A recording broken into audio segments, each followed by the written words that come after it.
Hello, everyone, and welcome to today's Yeti online stream. I'm joined today by first time casting a full event, Team True Isaac. Hi, Isaac. How you doing today? Doing all right. How are you? Me too. I'm alright. I'm alright. Are you Good. excited? I'm very excited. I mean, I'm always excited for Grand Archive. Grand Archive is I mean, personally my favorite game, favorite card game. I mean, I feel like it should be at this point. Maybe. Just a bit biased. What are you looking forward to most for I, today? After Worlds, wind down a yeah, bit. after World, I mean, I'm excited to see. I'm always excited to look at the Yeti events every single week because I mean, it's the people that continue playing after Worlds that still find like these like small unique decks that have like small changes based on whatever meta came from Worlds. And that's actually always really cool to see, especially right before going into a new set like DTR. Seeing new decks form even right before that happens is always really cool. Yeah, I agree with you. I'm obviously looking at it much more of a casual perspective, as an enjoyer of just fun, having fun. Sure. But but Yeti is like the birthplace of many of these competitive decks as well, or at least from what I've seen and what you guys like tease for people. See, they take your decks and then they bring it to events. Like they take the one or two Yeti decks you play, but it still works out. But and also Yeah. speaking of the uh new set, um let's jump into the game right here. We have a Water Diana versus a Terra Kong Water Terra Kong Ming deck. Would I you? Yeah, I love Water Dana, by the way. I gotta point that out right away. Every single Fargo regional, Fargo is main deck Dan's regional. I play Water Diana, and going to play Water Diana this next coming one if I can make it. So very fond of that deck. Looks like this one is going to go to level 3. I tend to stay lower level because I like to try to go for Dahlia plays, but I mean anything that gets you to higher levels with self mill in any kind of capacity is really solid. So there's also water Kong Ming, so it's a battle of water, which means a lot of counterplay negates to each other. Trying to play around what each other has in hand. So this is going to be a good match for sure. Yeah. I'm definitely looking forward to it, and it looks like we are on turn two for Bonnie here, immediately leveling up from an extricating touch as well. Neutral end started very strong with the Seaside Rangefinder coming in immediately. How do you feel about that card? I really like it, but I I mean, I haven't been able to play with it much. I really like the card. It feels like a slight step down from like at least personally I initially saw it's a slight step down from something like Seaside Ringleader. But it's because distant can, giving a unit, not even just your champion, something distant can just like give you a bunch of effects, obviously as a ranger player. And so I haven't gotten to use the card yet. I'm excited to use it. I think, especially with next set coming up, DTR, it's gonna be a very strong card in that with the new Diana. We do see backup charger come out, which is a classic play in water in general. I would say, the fact that you get to either use a turbocharge if you're running it, or mainly just fracturize it because you're in water, so you just get a +1 when fracturizing your own power cell is really solid. yeah, absolutely. And looking at Emphy's list here, he's probably gonna go the Fracturize way. The extra resource you get for free is absolutely worth it there. Ooh, and there is a Sea Sprite Diver eating that Stalwart Shieldmate immediately. No value for Bonnie. Yeah, that's crazy. Actually, this is what I'm talking about, like Yetis, where it's like there's just so many people playing these unique decks, and they have these outs that you don't expect. So Seaside Ringleader, we've seen it in the past. Sea Sprite Diver. We've seen in the past. It's a really solid card. Usually it costs four unless your opponent has four more cards in their graveyard. Then it costs one less, so it's a 3-drop 2/3, which is really solid. I don't believe Bonnie had four cards in their graveyard yet, but so still just paying the full cost for that. But still very solid as just a 2/3 body, which is always solid. Forecast 2/3 that eats out the floating memory you just gave your opponent is very, very good. And oh, there's the Frostbind. Yeah. This is exactly what I was talking about earlier. Just having the gates in hand. If you're not playing around the gates, you can get really punished. Rising Tides getting banished is actually like and getting negated is huge. Um, you know, I don't think it was empowered. I can't. I didn't, unless it was a level two. They just level up to level two.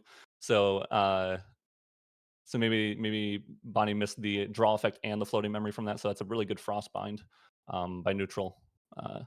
It's a critical moment, honestly, in this matchup where they're trying to level and get to their end games faster.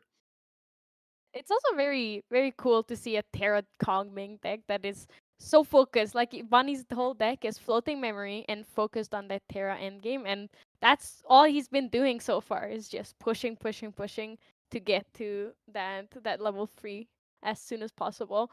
Well, meanwhile, Amphi, neutral in here on the other side, is took last turn off to get the card advantage, and only now leveling up for Diana 1, who activates the class bonus of Seaside Rangefinder, but the champion itself doesn't do much other than get more life. Yep, it's more life, and then as soon as we get to level two, then we can actually start using its effect. I'm really excited actually because I haven't seen a level three Kong Ming deck that's actually playing like the Lubus and all that kind of stuff. So it'll be exciting to hopefully Bonnie can get there and start really just cracking down on getting damage on board and all that kind of stuff. It'll be exciting. We do see just Frostworm Paladin pitching a Lost in Thought and getting a buff counter. It's a classic play of just good Sonic. value and beat down. Yeah, yeah, Three and four body.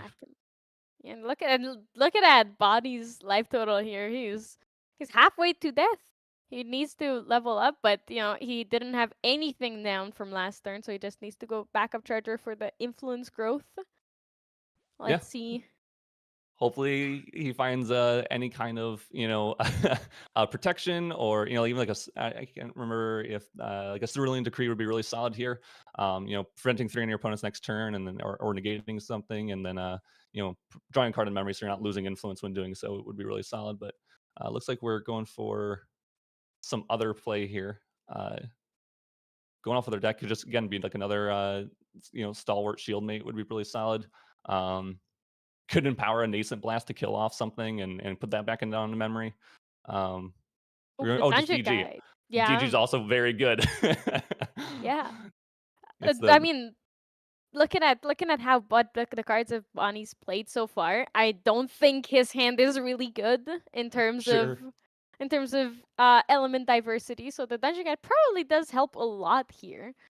yeah. He let's Getting see, level three. he's I don't think he banished any of the tarot cards for level three, so won't be healing any.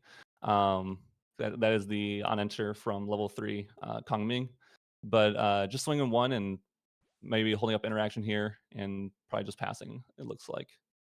Or think about there also probably. is the ability to later on, if he has enough Fantasias to materialize out, if you're running, I should say. Mhm. I think is it the rejuvenation? Whichever one makes a Fantasia. I haven't used that card before, but I know some Kongmings run it, where you can make a Fantasia and you can activate it from material deck if you have, I think, two or three Fantasias. But this level three Kong Ming is going to give him a lot of playability when activating a spell and changing the direction of the currents, the winds, and that's going to be huge because just getting that card draw back is going to be massive from level two lineage. Every Yeah. time it shifts from north to south, you can get that card draw, so that's going to be huge. Ooh, there's the the gun safeguard coming out from Amphi. Probably thinking that Bunny has some interaction up. What I'm thinking is Bunny most likely has up is a Bagua of Vital Demise, which can easily take a um an ally out of Amphi's board. Any of those pesky, either the Frostborn or the Sea Sprite Diver, because it deals exactly 4 damage to a target unit, and then you can preserve it if your shifting currents face east, which he can rotate right now because they're facing south. So he has the ability after he plays Bagua Yeah, yeah. On to activation, shift it'll them. shift it, yeah, to east, and then yeah, preserving that card, essentially giving you like a future card draw, which is really really solid. Um, and then of course, if they wanted to, they could. Oh, looks like we were playing. Oh, Ceasing Edict. Uh, cool card. It's one of the newer cards from HVN, I believe. Um, it's similar to Song of Frost. You do have to have your shifting currents face south for it to cost free, similar to Song of Frost, where it costs 0 if you get rid of a floating memory. So, not losing that additional floating memory influence when casting it for free. So that's pretty solid. Um, and then as you activate, because it is a spell, they got to change the direction of their shifting currents, which is again very solid. Yeah, yeah, but they did still take quite a bit of damage, going up to 18 total damage counters here. Only 7 remaining for. Ooh, Terracite. All right, Terracite's pretty Terracite, good. we give ourselves a GCR in our material deck. Casual GCR every turn, as Yeah, you you get to do, as you do. change the shifting currents again back to north too. This Kongming is when you get to level 3 and you're playing around the constantly changing the currents. I mean that's kind of huge, and like very like strenuous to try to remember which way you want to be changing the currents to try to get as most value as possible. So I think there's a lot of skill and playability to being level 3 Kongming and using the shifting currents and activating spells constantly to do that. But it can be really difficult to make sure you're doing everything correctly. So um, even though it might look like Bonnie could be behind here, I think there's definitely ways for him to come back and gain value, uh, and really just like outplay their opponent, which is really cool. We do see a Sempiterna. Sempiternal Sage. Thank you. Damn Uh, it out. Yep. there's a 3/3, and I believe this is you can recover. Oh, hey, there's a card. You can recover or empower 3. Uh, I think we're probably just going for the recover there, yeah, and Yep, just healing. absolutely. 3-drop 3/3, beat down board, kill off a Frostborn Paladin, and hopefully keep getting the healing and the recovery back as much as possible, as many turns as we can get. Yeah, yeah. It's he doesn't have much taunt in the deck. Unfortunately, his stalwart shield mate died without much of a huzzah early on. So all he can do is just recover. And unfortunately, Amphi, it seems like Amphi has enough damage here with the Seeker's Rifle cascading around and all those allies. He even has enough to he had like pre-recollection. He sacrificed his power cell to give 3 attack to the Sea Sprite Diver because it is an automaton. As funny as it sounds that a diver robot exists. Yeah, yeah. It looks like we're pushing for lethal. Yeah, it looks like that's game there. Crystalline Archer is really, really strong. The constant damage every single turn, and the pitching a floating and getting a draw off of it is really, really strong. And of course, pushing 4 every single turn is really good too. So yeah, we see neutral take it down pretty handedly. Looks like got a really solid start just to get on board and play the beatdown plan. I mean, maybe Bonnie had some, I think the really big turn was trying to get the rising tides online and getting that floating and drop, because as soon as you lose that value early on, now you're in a mirror match against something, or mirror match by element match of water. So usually water has a hard time gaining value unless they get float in the drop. There isn't many ways to do it. So losing that value early can really hurt, especially when you're going to level 3. Yeah, yeah. It was very unfortunate missing out on all that floating. But speaking of though unfortunate things, would you like to look at the sideboards here while the players are slowly finishing it up? But we do have some time. Yeah, We can yeah. check it here. So, I mean, sideboards for on neutrals and neutral ends end, I guess. They play nullifying lantern. I don't think that'll come up.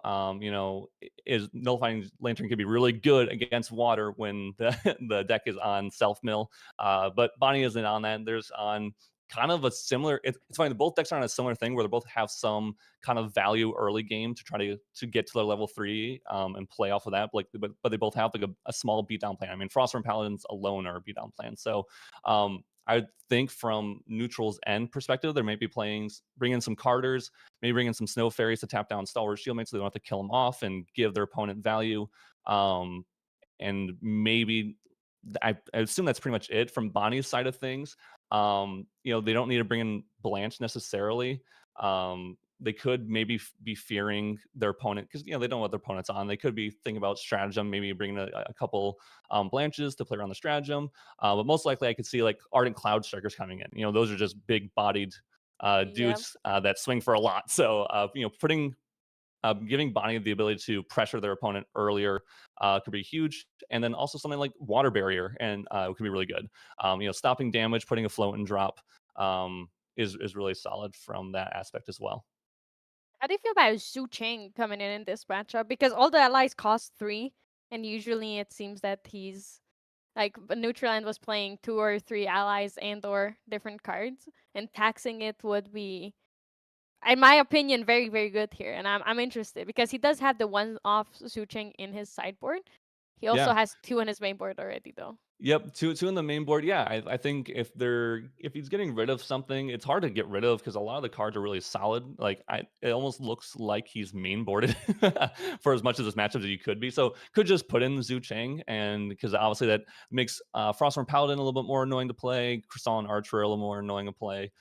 Just general things like that. So I definitely could see something like Zhu Cheng coming in, those water bearers coming in, even extricating touch to help pull out important cards from your opponent is huge.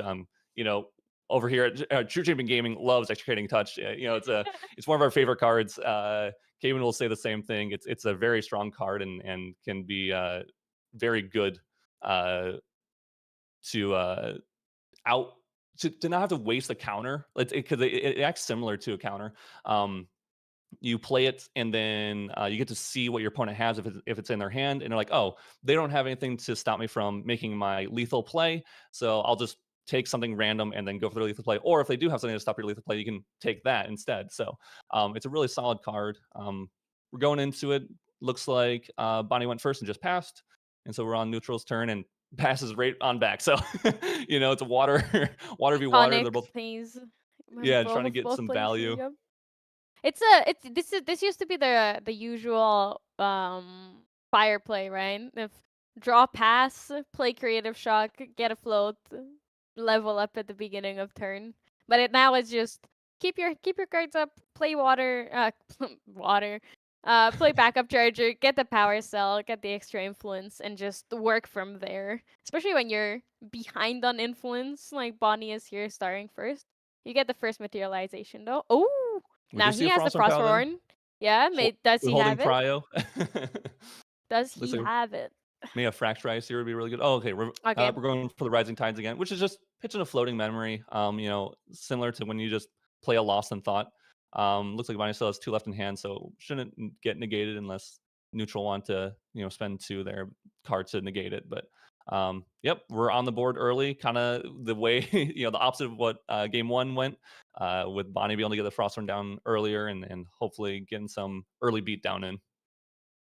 In this matchup, I feel like he really does have to just be as aggressive as neutral end is. Like if you're playing, because his water Diana is more water allies than ranger. You can flame me Correct. for that, but unfortunately, it is true. So if you think Bonnie also realized that and is going for the much more aggressive play and is he does have to give up on level 3 here, as you can see with him kind of sacrificing the floating for the protection from the Frostborn, because he did keep it up for intercept, it seems. Yeah. Yeah, it looks like they're figuring something else out too. But yeah, I mean, I think it's that's kind of just how Frostborn feels, in any deck. I mean, there's lots of decks that go to level 3 in water that utilize Frosthorn because while it is maybe eating that floating memory that you want to use for your levels, materializations and all that kind of stuff, um, it is so defensive and so solid for also just pushing chip damage that it's usually worth it. Putting a 3/4 body on board in Grand Archive is just one of the best things. We see Asen is the same way. Giving anything a buff counter, like a 2/3 ally a buff counter, is the same thing. So that's why a lot of people play Brisk Windtrotter, because stats are keen, especially in this kind of matchup where Bonnie's probably going to try to fight for board a little bit so he doesn't get overrun like he did last game. Um, Neutral looks like, yeah, Bonnie just passed and left up for intercept for sure there. Neutral also doing similar plays. It looks like they're going back and forth with the backup chargers and and in response. We do see a bullet on board from hand. This would be the I forgot the name of it. I will say I'm really bad at the names of bullets and anything in in not wind and fire, I guess. um, but freezing round. This is gonna be a freezing round. Similar effect to uh, chilling touch, where it banishes a card from memory. Also has floating memory as well. So getting a bullet out early on board allows neutral to also bring out a gun if they need to help push damage, and so they don't have to waste some utilization, maybe going to level 1, then level 2, and then getting a gun out.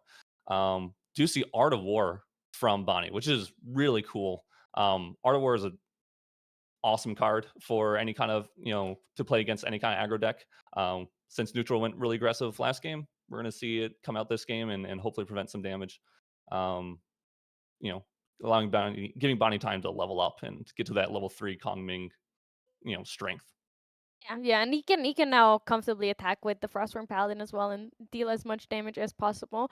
But I don't think there has really been many games with Rangers since MRC Alter came out, and there is an armed and dangerous uh banished on neutral end side, which is quite unfortunate um right after this freezing round comes down, because he could have drawn cards, but unfortunately it got banished for the level up, so Yeah, no card value off of that.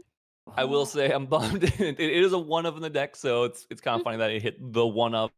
The Armed and Dangerous is a really cool card. We do see Crystalline Archer. Did it just swing as soon as I think Art of War was out? I wasn't sure if they remember that, but um, Art maybe I of missed something War. there. Art of War got destroyed.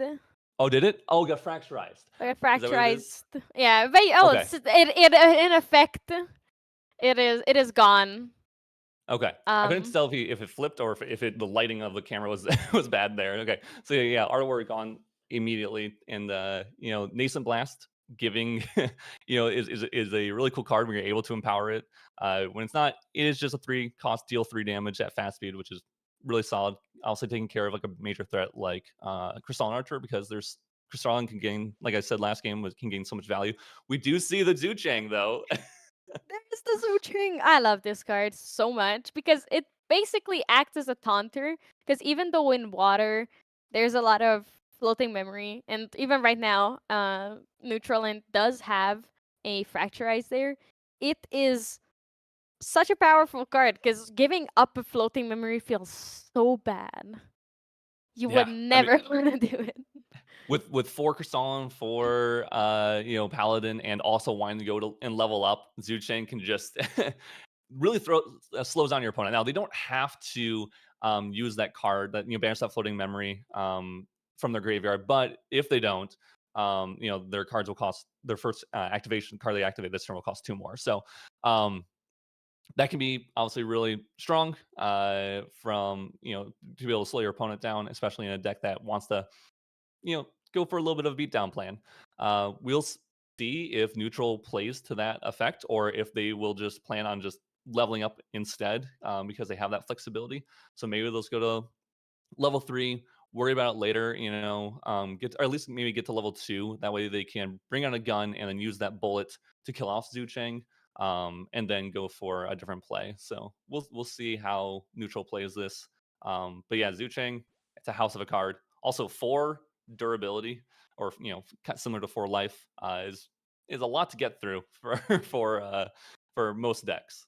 Yeah, even though you can directly attack it, the fact that it doesn't have an upkeep cost like older domains did means that Bonnie can just have this basically permanent effect, or have prevent 4 damage that would be dealt to him, or even more, right? Because rarely does an ally deal 4 damage, and rarely do you have an ally that deals 1 damage.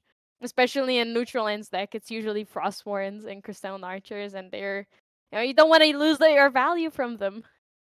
Right, right. It looks like Neutral's thinking about whether or not to banish that floating memory. Something you can do is let the trigger of Zuchang resolve, and then in Recollection still play a card that costs more. Maybe it's another Fracturize. Maybe you're gonna pay 5 for that Fracturize, or sorry, pay 4 for the Fracturize. Reserve 4 cards for that Fracturize.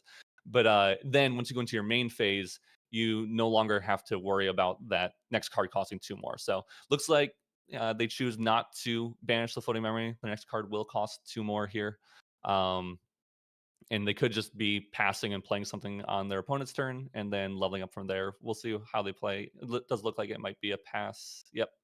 Yep. Uh, It's so also Sucheng is basically a shiny Viridian protective trinket, but arguably better because it works against every element. Speaking of which, Bonnie brings Yeah. down the board.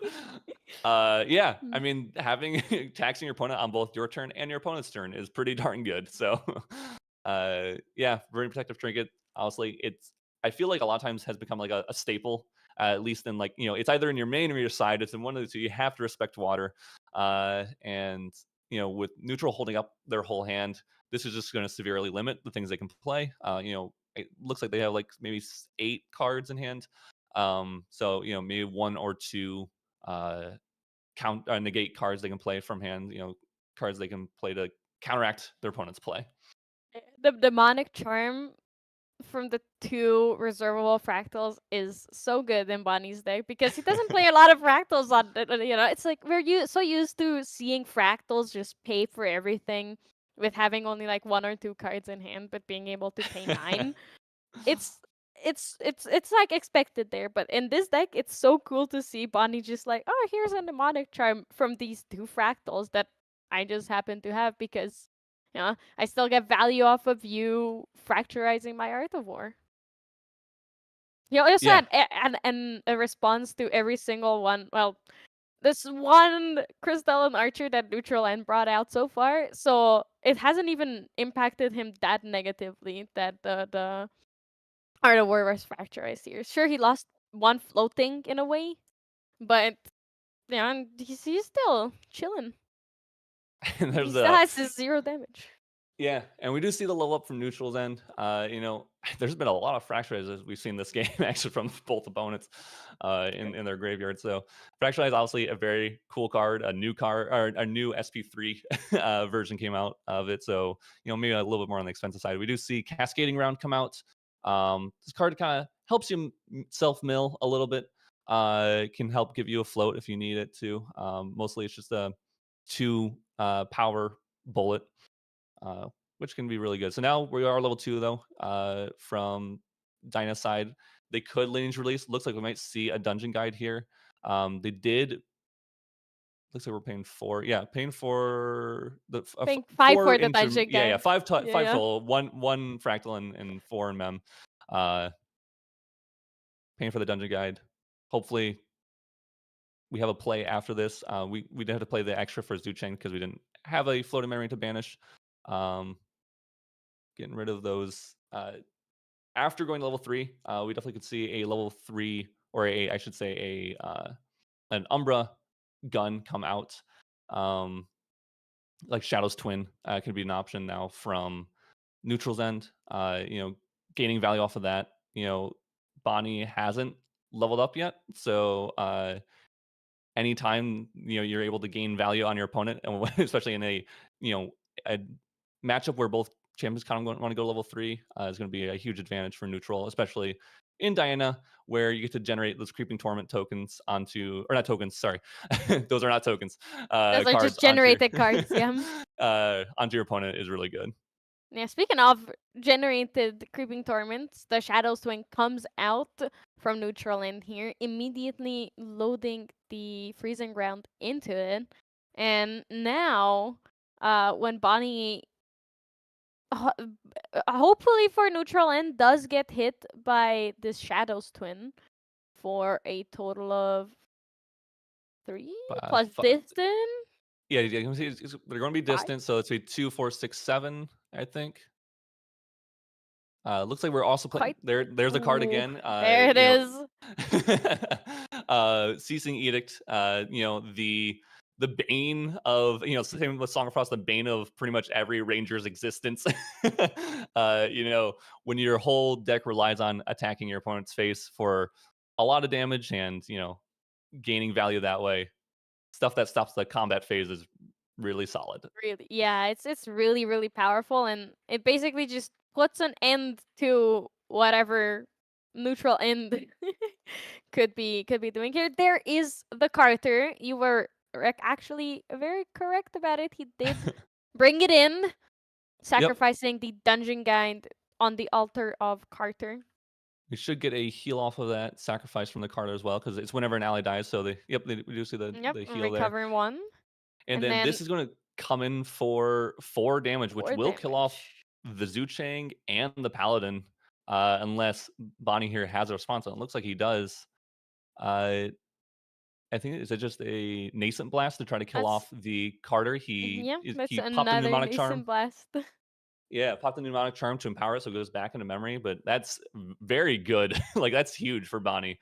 Whew. Able to save the Zuchang, able to save the Paladin, able to kill off the Carter and stop the swing from the attack from neutral then. So, I mean, that's one heck of a turn for Bonnie. He keeps on going. He lives to see another day. Although he wasn't really at threat even with the Carter out, as much as it would have turned the tide. It wouldn't have it. It was not over yet, but now it's a very very solid. He's in a very solid spot, even though he's only level 1 still. Yeah, it brought the nullifying lantern. I wonder if we'll see. I mean, having that paladin now on board, and now knowing your opponent is going to be level 3 and attacking, trying to attack every single turn to put creeping torments on you. Having that intercept is going to be a huge advantage for Bonnie. Um, Not only is it going to save him health, but also just prevent those creeping torments from stacking. It looks like we do just get a pass. Bring out nullifying lantern and pass from Bonnie, and then neutral will bring out flash grenade, which is a defensive, but also draws you a card on enter, but it's a defensive option. So when your champion's distant, it prevents, or I think any unit actually, it prevents 3 of any repeated source of damage even for the entire turn. So, not worried about dying. Most likely, usually just using it for cycling on neutral's side. Yeah, yeah. Just we're seeing that cascading round getting loaded, tacking into either the Zuchang or the Paladin, or maybe just face as well, into the opponent's champion. We do have another response. Coriolis Another Ward. one. I mean, Bonnie has it all. He's got This is every this is what defensive he option. wanted to see last game, but he didn't. He just didn't have it. Yeah, I mean, Damn. this is really good for Bonnie. uh, Must be happy. No Terra hand. yeah, it's true. Yeah, having all your interaction for your opponent is feels good. Looks like we do have a play from neutral though. Is going to end the combat. Actually, no, I think it's only end the combat phase if it's a defender champion. But this is going to give their champion distant, I believe, to That try to push is through. tactical retreat, and yeah, Yep, it's this it makes him distant. So it once again is a whole 7 damage, but it unfortunately goes into the Frostborn Paladin. yep. Yeah, so Tactical Retreat, it gives distant. It's a really good defensive card as well because it can stop a combat phase if they're attacking into you, but always can be used offensively as well. And of course, gives you that float. So um, neutral then trying to be a little cheeky with it. With the prevention, hoping maybe if he swung two and Bonnie just or swung for like 3 or 4 damage or whatever it was, and Bonnie just responded by protecting the damage, then he was hoping pat pass the intercept, go to combat before damage, give yourself distance so you can swing for a little bit more to try to get the creeping torments onto your opponent. But Bonnie saw through it a little bit and still intercepted anyway. Unfortunate. Oh yeah, unfortunately, intercept came in and retaliated as well, putting neutral in that 11 damage counters now. He seems Bunny is playing a Fracturize on the Shadows Twin. Oof, that is Yeah. very unfortunate. Oof. It is very unfortunate. Luckily, neutral still has multiple guns. I think they play Seeker's Rifle and Quick Draw Piercer. Or yeah, Oh, that's the when we do see another Frostborn dies, another another comes frost. back. They never Frostborn end. is never going away. I mean, Mm. it's probably the best card in the deck against neutral. Yeah, it um, is arguably. Ardent Cloud Striker could also be up there, but it doesn't have intercept, so not as exactly. good. Not as good. Yeah, if neutrals wants to push damage, we do see the Secret Rifle come out. If they want to push more damage, they're gonna have to materialize a gun and a bullet, or maybe find one of those freezing rounds in their main deck to put on board on their turn, and maybe they already have it for all we know. Um, we're going for a It's the Archer. snap Finally. play of Haven't Archer. seen him in a long time. Now he just needs to see the Frostborn Paladin for normal amount of damage. Though he is currently pretty behind on allies on board and damage in general. Yeah, I'm curious if we're thinking about taking out the Paladin because we want to try to swing at champion or the Zucheng. Yeah, Oh, the Lucheng, Zucheng's yeah. just slowing slowing neutral down enough where it's like, I'm gonna have to get rid of it. Makes sense. If he's ever going to do multiple plays on his turn, play multiple cards, try and gain any kind of advantage, it's going to need to happen. We do finally see the level up from Bonnie, so we are finally leveling up to level 2, and banishing two, I believe it was two tarot cards, which will uh, be Any pretty important, Boglaw and or something could be pretty, else. yeah, it could be pretty important once Bonnie goes to level 3. If he's worried about taking, if he's taking a lot of damage, maybe he's able to heal a little bit of that back with level 3 Kong Ming. So that could be really solid. And it seems that he are still pre-recollection here. He's just woke up and he has his card in the memory still from And, before leveling up. say we There, are empowered, so maybe just yeah, using the Nascent Nascent Blast Blast. to kill the archer, the escape the wreckage in response though to save it. That's well, that's a you haven't seen Escape the Wreckage in a long time It's since been a while for sure. yeah, it's not Most it's notably not played in Slimes. yeah yeah but even before Slimes it wasn't really around anywhere because it's a fine card, but if you don't get value off of your allies entering again directly, it's not that great. Yeah. Like We do see one of my favorite plays. It's a really basic play, but one of my favorite plays is having a fractal on board and using dungeon guides where you only put 2 cards down and you get to banish exactly those 2 cards. So you know exactly what you're hitting. There's no randomization. It just feels like a, a really nice play. We are level 3. We are healing that damage, playing a Terrasite. Basically putting a GCR into our material deck. yeah, You know, the controlled banishment is amazing if you get to use fractals or have any way to only pay 2 for your dungeon guide or any or like if when you're going to level 2 as well. But dungeon guide specifically, you're absolutely right that the fractal makes it feel so good to play dungeon guide. Yeah, and we do see finally or not first time I've seen it played, I should say, which is Punishing Cartridge. It's in our MRC Alter card. This card allows you. It's a bullet that allows you to discard 2 cards and then change the target of the attack to another unit. So even with that intercept on board, neutral can actually have an out to it, play around it a little bit, and get past it to start hopefully stacking those creeping torments. We do see the Crystalline Archer going at the Paladin, so just removing it from board completely. Giving Right ourselves, there. you know, some hopefully some freedom to start swinging at the enemy champion every turn, unless Bonnie might have a third one up his sleeve somewhere. He has a terrorist site. There's a guaranteed GCR every turn now. He has a million cards in hand. He's Terra, so I wouldn't be so certain of the damage that's coming through from neutral end side here. It's not guaranteed. Nothing's guaranteed. Oh, for sure not. Yeah, but I feel like it's a There very it is. another ward, uh, Coriolis ward, solid card. Gives you the ability to prevent, in this case, 4 damage, maybe more if you empowered, or have some kind of level counters on your champion or whatever it might be. Now that we're level 3, we can almost always gain that uh, additional effect of drawing a card into memory. That will be huge for Bonnie, as using a resource to protect yourself and then not losing any resources. uh in Great Archive, that's like your bread and butter. It's all you ever want to do, try to do, to prevent damage, or clean something off of board, kill something, and not lose influence is one of the main ways to win a game. Honestly, just gradual influence. We are going to grab that Terra site. So, yep, GCRing basically every single turn. Grand Crusader's Ring. Uh, we do see a Rising Tide, Rising just tides.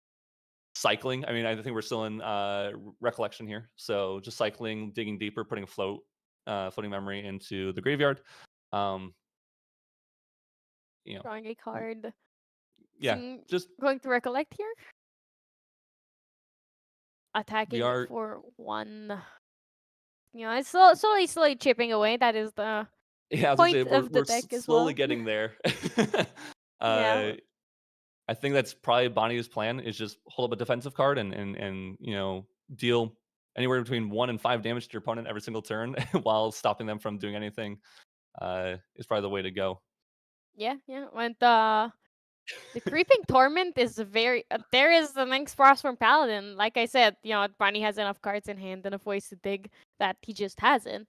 But even before that, the one thing I want to point out is that the creeping torment in this matchup is very, very powerful, because in many matchups, I feel like if the game goes on long, there are decks that just run out of card draw. Not Bonnie's, because like we said, he does have that Parasite. He does have that GCR every single turn, which will guarantee that he. Ooh, Lubu! Juicy Lubu. Sorry, that is not a card you see very, very often. I feel like it is very much a pet card of Bonnie's here. Uh, I mean, cause it's a pet card, but I mean, it's a really strong card. It can attack twice if Bonnie wants to here for 4 each time, and then also at the end of the turn, it's going to wake up, because of that vigor, and provide taunt for the board. So it allows him true. to swing with the Paladin to push more damage. I mean, this is just a honestly, I like it. It's a 4-drop 4/4 beater, that's going to help allow Bonnie to reach the end. Similar to what I was talking about earlier with Ardent Cloud Striker. This Yeah. is essentially Ardent Cloud Striker, but into the late game. It's a lot more reliable than an Ardent Cloud Striker, because you don't need to keep your shifting currents one way, and you can get the value off of every single other card with Lubu out still. But you're right, she is absolutely fantastic. Unfortunate that she did not live to see another turn, but she did her job. Dealt 8 damage, and then the taunt activated, and then kerblam, We she do went away. finally see neutral hit his opponent with his weapon. uh, it looks like they're finally getting the ability to generate some creeping torments onto his opponent. And Bonnie's been drawing this entire time, so now hopefully he'll start taking some damage. Yeah, so yeah, drawing cards is really good, and everyone always wants to draw cards. And creeping torments are there to punish that. It'll be It interesting to is. see how Bonnie plays around this. He does have, I would say, he's really close to lethal already, so it might not matter. Depends on what neutral has in hand here. He could have a lot of protection. He has that flash grenade on board. He does looks like he does use uh, I forget what they're called. Step. False step, false step. False step. Thank you. False step. Uh, this is going to help him, save some health. And prevent some damage and also give his champion distant for the turn, which he will use in conjunction with that flash grenade, preventing 5 down or 5 damage this turn from every source. So Which Bonnie looks like is, it's just going to end and maybe just play a card in his opponent's materialization yeah, I at fast mean, speed here. he is not too pressed here to deal damage, and the false step and flash grenade combo is just here for one turn. Um, Even if neutral end does have multiple false steps, he only has 2 total in his sideboard. Um, so he only has one more, and he's easily able to deal more than 2 damage. And there it is. Yep, they finish it up as Looks like well. a Bagua vital demise. So Yep, we'll have a game 3, which is awesome. yeah, the 4 damage coming through. I don't think we'll probably see much sideboarding after this. Usually in a best of 3, you don't see much sideboarding.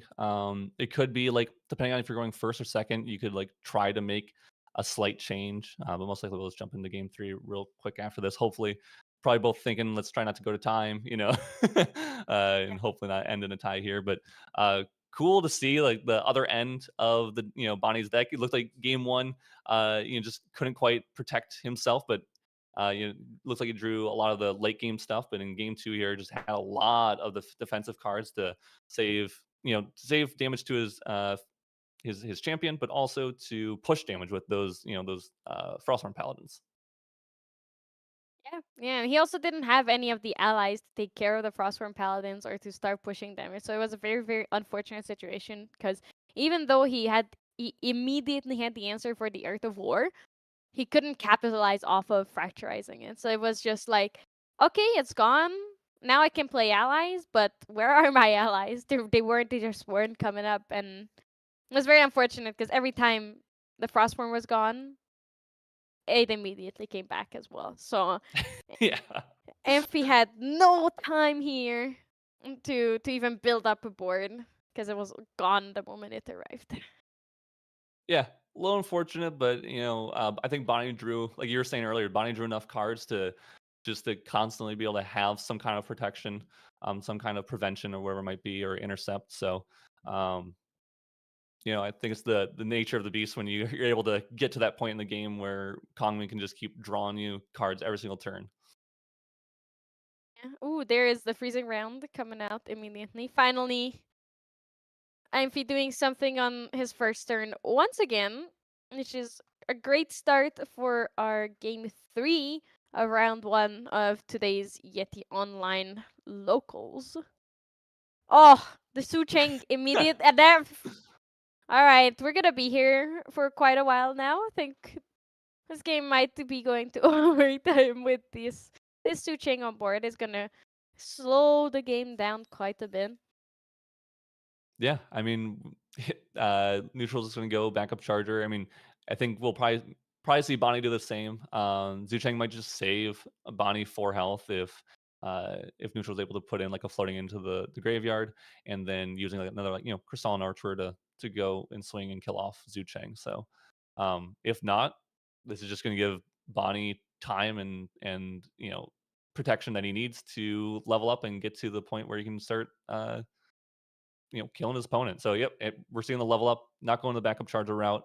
Recognizes that he wants to get probably some cards in hand online or go to level 3, um, and gain value that way.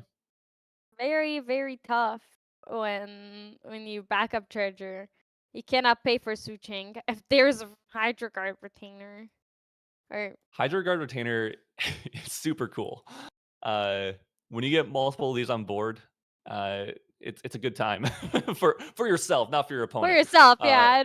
I'm not sure if anyone else is gonna have a great time here with that 1/4 taunt. you He's know, it's crazy how many interceptors and taunts actually Bonnie plays, and for his first matchup to be against a Water Diana, to stop his yes. opponent from what they really want to do, which is hit your champion. So, Hydro Guard Container, when you get two of them on the board, and every single turn or every other turn, you're drawing two cards from them. But talking about this in a recently, but having two taunts on board that have a power stat is really big because if they try to swing into one to kill off one and try to attack one, you can retaliate, and now it's rested, and now they can't. If you have two of them, they have to swing into the other taunted one. So when you have two of them on board, you're going to look at 8 health. This one, there's only one on board, but it's also protecting that Zhu Cheng, which is going to be a slight problem for neutral. Um, we do see the Lost in Thought. It looks like we do see a Crystalline Archer. I think that's what that is. Probably just trying to kill off that uh, Hydro Guard Retainer. Looks like we do have a response for Bonnie, though. The Coriolis Ward again. Uh, that is going Bonnie to just be hasn't. yeah, that's just going to be huge. Be able to, because it is any unit, you can use it to protect your Hydro Guide Retainer and or Paladins later, whatever it might be. And his shifting currents are facing west, so he's also getting this draw off of this. So this is a huge play for Bonnie. If neutral doesn't have an out to this, it's gonna it's gonna be that incremental advantage that Bonnie got just like last game. Yeah, but that incremental unfortunately adds up a lot, and especially coming close to time. Like, yeah, I know that there's 10 minutes left, but this is a water matchup, so we're very close to time in round now.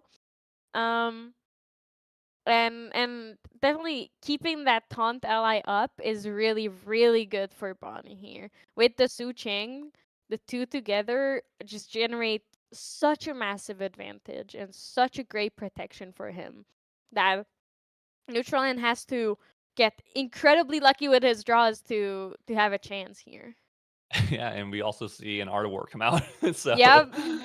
uh Bonnie's in a similar spot to where he was last game, but I almost would say even a little bit better. Like you were talking about though, time is a factor. When playing any deck, especially in Grin Archive, because there is a best of three, um, whether no matter how good your deck is, if it's going to time every single game, every single match, it might just not be the right deck, no matter how powerful it is. Uh, you know, Time is a very legitimate factor when playing any kind of deck in any kind of tournament. So we'll see if they can close out this game uh, by next 15 minutes here or so. Art of War is going to be really nice for Bonnie. That Crystalline Archer is still on board. Looks like we are just playing a tactical retreat in our recollection to for the full effect. It looks like there. So using that Zhu Cheng trigger up. So now allows neutral to play any card for the normal amount that it normally would need to, and also putting a float in the graveyard for that Crystalline Archer. This was exactly the play that you were talking about earlier of playing it in their recollection to just pop the Zhu Cheng's effect. And now he can comfortably play whatever he wants. Ooh, that is unfortunate the Seizing Edict there because he cannot really deal damage with anything anymore because there are no guns on the field for him. And if he uses Diana's lineage, he can't even use Diana's lineage Yeah, we're rune still here. level one, We're unfortunately for level neutral, 1. and that Art of War is on board as well. So uh, Bonnie has a pretty good lock. If as long as we find some cards to kill off those allies, so they're not staying on board. Seaside Rangefinder, really cool card. Looks like we are going backup charger here for Bonnie and just gaining advantage, looking for those answers probably, either to help clear off board because at this point, as long as he can kill off the allies and keep his Zhu Cheng safe and his Hydro Guard retainer safe, he's gonna have Yeah, okay, now see, now it's done. This is what you were talking about. Both of them have a power stat. Both of them have taunt. It's kind of over because for neutral to hit through everything, to it's gonna get be through the Art of War in the Zuching, it's gonna take a lot. And Bonnie has a lot of non-ally based damage in his deck, so he is on a much more he's much more positive going into these later rounds now than neutral end this year. Yeah, I mean, if we see another tactical retreat played by neutral, I mean, and like I said, it's a really versatile card, so it's really nice. He is going hands down into reserving all his cards into memory, so he has nothing in his hand. We do see the Frostbind from Bonnie, so banishing that floating memory, stopping something from getting distant. Um, Bonnie's in a very solid spot. It's gonna be hard for neutral to try to fight back through all this, especially as a deck that just wants to try to swing as much as possible, and preventing all those swings is gonna hurt. So Yeah, yeah, and it's a very tough spot for neutral end to be in because I would hazard saying that this match is almost unwinnable now. It's practically unwinnable from his side because Bonnie just has so many answers to everything. He just has such a big board advantage. yeah, and we do see He's yeah, and there is once again the Coriolis ward the on the Coriolis Hydro War. Trainer. Yeah, it's just nothing can be done. Yeah, it's gonna be it's and here's the thing, we see that the Hydro Guard, he does retaliate on the Crystalline Archer. Um so it is going to, keep one Hydro Guard safe while the other one is up to make it, so you can't swing into it. Um Bonnie has enough cards to probably where he's gonna start leveling to try to start killing his opponent a little quicker here. Um the Seaside Rage Fighter is going to swing. Bonnie thinking whether he should retaliate or not, but retaliating here I feel like is a no-brainer because anything else because he does have the gun now. I completely missed that Amphi brought out the gun earlier here. Yeah, I think it's a quick draw piercer. I believe that's what it is on there on board. So, um, hoping to he is going to kill off a Hydro Guard Retainer. Those are his probably scariest threats he has to deal with. He can't unfortunately just go face or Zhu Cheng anymore. So, uh, we are going to pay the full 5 for the Frostborn Paladin.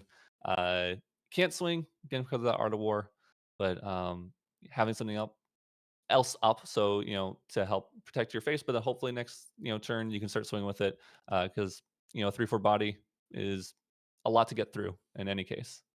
Unless Bonnie just has the answers, which he seems to have had every single time here. Because if he levels up, mm, he before recollection he can nascent blast and then just attack into it. But there's I feel like there's multiple things that Bonnie can do to get rid of that Frostborn Paladin. So you're right. It is very very scary, but with Yeah, everything that's on board on Bonnie's side, it's still all right. yeah, Bonnie did go nullifying lantern. This is might seem odd, because like if you're not sure, like you're like thinking, why would he just bring that out? Most likely you could be scared of something like Dahlia, because Dahlia can represent just a lot of damage really quickly. Now neutral doesn't have a lot of stuff in his graveyard, but Bonnie doesn't know anything that's in his opponent's deck, obviously. So he's not sure, what he could have in the side of graveyard. Uh, synergies. So going for the safe side of stuff and just playing it, and again gaining value, holding up protection, just playing a mnemonic charm. Probably what you were saying earlier, which is that nascent blast, can now use it to put it back into memory and kill off something. So Bonnie could just be setting up a turn, and really making sure he's locking his opponent out of this game. It's very unfortunate that even though it's specifically most likely because we're so late in time, he even with all this advantage that he's generated, he can't really win the game because his deck it's a water level 3 deck which is inherently slower than everything else and we're 3 minutes in regulation. 3 minutes left of regulation here. So he needs to draw the god hand here to take neutral end out, but with 0 damage counters on both of them, I don't think either player has enough time to win this game. Yeah, it would be quite something to try to have an out to this. It looks like he's just swinging to the Hydro Guard Retainer, breaking the quick draw Piercer to get obviously a draw on banishment. Gives you a draw. And also milling one from the cascading round. Um, taking the top card of their deck and putting it into their graveyard. So uh, neutral is probably just gonna kill off the other Hydro Guard Retainer. I wouldn't be surprised if that happens, and then just swing into the enemy champion. Um, or maybe try to start killing off that Zucheng that's been on board since turn one, and it's been really hindering his ability to to play this game.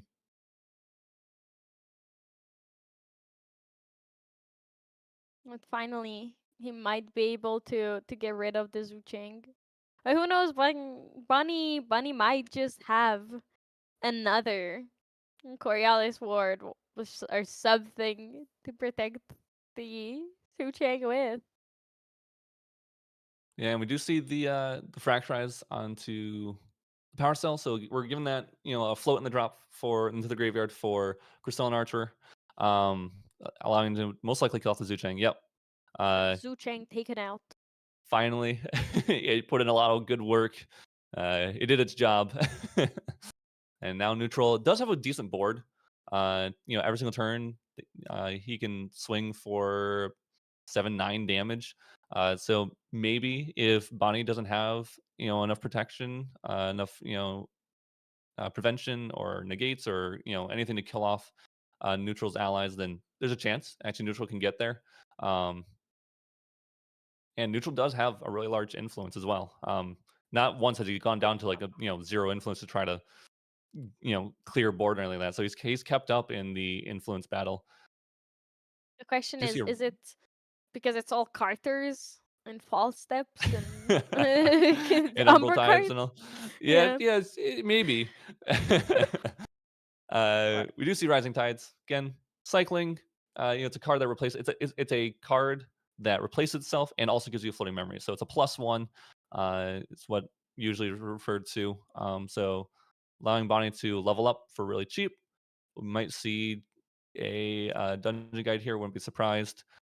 Maybe trying to rush to level 3 to try to maybe push some damage here in overtime.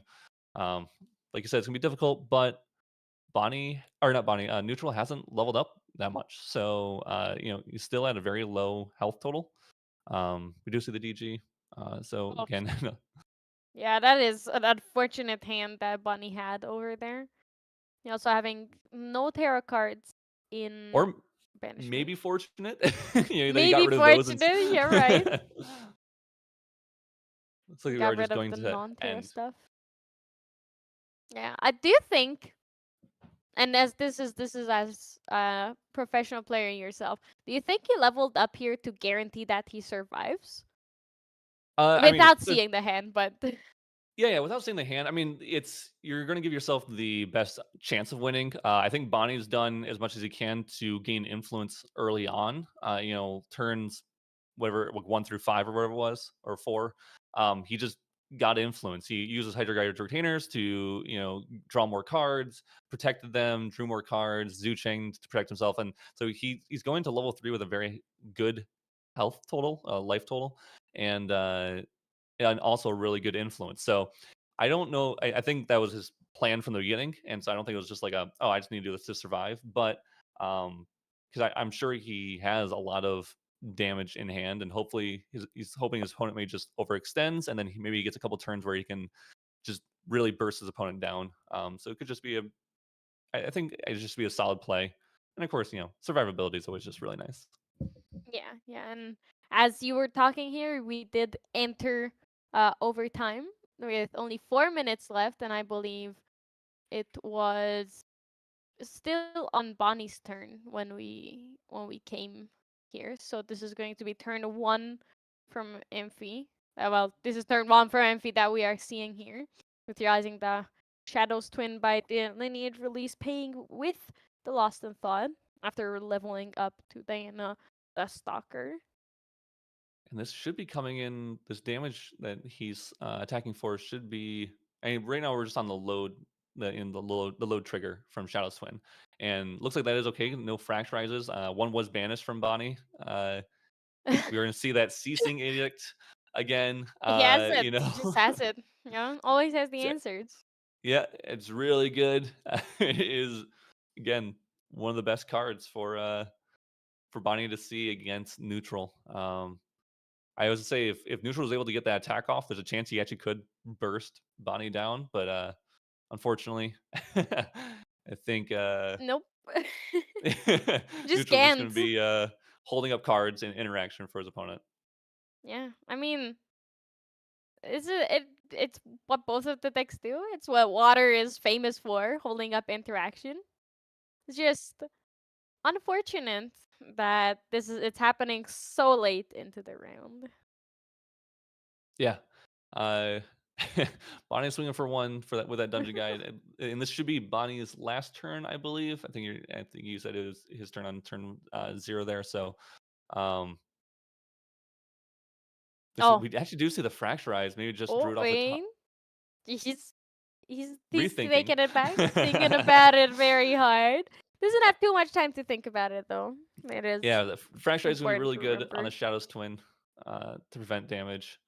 Um, we do see the deploy gun shield from neutral to save the Shadow's Twin. Maybe hoping that he can get in a cheeky kill next turn. uh, Something just enough damage. Force the card draw. yeah, Bonnie's just gonna pass the hold up interaction, and I mean he's taken 9 damage from from last turn, so up to 9 damage from last turn. So uh, with the 3 allies on board, it's definitely possible for neutral to actually get there. Oh, 4 allies with the DG way back there. Yeah, So very possible for him to actually push enough damage for lethal. If Bonnie doesn't have any more defensive cards, could just be on a whole hand of I don't know what it'd be, but like Lubus yeah, and Lubus and the Nascent Blast, which are the Nascent. Well, like, he would have already used his Nascent Blast if he had it in hand. yeah, I'm willing to guess so. So all the allies were able probably to not swing that. Yeah. in attack. So we see the Yeesh. load. Woohoo. There's a load. Does he have the reaction, or will neutral and take it with 50 seconds in overtime left? Oh, It's one. gonna be really close. We do see There Coriolis it word. is. The Coriolis were coming in. Very tough, very unfortunate here for neutral end, unless he has an answer. But I feel like there isn't It could. really anything to do here. I think is he swinging for 4 or 5 damage? I can say I think he's put 2 creeping torments on his opponent. Uh, and then we'll mill a couple cards since it only prevented 4 damage and his opponent was swinging for 5. So 2 creeping torments will Yeah, go on his one opponent. damage. So he's at 20. He could umbral tithe here, but it'd be now would be the time Yeah, I to don't do think he so. has enough cards in hand to do that though, because he had to pay for deploy gun. Oh no, wait though, that was pre his turn. Oh, maybe it was neutral's turn was turn Nope, 0. it's all time in overtime. Oh, okay, so I went overtime. Cool. Yep, It was called. there was like just 20 seconds ish left in time in round when they guys passed. But that was a very Yeah. tight match. It was very I mean, fun to see. well played. I mean, I haven't seen water conging like ever played, so it's really cool to see how much interaction Bonnie had for his opponent. Really close game. I mean, I think if they probably had 2 to 5 minutes more, we would have definitely seen a conclusion, and they were right at that break point. I mean, I was talking about this earlier, but like time is one of your biggest enemies Yeah. in this Yes. game. So, trying to play fast enough and well enough during that time to get a win is really difficult. Webcam, because you're limited by how much your Yeah. opponent can see, and you have to be like, all right, this is this card, and they can't just take it and read it. You have to read it for them, and they're like, wait, what? And then let me look it up on index, and then there's a lot of time, which is not anyone's fault, right? Because you can't be expected to know every single card by heart. Even we don't know it. Oh, I Even don't you know. don't know I it. Okay, so here's the thing. I know the effects of cards. Really bad with names. I try my best. Often I just like sit there like at one point to make sure all the way up until MRC. I read through every single card, its name, its description, and its flavor text. I was like, I got to flavor text was just for fun, but to know the cards. I mean, there's a lot of cards and more cards coming out, I'm sure, where if you have to name a card from your opponent, to stop your opponent from doing stuff. Nia is one of them. Is a classic example. Um, and so just doing that and having that knowledge is important. So you can't always look at the index when you need to. Yeah, and it's very tough. So it's nobody's fault that the games go so long. But speaking of games going long, everyone should grab a drink of water. We will grab as well, and see you guys back in like a couple of minutes for round 2 of Yeti Online.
Hello, everyone. Welcome back to round two of this week's Yeti Online Regionals. Hope everyone had a nice water break.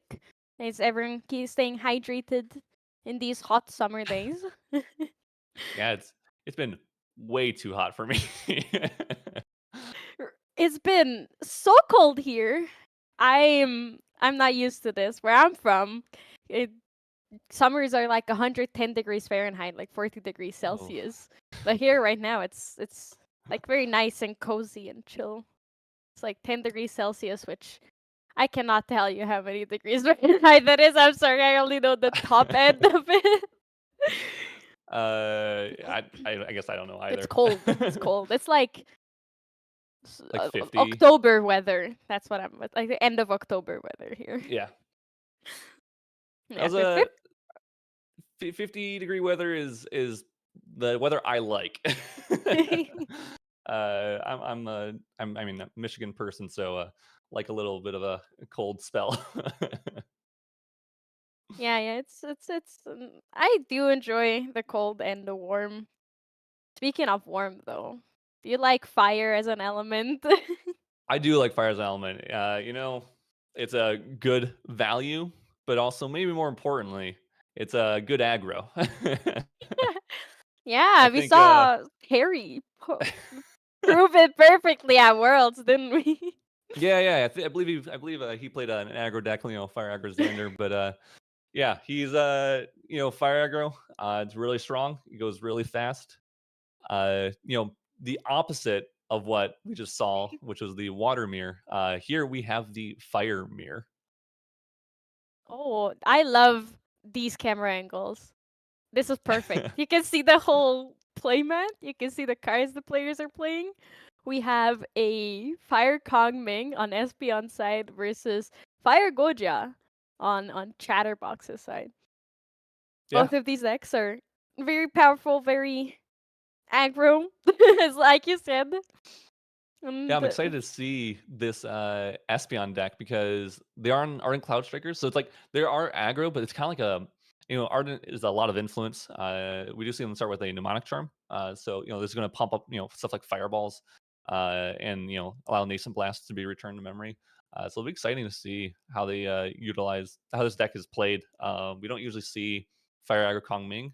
We've seen other versions of Fire Aggro like this Guoja. Um, and so it's going to be, I think, pretty cool to see how fast these decks go. Uh, Fire Tamer, it's obviously going to go really fast if they get the right cards, but they also are going to be damaging themselves. So that's something really scary in the Fire Aggro v Fire Aggro matchup, uh, because you are uh, essentially putting yourselves higher at risk. yeah, hitting yourself is not what you want to do when your opponent is also hitting you, you know? This is a spooky, spooky matchup, to put it very nicely. Yep, and we see Chatterbox do exactly that, hit themselves for 2, draw a card, and they're going to most likely play something else and hopefully not another one. 'Cause that'd be a little scary. Because, I mean, they don't know what their opponent's on. So they see Mnemonic Charm, they're thinking, "Oh, it's gonna be like a Merlin-esque style deck, maybe." Maybe they're just going level 3. They don't know that Espeon is actually on a aggro route. Yeah, yeah. Seeing mnemonic charm definitely doesn't make me think of, oh, this is gonna be aggro. I'm dead so fast. It's just like, oh, okay, I have time. And then Kongming comes out. You're like, okay, it's still Merlin. It's just a mage focused Merlin, fireballs and stuff. I can win. And then next turn you're dead. Very scary. Yeah. And see the Kong Ming to level 1 and also the Clumsy on Espeon's side as well.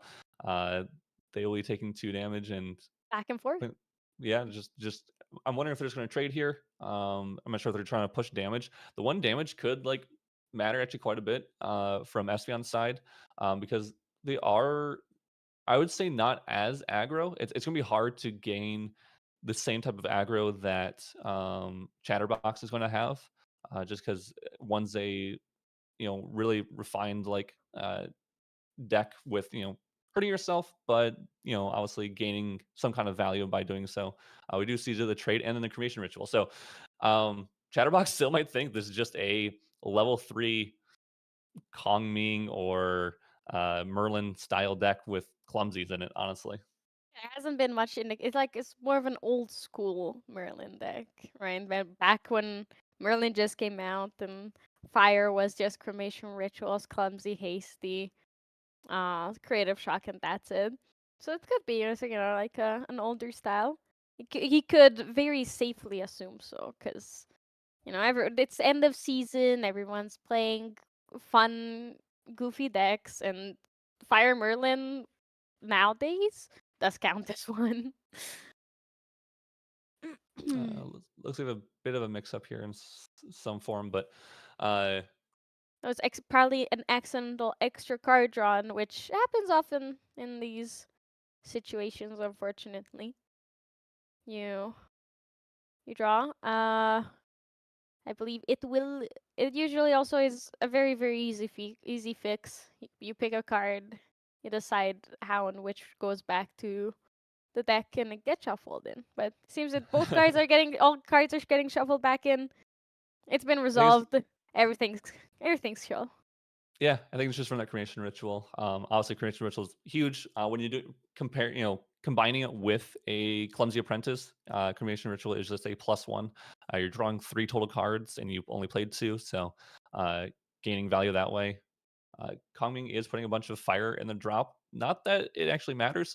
They don't really play anything to deal with, with their graveyard fire and graveyard. But it's funny in these kind of matchups, you might think your opponent has some kind of strategy with their graveyard, if they're rapidly putting fire in there. So not that Chatterbox has nullifying lantern because it would hurt them too, but just something from Chatterbox to think about while playing as well. Yeah, it's there's another demonic term. You're right. It doesn't. So far, nothing so obviously aggro has come out, but it is seeing the 3 fire cards in graveyard would, I believe, bring most people to start thinking about like rending flames or any kind of fire attack that goes cares so much about your graveyard. But that still is a Merlin thing, right? Because you have to be a warrior for it. And Kangming obviously is not a warrior. You need to go up into Merlin. And we do see the Goja level up, and it's showing off their deck, their material deck to their opponent. So because of that level 1. Bringing out the Suzaku, the fire, the Ruby Fate Stone? Yeah, this is Ruby. Ruby Fate Um, Stone. and Oh, it's going to turn into Suzaku once we are playing a Vermilion Decree. So alright. pushing damage, uh, and I and I think there's all in rec still, so they're going to get those quest counters. With 2 mnemonic charms on the board from Espeon side, there's gonna actually push a lot of damage really quickly. Um, Speaking of pushing damage quickly, we see even more damage from Chatterbox. There it is. Oh Um, my god. That is also not a card you see often. I don't think Sparklight has really been played for quite a while. I'm very, very happy to see it. Because yeah, unpreventable damage is so much more important now than it was when the card came out originally. Because there's so many ways to prevent it. Also, in the meantime, we got a bit of a clear up on what happened exactly with the players here. It was one of the Espion unfortunately forgot to de-sideboard, but because this is a locals level event, the rules enforcement is much more chill because it is like it's a learner friendly environment. So they shuffled their deck, they de-sideboarded, and it's all fixed now. do you see the Flaming Foul? I love this card. It's kind of like a Blazing Bowman, but you don't have to have a fire in your graveyard to activate it. So it's just a 3 cost, 3 attack, 3 power, and 1 life. Tamer Animal Bird, and then as it's attacking champion, it's going to deal 1 more damage there. So it's actually a swing for 4. We also see the Fate Stone of Unrelenting. It's coming in, dealing 1 damage. This is going to trigger the quest counter on Ruby Fate Stone as well. So we're already seeing the Kongming Espeon at 14 damage of their 19 health. So pretty scary. Um, those two mnemonic charms can be really powerful with in combination with a fireball. They might be only be level 1 right now, but if they sacrifice both of those, then they can play a fireball that's going to come in for actually 6 damage. So, which is a quick amount of damage that they might not expect for sure. Yeah, it's a very it's like you were talking about how it's scary and dangerous that Goja is dealing damage to itself, but it's still controlled. And I feel like Chatterbox has perfectly presented like what this deck is about. He has been dealing damage to himself. He has dealt 3 damage to himself, and then every recollection he's gonna deal another damage, an additional damage to himself. But at the same time, he's dealt so much damage to Espeon as well, right? Because Espeon did have that clumsy, but that's just 2 damage, and Chatterbox already dealt 12 damage to Espeon on turn 2. We do see both mnemonic charms popped and used, and then also a heightened spellcraft played as Ooh, are well you in response to the sacrifice of those. So we're paying empowering, 2? yeah, we're powering 3 plus 2 plus 2, so There it 7. is. A- So and our champion's 8. So and then a fireball on top of that, so 9 damage coming in, I believe, with that fireball to their opponent. So putting them to 20 or 20, putting them to 12, could be pretty threatening. Casual. Yeah, this is a casual 9 damage from a fireball on level 1 here. Pretty cool to see. Espeon has a couple more cards in hand, and if they're able to push their opponent to 18, that 1 damage from the Ruby Fate Stone is you can't stop it from happening. So, well, from normal means, like it has to attempt to try to deal damage to your champion, but you can try to prevent it in other ways. Looks like we're really close to that threshold, though. I don't know how many cards. It looks like it's Oh, one, two, it's or 3 cards in very hand. close. Yeah. Does he have? He just needs another 4 damage. It's not that hard to get. Um, especially in this deck, and especially considering that Chatterbox does not play.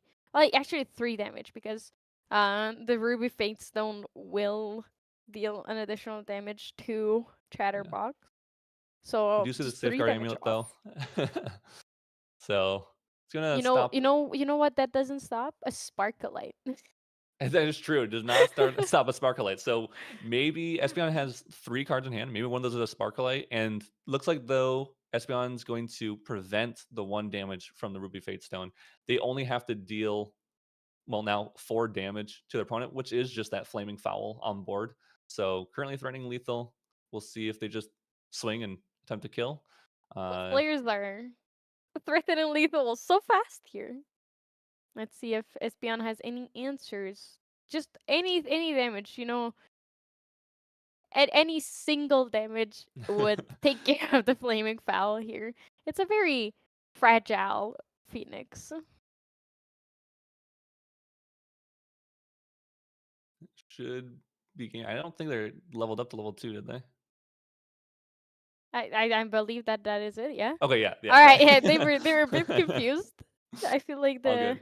Flaming Fountain does read 3 power and 1 life, and so but on the actual text of the card, it gives it an extra 1 when attacking champion. So maybe just a little confusion there, but yeah, Chatterbox taking game 1 really quickly, um, presenting just the strength of Fire Goja, and how much damage it can represent in just a few turns. it was such a fast game. Over in what, three turns? Three each. It's very Yeah. fast. That's what matters. Games over as quickly as it started. But let's see. What do you think that they're going to do? That they're going to bring in from their sideboard to make the game go by even faster.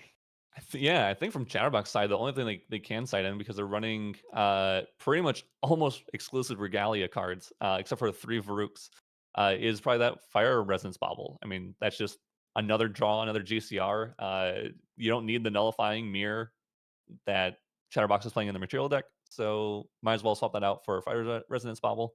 As far as Espeon goes, they have not a ton of options. You could do like a maybe reduced dash, maybe smoke out if you want to use it to poke some damage.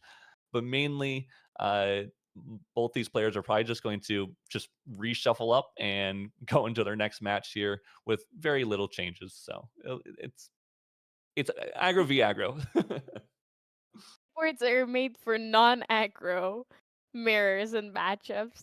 You look at them and it's like Morgan, useless in an aggro deck. Viridian, this is fire. Staggering Strike is for Luxem Sander. Or Or just Tristan. Assassin in general, Yeah, yeah. yeah, any version of Assassin for sure.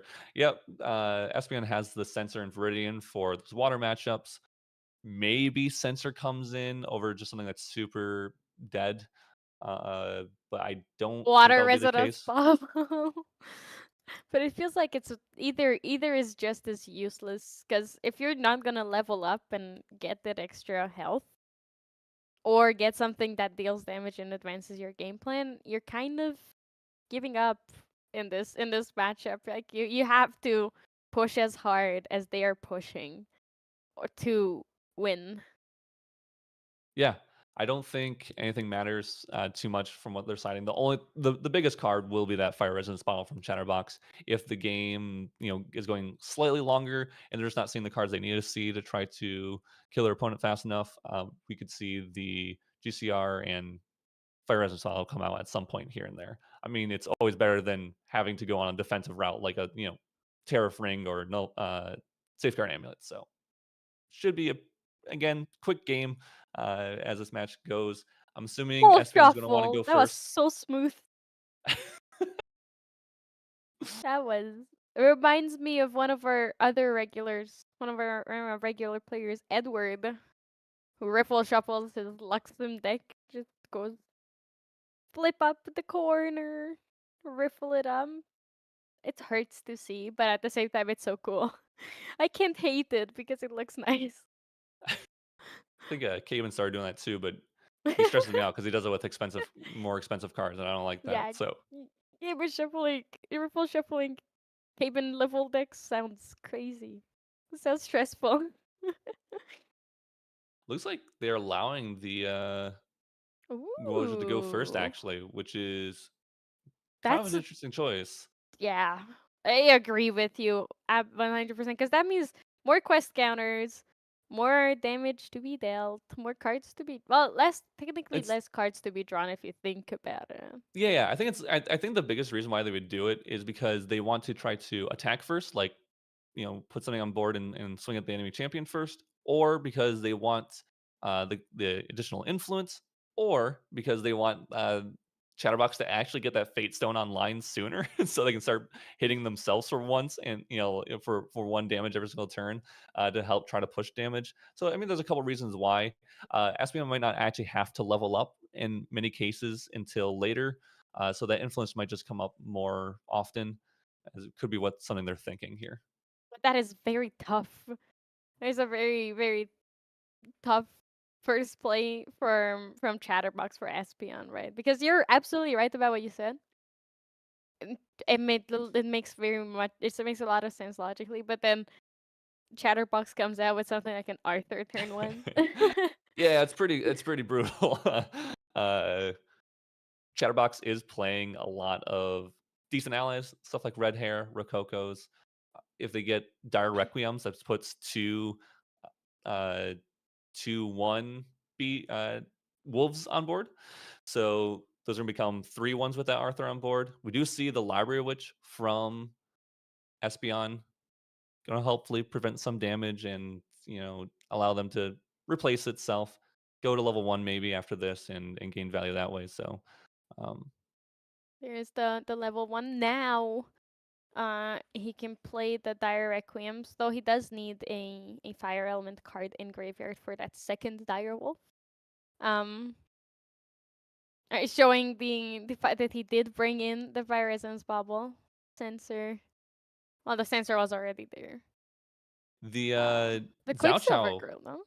getting banished Yeah. is really interesting because using that, because if the on hit effect of that would actually allow them to banish the Library Witch, and I believe not allow the card draw to go through from the on death because it got banished instead of it going to graveyard. It doesn't. Technically doesn't die. It just It leaves the disappears. field into the banishment. It gets snapped into oblivion. So perhaps there's another one down there for Chatterbox. It depends on whether or not they know that ruling or not, of course.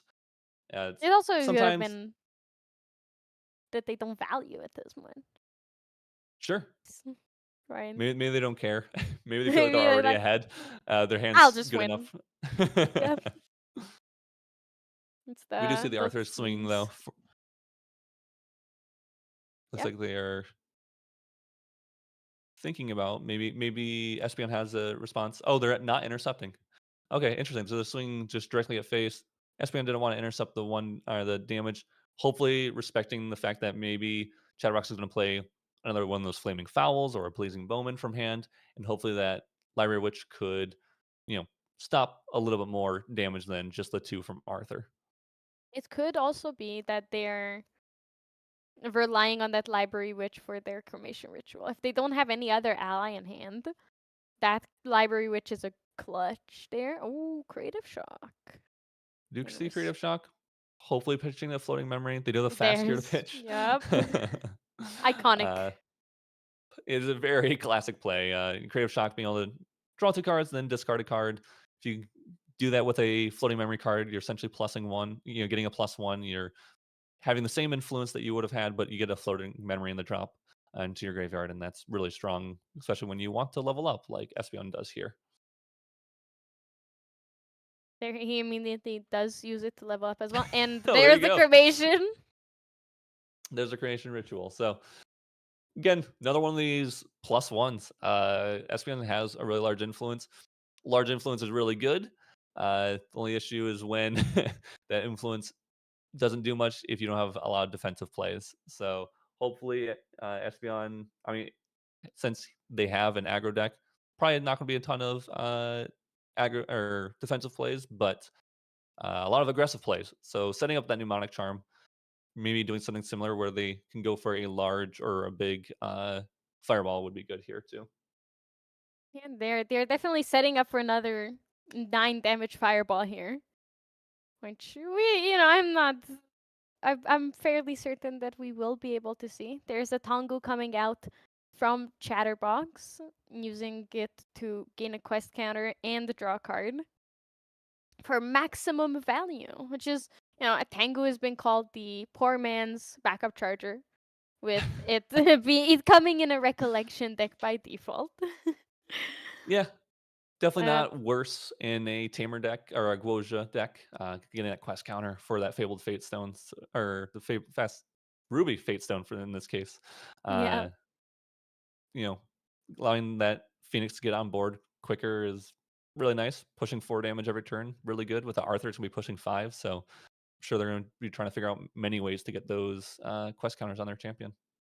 although we did see last game that Chatterbox does not need the Suzaku here to deal any damage. He just has it, just start hitting, and with an Arthur on board, any ally becomes a lot scarier.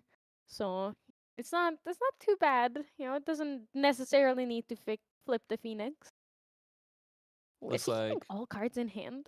Or is oh no, there's a I, response from Espeon. yes, yep. Response from Espeon for the swing and the attack with Arthur. Ah, just taking it. Oh, Alright. He was just gonna let it hit. considering, yeah. I'm sure they could Barley. have like a nascent blast in hand, maybe for that with that mnemonic charm, something like that. Yeah. Ooh, heated vengeance. Yeah, Heat of I Vengeance is l- really good.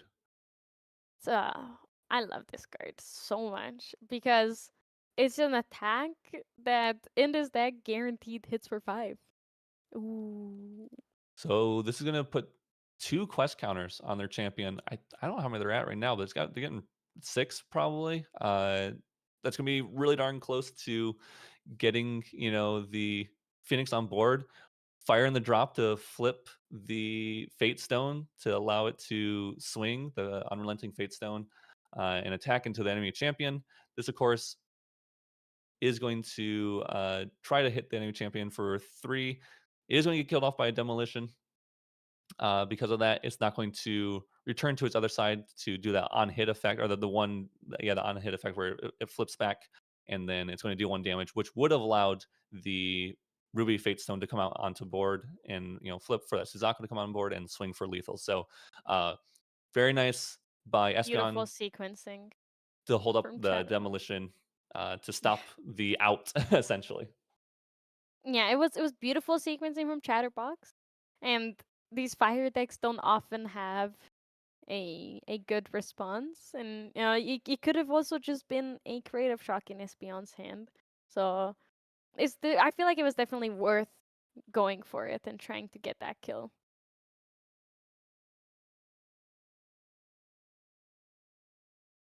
Looks like we're just going for draws on Espeon's side and just they have a bunch of influence. Their opponent is at 2, but they only need 17 damage. They have a mnemonic charm. We saw how they can use those for extra damage. It's going to be really strong. I think it's just another creative shock here from Espeon. Digging more. They're digging a lot through their deck. Hopefully, and Go up something for that more we've another curation patching it. Whew. yeah, and something we don't always see, which is actually the class bonus effect being relevant from Creative Shock. Usually, Creative Shock is just used in a lot of decks just to cycle cards and put floating memory to your graveyard. But in this case, when you discard a fire card and you are a mage, you actually do get the deal 2 damage to a unit that you would like. Yeah, in this deck, it is very relevant to discard a fire card for creative shock, so you can deal damage with it. We're seeing a very similar line as the last game. Doubles heightened spellcraft and mnemonic charm into a fireball to push a lot of damage. But it looks like they only have 1 card left in hand from SPN's side, and so not a lot of interaction. The Phoenix, the fabled Ruby Fatestone, will be uh, rested and then flipped over to its other side to allow you to attack this turn.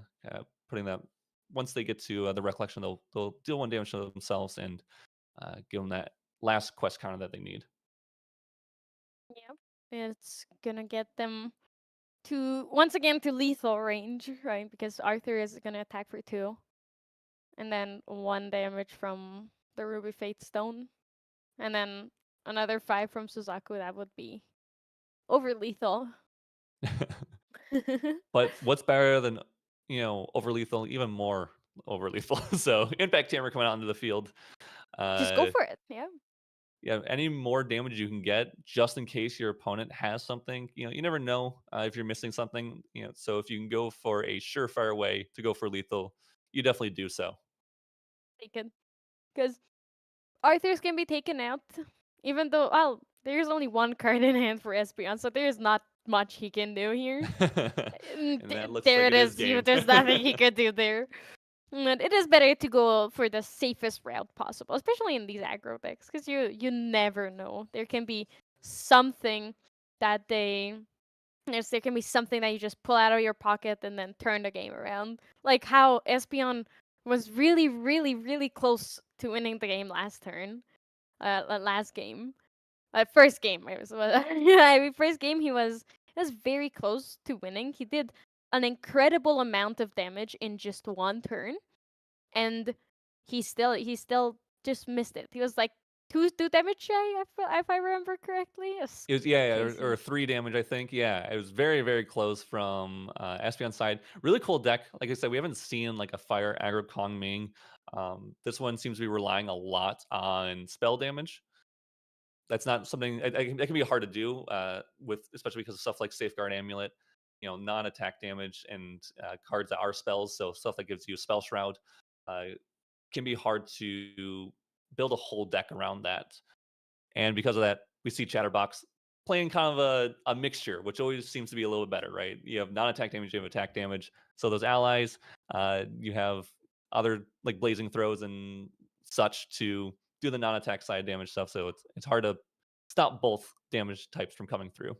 Yeah. It's you're definitely right, and that's why when after Icebound Slam got banned, we saw a Sylvie mixture of mill decks that was much more ally, both allies and spell damage based. But speaking of cool decks, if you want to play against or show off your cool decks or just try them, Revel Fest is next week, and Yeah. starting this weekend actually. On Saturday, July 19th and Sunday, July 20th, there will be hourly events in the Yeti Online server starting at noon Central until 9 p.m. 19th and 20th of July. Sorry. Starting at noon Central until 9 p.m. Central, there will be hourly events where you can get your Rebel Fest participation in. And then from Monday through Wednesday, there will be weekly style events. It will be lower pricing, but it's the style and setup is going to be very similar to to the current one. And the whole Rebel Fest celebration on the Yeti Online Discord server will be ending on Thursday with a regular weekly event. And all Rebel Fest participants will be automatically entered into a raffle for door prizes. So it is definitely worth joining. It is all free. You can just come and get your Rebel Fest participation in to join for the promos, get your XP, season's ending. I know many people are right on the threshold from like silver to gold. If you really, really want to get your promos, come join us. There's going to be a lot of events. It's going to be very fun. It's going to be a lot of silly decks as well because it's Revel Fest. We're just celebrating the game. So it is definitely worth joining in. And I am very, very excited to see you guys all there. I will probably be playing 1 or 2 games as well. So hopefully see you guys. But also speaking of silly decks though, I'm interested in what people are bringing today, right? Because like we said, season's ending, so even today it's a bit sillier. So Sure, a little more uh relaxed. The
not meta. us, the field, the meta, yeah.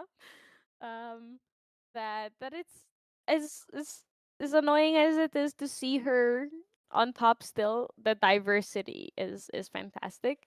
The other champs, I'm hoping that you are right and it is Alan included. Like, I mean, I'm just saying I played Allen at my locals and I took it down, so oh, he's not as bad as what people think. but you have the aura, Isaac. You're Yeah, world's yeah. competitor. You show up to an event and people are like, "Oh no, it's Isaac." Yeah.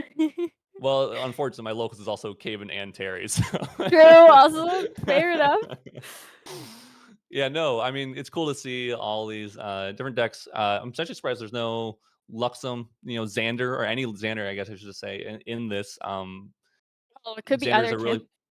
I guess it could be, but Xander's a really popular deck. People might just be a little tired of it or wanting to try new things. That's always cool. Yeah, so it's a very very interesting to see. I wonder. So I'm this is a very me just curious about how the Mitch from Merlin's Marketplace. Thank you so much for making these statistics and graphs for us. I do wonder what makes you determine what other champs you show, because you show one Rai, one Tonoris, and then other champs is 3. So that's why I'm curious on how this exactly works. Is this bias? Is this showing the men more? because like it's interesting, but it also makes sense because our producer just whispered in our ear that is any champion that's less than one. So I guess that's if they're playing like a lineage break or like something that's like level 1 and then goes into Merlin I think or it yeah, I things think it like could be that. that or if they have 2 different level ones or something like that. I think I've seen that before.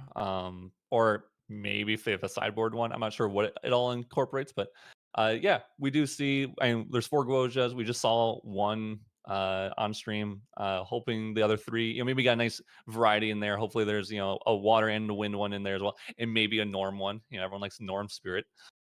And and We then also saw the Kong Mings, right? We saw 2 out of 3 Kong Mings. It's true. We did see 2 out of 3. So that's pretty cool. Uh, Maybe we'll get some Dao Chan and Jin in there next. I know uh, we just I think we just did a video on Jin.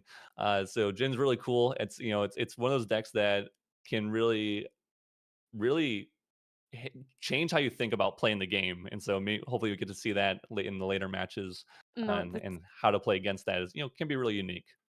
no, yeah, so absolutely right about that. Like I love playing Jin, but I also get so scared playing Jin. And I think that's like the issue probably many people suffer from is knowing where the limit is and how much you can recover and where how far you can push Jin.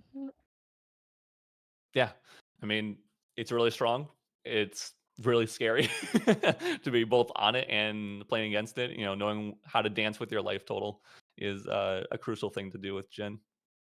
Spooky, very spooky. But Tristan, obviously, people are inspired by Boy. I am sorry, Bobo.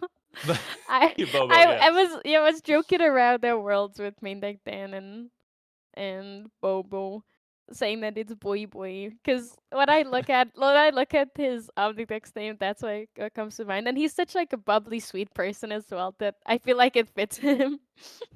Yeah, he's great. I'm sure people were inspired by his list and him taking down Worlds, 2025 Grand Archive Worlds event. Really cool to see. I mean, also people still might have Believe. finally getting the chance to play with Windblessed Lookout. There hasn't been a lot of uh, chances to play with that card necessarily. So still, interacting with that card and trying to build decks off of that is, I'm sure, is on people's minds still.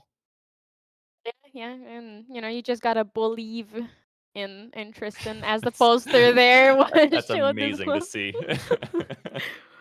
It's wonderful. I'm very glad that we can joke around and just enjoy Grand Archive so much. But I think we've talked enough about champions. Let's see the element breakdown.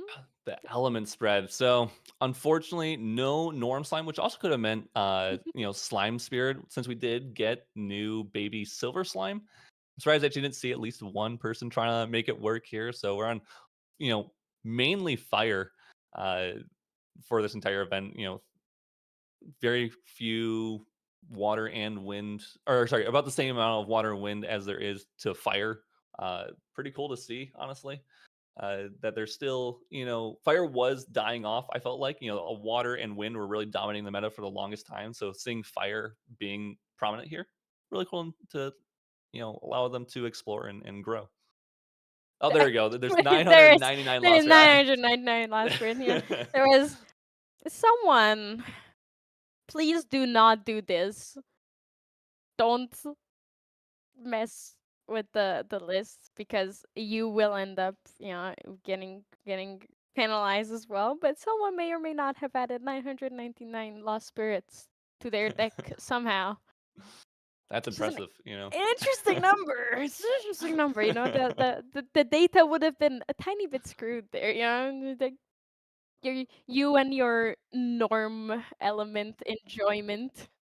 So Yeah, yeah, and it's fine.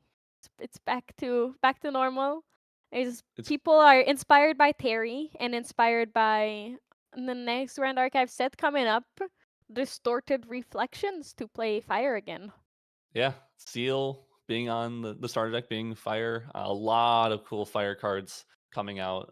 The suited cards, there's a lot of, I believe, all this heart suit is in fire.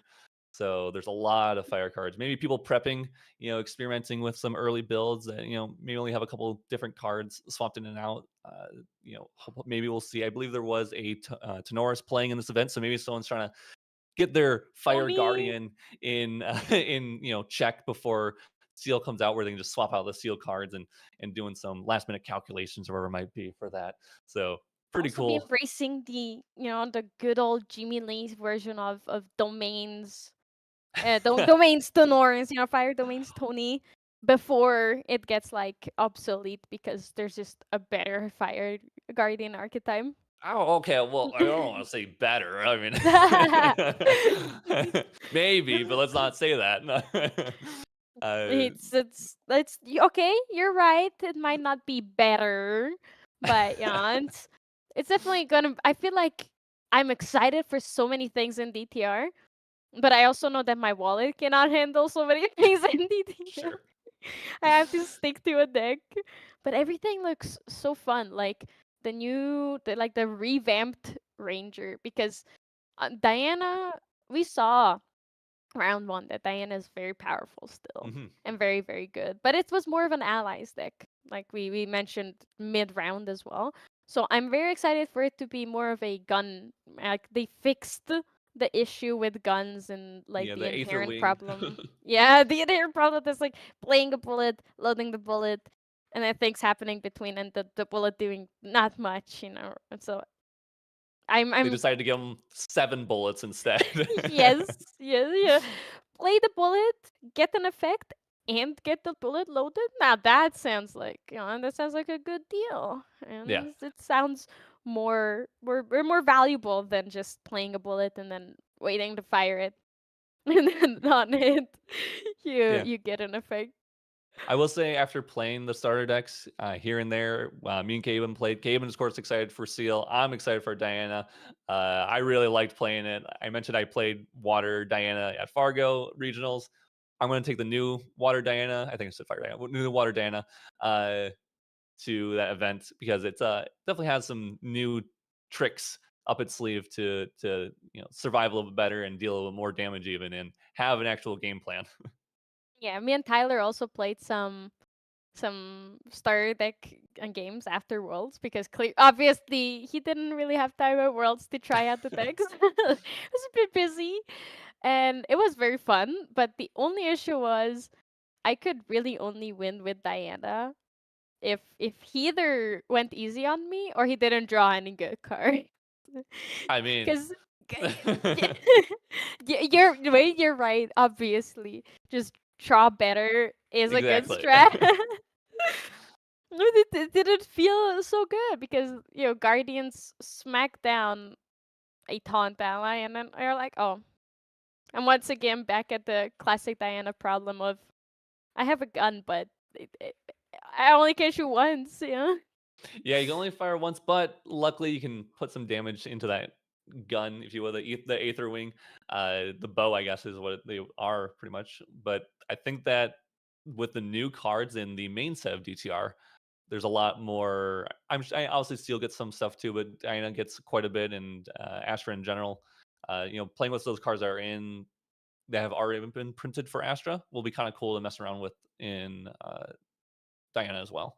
Yeah, yeah. I'm very much looking forward to seeing Astra, the old stuff, and Astra, the new stuff mixed together because you can Aether Call and Star Call at the same Yeah. glimpse, and I'm very excited to see how good. Not I'm not trying to. I don't want to say good players, but like how players that can plan forward, plan ahead well enough can Yes. abuse those mechanics together because it's going to be crazy.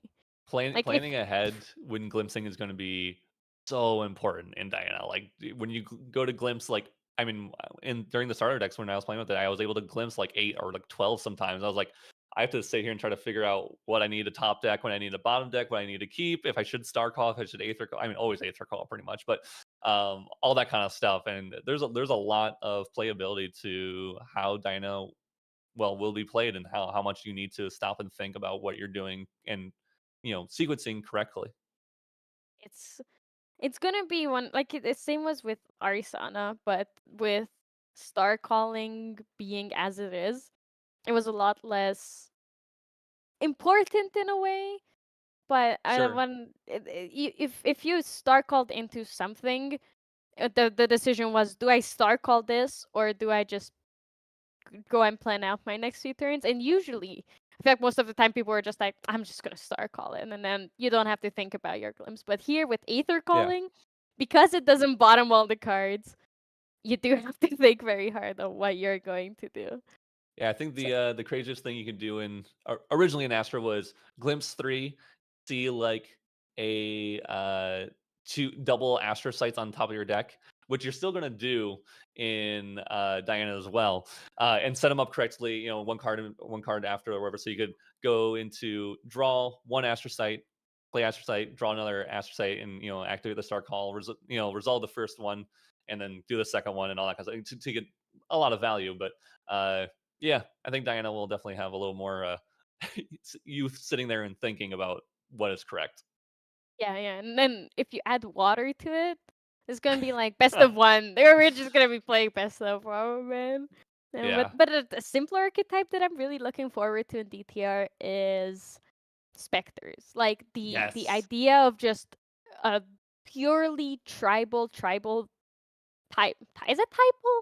I like it's one Typo. tribe. There, one tribe of is it like the same subtype of allies just like working Yeah. together is such a cool idea to me because it adds another layer of flavor to your normal allies decks because wind allies and Henki's 52 just valuable allies in a deck works great, but I'm missing that spice from it. That's why I really, really like Oath as a deck because it still has something more to it. That's not just smack down allies and hit.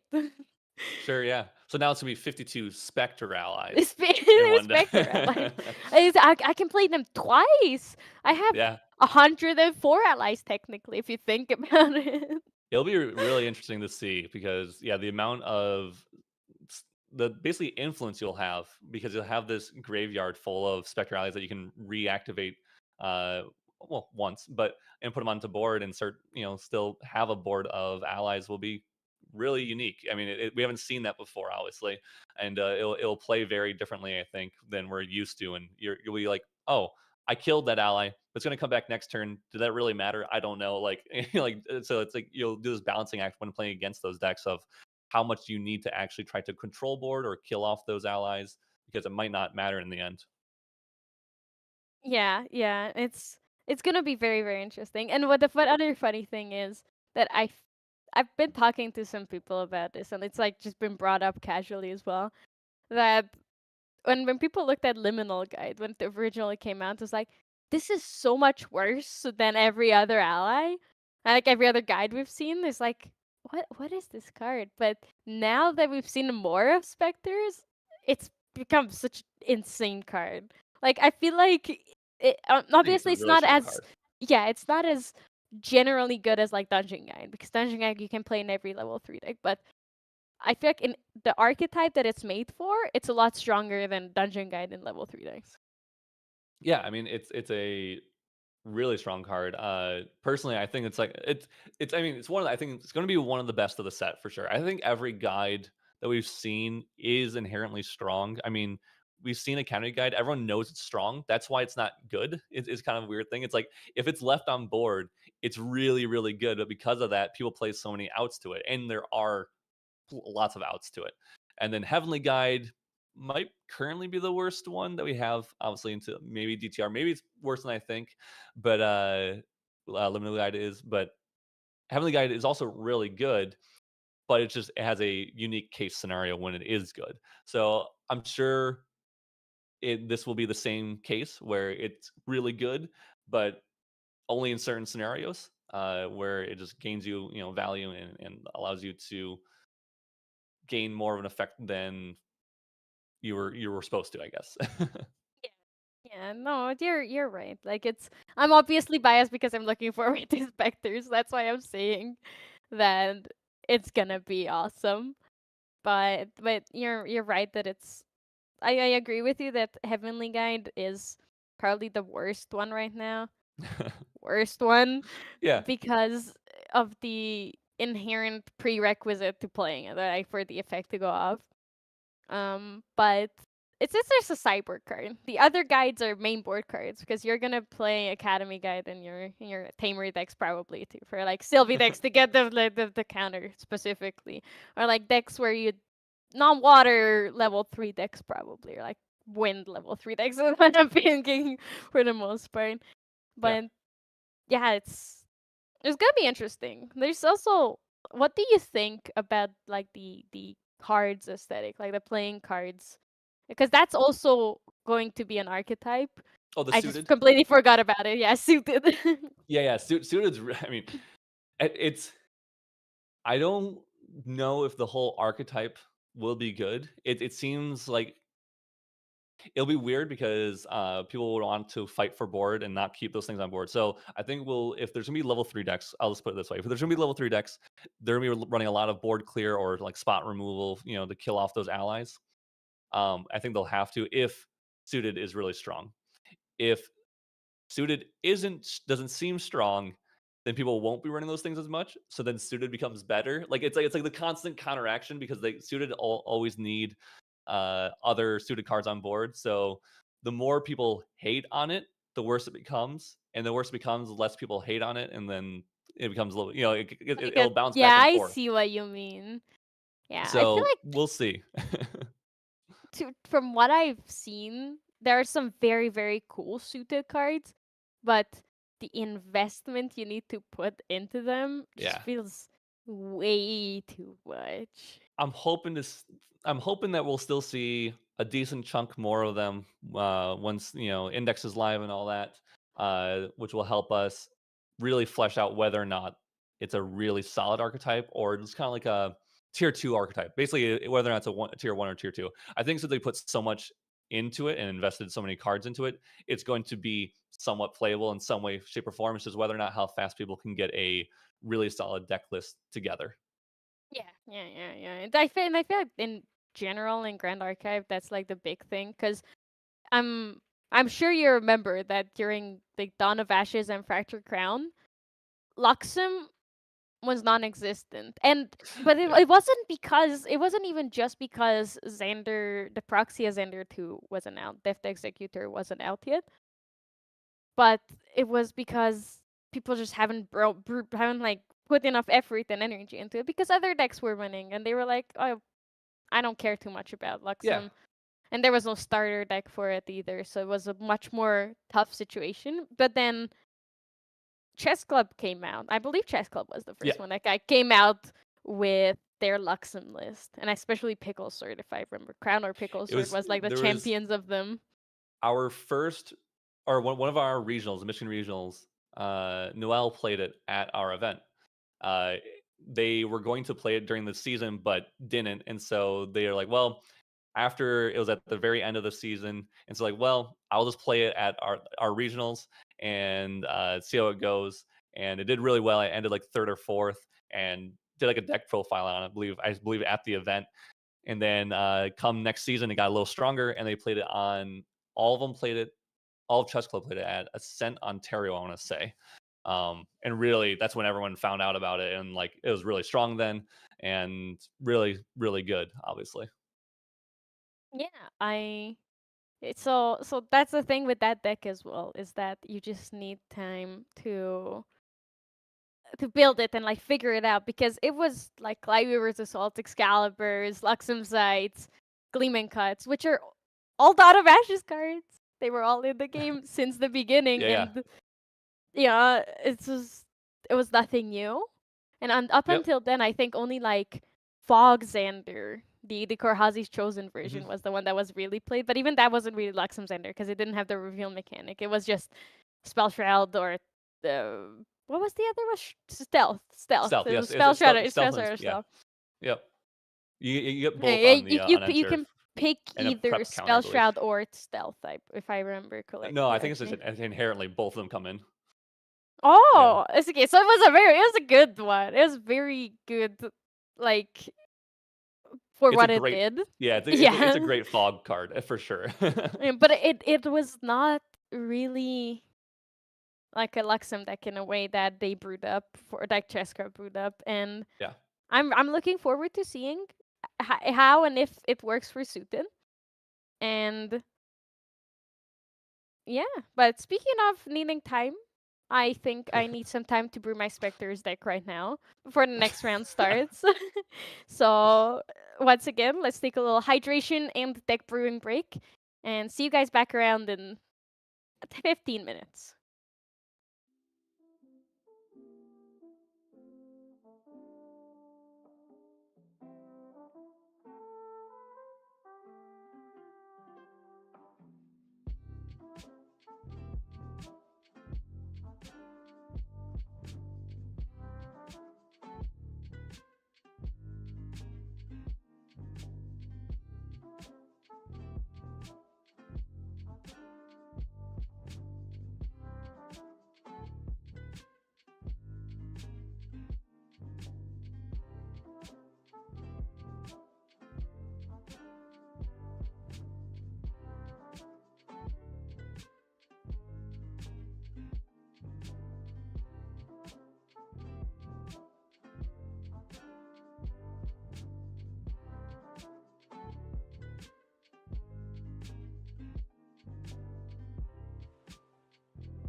Hello, everyone, and welcome back to round three of today's Yeti online locals. I am done brewing my Spectre deck. What have you been up to, Isaac, in this 10 minutes? Polishing off the Allen deck every single week at locals. I've played a different type of Allen. Well, different type of Geldis deck. I'll put it. So I played Wind Allen with Geldises in it. Then I played Fire Allen with Geldises in it. And then yesterday actually, I played Fire Merlin with Geldises in it. Uh, went didn't quite. I lost to Terry, but it's to be expected sometimes. But it's still Okay. fun. Second that world, second at the world championship. He Yeah, gets to get his wins, yeah. Unfortunately, he's proven that he's better than you. It's like I was Unfortunately, yeah. saying. No, no, no. It's fair. No, no, no. But now we like our diversity here, but sometimes the matchups that they just don't work out the way you want them to. Now we're gonna see a mirror. I was gonna say for the first time today, but like the first round was very very close. I think It's funny, because we've actually had the the water same decks. element mirror every single time, and it's no different from this round either. Yep, but this is exact type mirror. We're gonna be seeing Zeus on Fire Dao Chan versus Kaze on Fire Dao Chan. Yeah. How Kind you of feeling? kind of weird. It's gonna be interesting because I'm excited for the interactions with Searing Rebukes in response to the other champion Searing Rebuke, and trying to mess around with that with pinging them for damage while pinging yourself for damage to try to ping them for damage. I think it's gonna be a little bit of a fun time.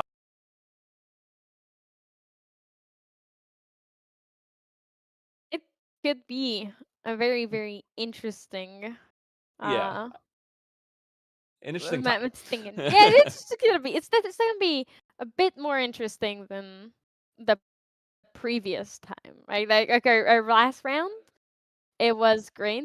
Um, but Yeah, this round's gonna be a lot more spicy in terms of like matchup because it's not just yeets things onto the other champion. It's a bit more thinking, it's a bit less ooga booga aggro this time. yeah, it definitely will be interesting. We'll see if it just comes down to who draws like Fire Bloom Flourish first, because that's obviously a major card in these matchups. In that matchup, actually in the deck in general, like it's like one of the cards you want to see eyes fired out chance. So it might come down to who sees it first or who sees more of them, so that they get their recuperate their influence faster or better than their opponent, and we'll just see if that's the case or not. One thing to point out that is kind of interesting is that one of them is on a level two. Kaze is on level two, while Zeus is just on level three. So we'll see how that works out for Kaze.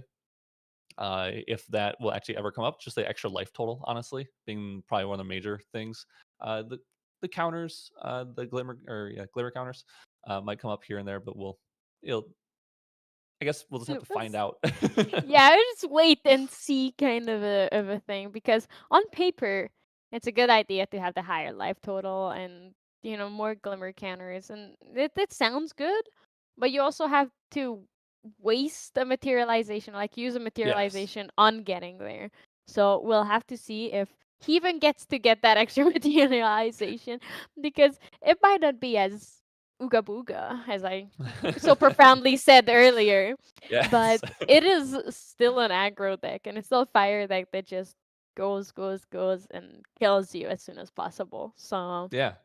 And they are running different variants, right? They're not obviously not on the exact same, 60-ish cards if they're on slightly different ones, but one seems to be a little bit more alley based, while one seems a little bit more kind of maybe more standard typical, I'd put it. Running just really cheap cards that they can put on board quickly to gain advantage. So or deal damage faster, I should say. yeah, it's I'm curious to see which one will prevail in in this matchup because I'm personally am much more of a fan of allies because of what you said earlier of relying solely on spell damage Yeah. is very volatile. So I'm a bit biased and leaning towards the because I'm an allies player at heart. So I'm leaning more towards Kaze probably triumphing here, but the speed of just raw damage can also be incredible. Definitely. So I mean, Safeguard Amulet, I was talking about how good it is earlier, but it can only save you for one turn. And so, and only on your opponent's turn, or probably on one turn, I should say. So you can do stuff on your opponent's turn, which can be very, very strong. So, like, you see them use Safeguard Amulet, banish it to give themselves that protection. And these go, cool, pass, because I can do all my stuff that I want to at fast speed anyway. yeah. Although unfortunately, it seems like one of our Fire Diao Chan players didn't show up. So as Might be rolling. wonderful as it would have been to see this mirror, we're not getting a mirror this time, and it's not even an element mirror. It's not even a champion mirror. There's no fancy schmancy shenanigans like that. We're seeing good old reliable Wind Lorraine with Clarent, obviously, because like, why wouldn't you play Clarent Or in this Fire world? Lorraine. Fire Lorraine, yeah. Yeah. Thank you. And what I was thinking of with Arizona on the other Yeah. side. This will be a good match for sure. Yeah. So finally, we get not a mirror. But yeah, Serene, Wind, Arasana. We saw this play in at Worlds, not in the top 8, but actually at the Worlds event. There was a Serene Wind Ari player. Um, we do see. I mean, they're already into the game here. That the one of the best starts you can have as Ari is getting the te- uh, Tenderland, or not Fertile Tenderlands, the grounds. Fertile Yeah, Grounds onto the board for your just gaining that value, those token, getting those herb tokens on board as oh, that is very tough because we didn't have time, obviously, unfortunately, to talk about these decks, but Chem Collapse is playing a lot of Astra cards. I couldn't quite make the math on it quite real fast, but he is very, very heavily into that level 3 Astra plan. So losing the dungeon guide here is quite detrimental. So for the wonderful start that he had on the Fertile Grounds, the dungeon guide is unfortunate. Unless of course he has as the I second say, one because they always have the second one. it There could is be it never could be a just chance one. there. Yeah. If he was willing to lose that dungeon guide so easily, then surely he'll have the other one. Yeah. On the Lorraine side, obviously, I think it was an increasing danger turn one. So it could have been that increasing danger drew the dungeon guide into memory and they hit it off of leveling up. So it very well could have been the case. We'll True. see if the Ari player has another one. Leveling up on the Lorraine side. One of my favorite things about Fire Lorraine is something like Fire Momentum. How fast, if you put fire cards in the graveyard quickly, then Fire Momentum starts just hitting for more and more. And every single time you use one, it does more and more damage technically because you're putting one more fire in the drop after using it. So uh, one thing that Yeah. Chem luckily does have in their material deck is Nullifying Lantern. Obviously, a great card against any graveyard strategy deck. We do see the Creative I Shock here. I do want to point out that the banishment for the level up from Slinky Fox was a weaponsmith, which is I haven't really thought about but with Clarence, that card is really become like Yeah, a playable card, playable again. it's a very Cause cool card for that. yeah, it's a long time no see, but there it is. We have not seen Weaponsmith played in a long time. I don't even know. Like, I feel like it was like FTC, like when it was like actually played. Just Yeah. was outshone by a lot of cards recently. Um, you know, Luckily, Ari had Polaris activated in the main, bring that on board, so can deal with some of the allies that uh, the Fire Aggro Lurn player is going to be bringing out and putting onto board. Stopping some of that damage will be huge as long as you know they're able to get enough herb counters onto it, and as long as the Lorraine player doesn't bring out that Clarent and to protect their board. And speaking of which, though, we see a reduced ash right away onto that onto the Polaris, respecting, wanting to keep their board alive and the amount of cosmic bolts that that can represent Yep. for the Ari player because they do have fertile ground, so they can get a lot of counters onto that Polaris really quickly. I feel like as often as I've seen Polaris playing, I have basically never seen it get destroyed before it can wake up. And that's crazy. Like I'm thinking about have I ever seen a Polaris not being activated, and I can't think of a time other than this one. It's so rare. It's It's it's so odd. It can be rare. I mean, I'm sure in going once we go into game two and maybe game three, that Chem Collapse will probably not activate that in their main anymore, and they'll probably do it just as a normal materialization. So that way they can try to guarantee get those herb counters on them onto Polaris, and then allow it to use as a board clear to get those cosmic pulls. But I mean, something Rootus Ash isn't is always kind of like here or there. Like usually people only have like two or three in their deck. But something like Fracturize and water decks often come up against Polaris and Fracturizing, but that still gives some value there.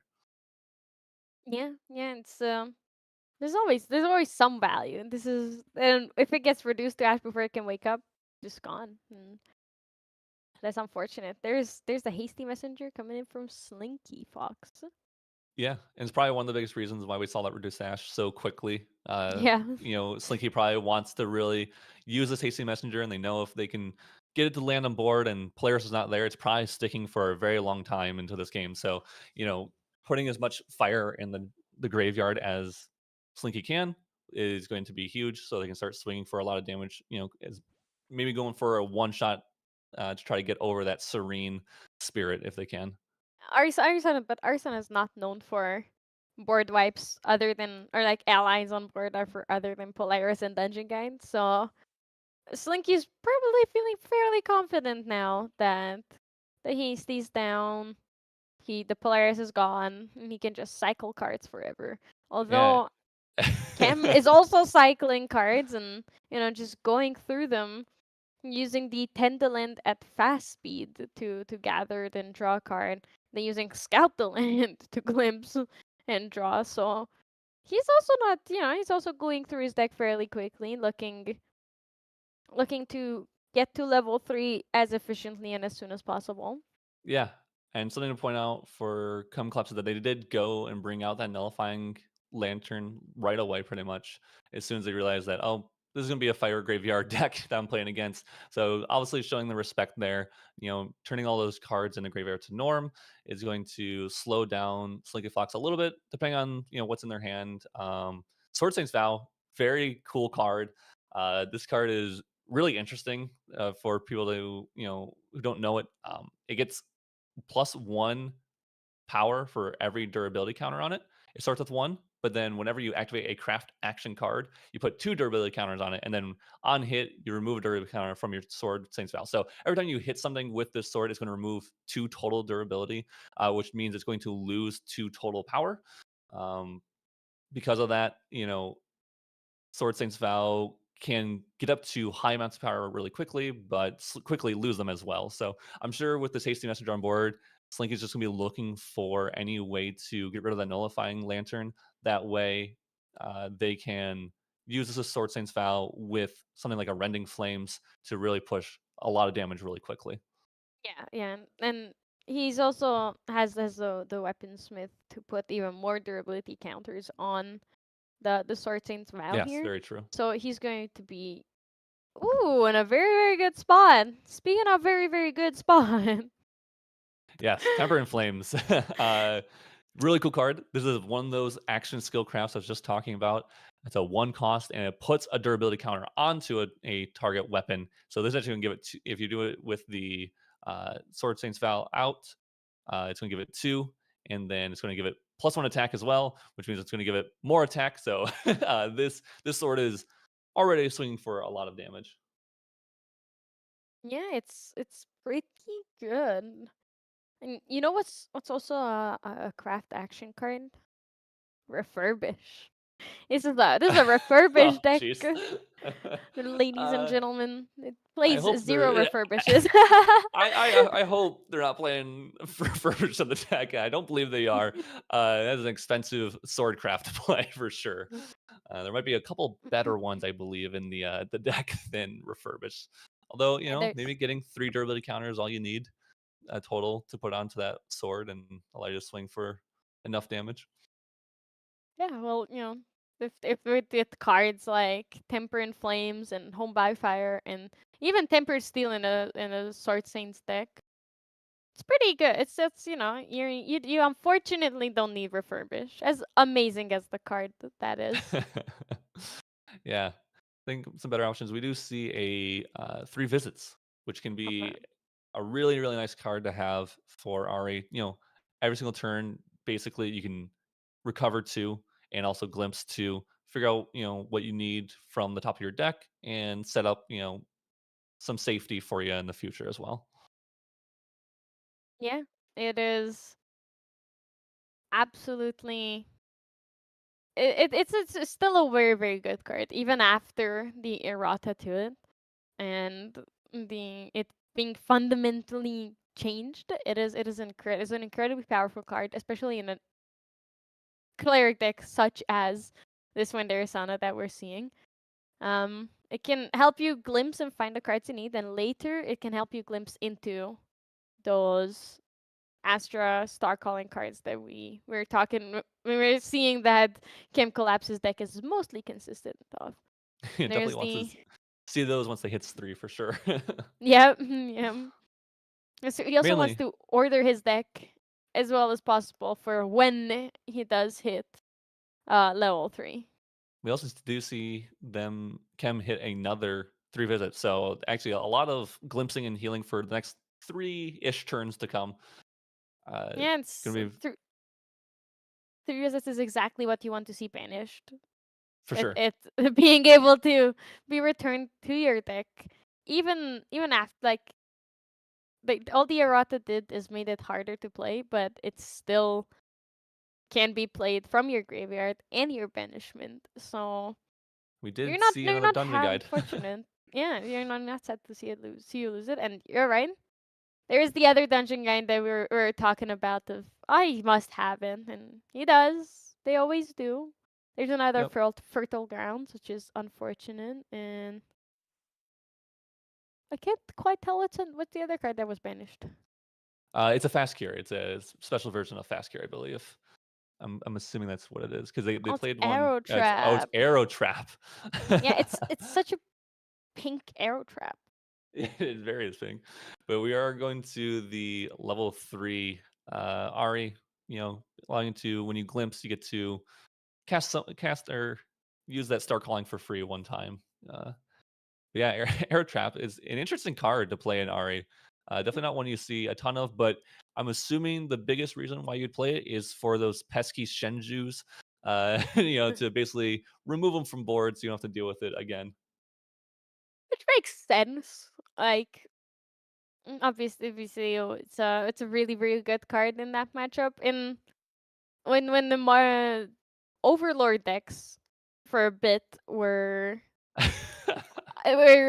running amok, that Arrow Trap was also good against those. Yeah, any way that you can get around Spell Shroud, which is Yeah, those that's what just matters. those actions that are not spells basically. Skill. There is no skill shroud yet.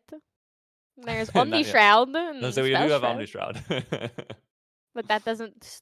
It's not skill shroud specifically. If you can outskill your opponents. Chem Collapse looking like they're in a really good spot from here, honestly. They have a lot of glimpse at their disposal, a lot of heal at their disposal. They have that nullifying lantern on board, a lot of herbs that they have, that they can use to gain value off that level 2 Arasana. They can, sacrifice 2 of them, and as long as they're the same one, draw a card from their deck at their end step. So they're sitting in they're in a good spot. If Slinky does find that reduced to ash, obviously going to be a little, harder for Chem to possibly hold on to their advantage. Um, one thing that Slinky does have going for them is that they do have card advantage. We'll see how long that again lasts. Yeah. And oh, there's a flame sweep. And we're going to use one of those 3 Good. visits that we're just talking about to look at the top 2 cards. Hopefully, find some kind of anything to stop their opponent from doing this doing this play. I'm not sure exactly what they're looking for, but maybe they're just trying to look for like some kind of value. Could just be simply damage or cosmic bolt or something like that. So it's important to notice that Slinky did just level up to level 2. So if he kills an ally, he can draw, which is what's going to happen here with the dungeon guide. But if Kem had a comet fall or something to take out his dungeon guide with, then Slinky would not have drawn a card, and he would have technically been in a deficit. Yeah, for sure. Comet fall definitely would have been the best hit that Sleeka could have tried to find there. Yep. Just bring out the I think it's the lunar Lunar conduit, not the conduit. Kazakh. I was going to say Kazakh They're one. I'm pretty very sure it's they're very very similar they're looking. similar, but very important difference between the two. One's glimpsing one, and one's basically giving you damage eventually later in the game as long as you keep casting and activating those Astra cards. And that's obviously, as we can see, that is Chem Collapse's plan here, playing the Aster side, glimpsing one, playing the Aster side, Oh, but then also drawing another. Some this is great. people, yeah, our players just have it, they just are like that. Though with how much Chem Collapse has been glimpsing, obviously he did probably set up some of these glimpses ahead of time, but it is still very funny to see it pay off so easily. Definitely. I mean, astrocytes, when you hit an astrocyte into an astrocyte, it's one of the best feelings because you basically you cast an astrocyte and then you are able to glimpse the top one. And if it's another astrocyte there, you can star call it. You finish the first one, resolve the first one, draw a card, and then the second one then goes off, and you get to glimpse one more, and then draw another card. So you plus one essentially. Uh, Yeah. and Ari just wanting to gain as much value as possible to keep themselves safe, especially in this kind of matchup, is going to be Kem's whole game plan. Free values very very good, and there is the wind resonance bubble from Slinky Fox. The question is, what Chem Collapse can do here is in response lineage release, because he is on 6 damage counters, so he would just recover back down to 0. Does he care enough about the one card that he'll do in It turn? doesn't He look does like not. Yep. he does not. Yeah, because that gives up quite a bit of some of those advantages, like the 3 visits, which might be Kem's only way to glimpse right now. So wanting to keep those up for the future, but also you might be able to heal down below uh, the 6 damage that Kem has taken, and so then it just feels a little bit worse to just lose that value of the recover. Yeah, definitely. Like the reliable recover and glimpse and the advantage he gets from that is much more valuable than just the denying the one card from Slinky. It's also usually, I feel like it's better to deny or like react to the effect of a card than the card digging for something. So like if you're Luxera's mapping, if you could slice stifling trap a Luxera's map, it would be better to just negate whatever their Luxera's mapping for. Yeah, we do see that second reduced dash come out, most likely targeting. I believe the only thing it can target right now is that nullifying lantern, which is obviously a thorn in Slinky's side. uh, we are seeing Ah, an Astra Seal. That is huge. It's really good for Chem to have that. That's going to negate the target card activation, targeting the reduced dash, and banishing that card that has activation negated this way. Now that there's one reduced to ash in banishment, all future Astra Seals that target a reduced to ash will actually cost 3 less. So if finds another one, Does he have it? and There there's is the the other case. Astros. Yeah, okay. So Unfortunate for Slinky that Chem had both Astro Seals here. I mean, I guess fortunate for Slinky they found, I believe, all three reduced to ash that he runs in the main. Uh, so finding that out, uh, Chem finding They that out got him. for all those is kind of crazy, but finding all three reduces is also kind of crazy too. So Slink is definitely have to play a little bit different of a game plan, uh, trying to figure out how to gain value and damage on board as best as possible. You know, whether it be through allies or just mildly large swings. You know, swinging for like 4 or 5 instead of the 18 or 20 maybe they wanted to. Yeah, the annoying swings versus a game-ending turn. It's kind of unfortunate for Slinky here. We There's a do Comet see Fall. Comet Fall, yeah. Comet Fall, they are able to cast it for free because of the first Astra Star Calling they've done this turn. So Comet Fall being able to finally deal with that Hasty Messenger that's been putting in work for Yeah, Slinky that's and dealing that much needed damage to face is going to be really important, especially since Chem wasn't able to use the Polaris to gain more, generate more Cosmic Bolts into their deck.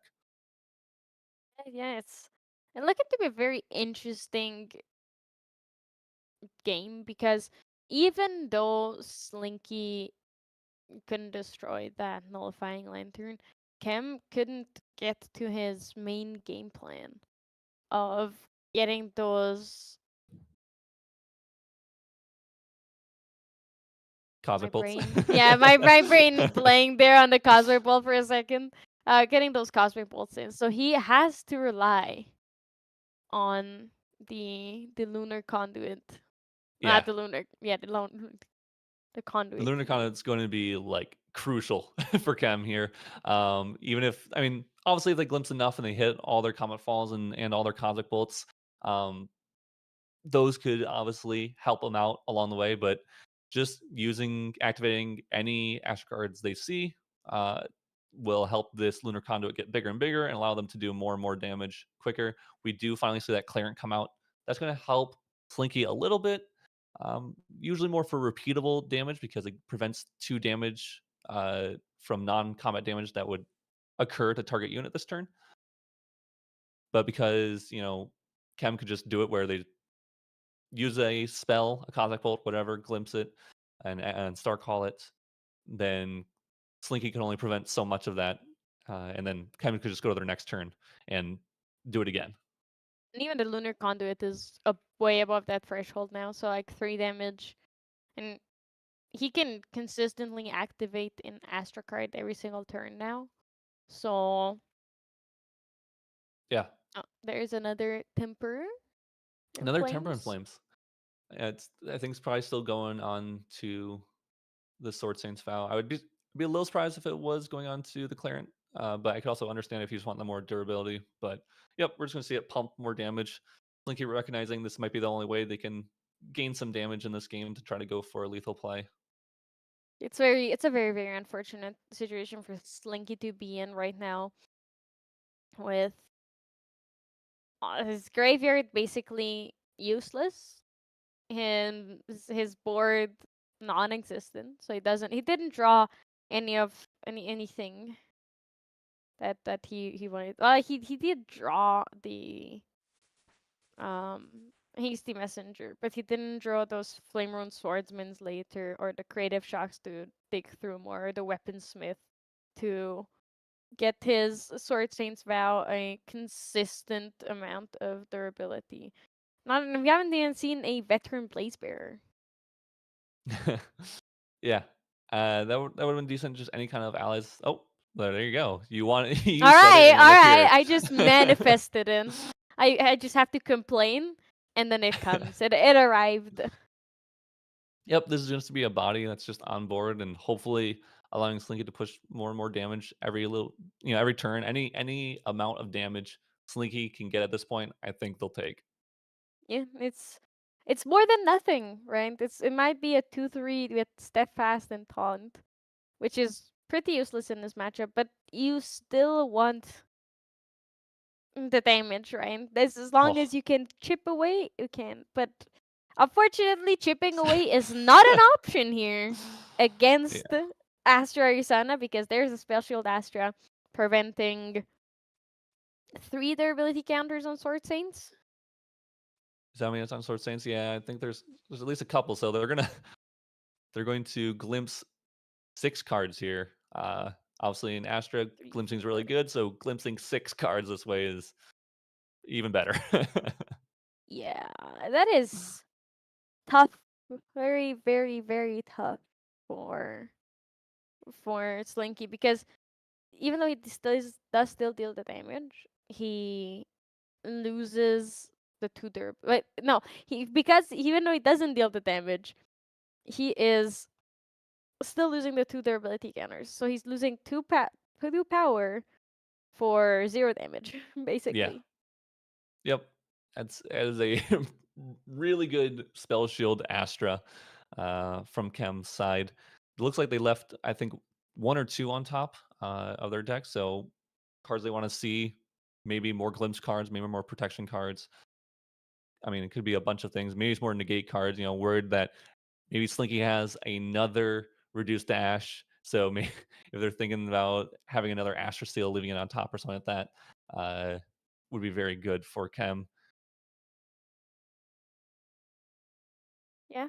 Mm, it seems that yeah, the lunar conduit amount of counters was fixed. Now it's up to 6.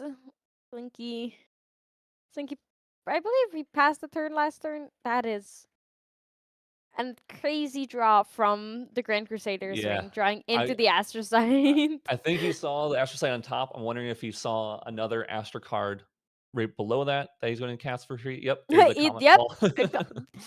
Bye bye, veteran Blazebearer. Was nice to Beverly see Bear's you. gone.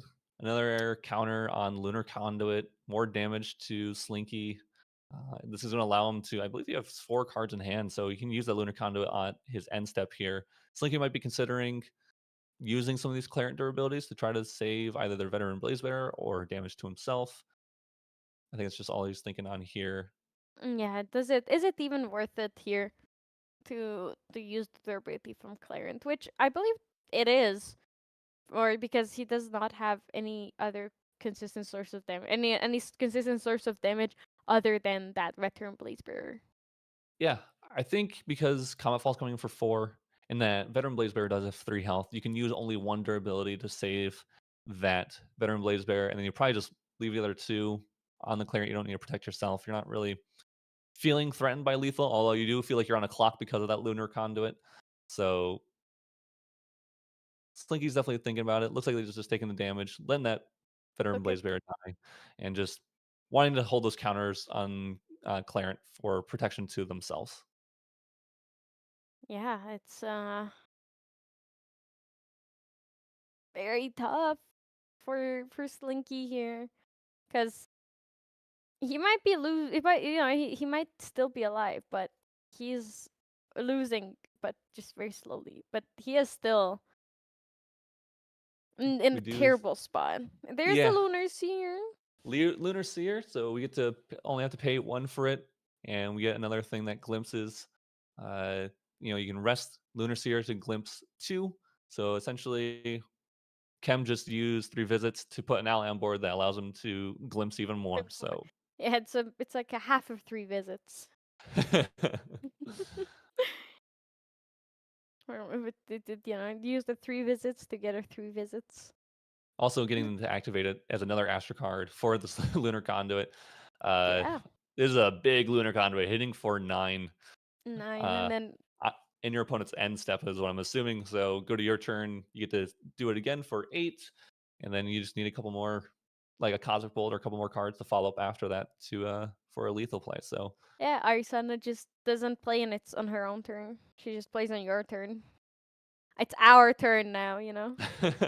yeah, that's something very strong about Astra and Ari in general is that they can play a lot on your opponent's turn. So it's it makes it hard to play for interaction because you want to do stuff, but it's your turn, so you either do stuff or you hold up interaction and just pass. And if you don't do anything, then you're not progressing your game plan. Yeah, and it seems that Slinky used 2 durability counters to negate 4 damage that was coming in from the lunar conduit, only taking 5 damage from it, which is still quite a bit. You know, I wouldn't scoff at it, especially considering. All right, he's glimpsing again, looking at his memory with he's glimpsing at the with the lunar seer, Yeah. setting up his deck in the ideal way. Is it possibly Right, the fourth astrocyte? Because that'd be very interesting. that would have been crazy, but unfortunately, it seems that it was not a star calling card that he saw here. Yeah. I think he left both on top, so Necklace of Foresight could glimpse something and dig a little deeper for an Astra card. Uh, I if you use Lunar Conduit coming in for 8, they can block 2 of it, so it's only going to come in for 6. Put them to 20, and then go to your opponent's turn and Cosmic, and then you just use 1 Cosmic Bolt. It will put them to that 24 damage for lethal. So we'll see. Chem's got to be pretty darn close for a lethal play here. We haven't seen any Cosmic Bolts. They all could be in hand theoretically, but uh, very close nonetheless. Yeah, And we do it's see him go to his end step, drawing that second card. So going to play on his opponent's turn again as well. Maybe he just has a lot of hoarder counters or and he I asked your guess card really. yeah, I guess most other Astro cards. I mean, could be another spell shield, so really not worried about dying and still has that lineage release for the extra heal if he needs it. He's not even close to needing it as of right now, sitting still on only 5 damage counters, 25 total health, plus the 6 he can recover, so he's at an effective 31 total health. Still, even if he minus 5 from that, he's still above his printed health total, life total currently, and 26. Yeah, that's that insane strength of Serene Spirits. Yeah, you're losing a card, but you have a heal, a recover 6 at any moment. Uh, And Obviously, you if your get to opponent, set up your hand, which is yeah, very yeah, important in in these very advanced element heavy level 3 decks. yeah, if you're able to find a way out of the loss of 1 influence, it's very strong. And there's several ways you can do that in multiple, different types of decks. So looks like he's just checking, asking if he still has I Serene saw it, Spirit, yep. for that exact reason. Slinky wondering how far he has to go to try to, uh, kill this Astrop and go for any amount of, a lethal, any kind of play he can. Uh, like I said, it's gonna be a little difficult to do so. Probably just gonna see Chem at Slinky's end step, pop that necklace, look at the top 4, hopefully activate an Astra card, and then use that Lunar Conduit to deal more damage. It seems that that is exactly what is going to happen. Oh, We do see a Wisdom's Wisdom Reprise. Reprise or So Reprise. I've heard people pronounce it both ways. I we heard do see Glimpse 3 and drawing a mem. So no, no Astra hit. Yeah, I mean we got getting pretty close. I know we've hit most of our astrocytes, but most of our astrocytes, couple comet falls, but no cosmic bolts yet. Using that necklace of foresight here, hopefully gaining some kind of any kind of advantage here. nothing to Star Call again. It's quite. Look, This was very interesting. No, but he's keeping it all on top. So it must be some incredible cards. is there other incredible cards or another astrocyte? It's the only thing I can think of. So you can glimpse 2 here with those 3 visits. This will allow you to, astrocyte, get rid of 1 you don't care about, Oh, you're and then use right. astrocyte to draw into the next one or to glimpse into the next one and uh, Yeah. gain value that way. So There, do you're see okay. You're right. that. This is what you were talking. This is what we were talking about. Like you need to be so smart and look so ahead to be able to play both Star Calling and Aether Calling. Yeah, It's yeah. Aether Call and, crazy, the Star Calling are gonna be huge, especially in DTR. And there's the Cosmic oh, Bolt off the top, right? 4 damage from the Cosmic Bull. and make sure we get all our Lunar Conduit counters and making sure the Astrocyte is fully resolved here. Get the draw off of it. Now Cosmic Pulse on the stack. I mean, the Now that sequencing is. I will say, Chem's playing this wonderfully. I mean, the sequencing they're doing and everything is like almost absolutely flawless. So we do yeah, see a there are no home. mistakes. Yeah, yeah, they're playing excellently, and we do see a home by fire for Slinky to give the Clarent another durability here. Just to prevent that damage from the Cosmic Bolt. I Yeah, we'll assume see. in a way to not lose Clarence. Okay, no, he does have to. Okay, I calculated it correctly. I was hoping for like another Temper and Flames or any card that gives durability. Unfortunately, he did not have it. Yeah, he will use the cosmic or the lunar conduit uh in response to those Clarence going on the removing of the durabilities of the Clarence on the stack and go for a lethal play, I believe. It should be exact lethal. Yeah, this Oh, 20. unless he removed one. Yeah, you can just next turn. I mean, yeah, he still has Oh it yeah, next turn, wake but up, pure recollection, pay 3. I believe he was like, I'm not materializing anything. Let me just pay 3, rest, and go for it. he'd probably still bring out something just whatever reason, like in Just in case. case, yeah. I'm a very like safe player, like just in case I need to, I will, you know, bring something else out The because ingredient I don't want to pouch, risk just anything in I have case. to.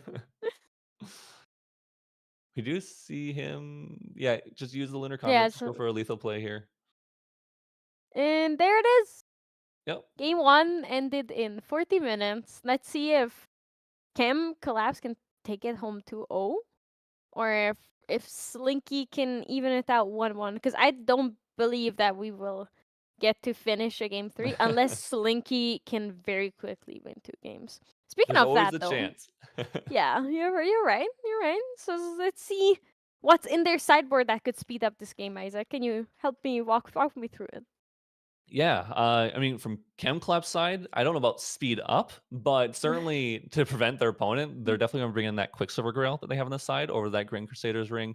Quicksilver Grail and Nullifying Lantern is a very common combination where you can keep your Nullifying Lantern safe underneath that Quicksilver Grail, so you can bring it out a little bit early, and it requires your opponent to have two sources essentially to try to get rid of that Nullifying Lantern, either using a something that uses the graveyard, since like fire momentum, and then in response you banish Quicksilver Grail and bring out the Nullifying Lantern, and then in response to that, once that fully resolves, you reduce to ash the Nullifying Lantern. So wouldn't be surprised if we see Quicksilver Grail come in at all.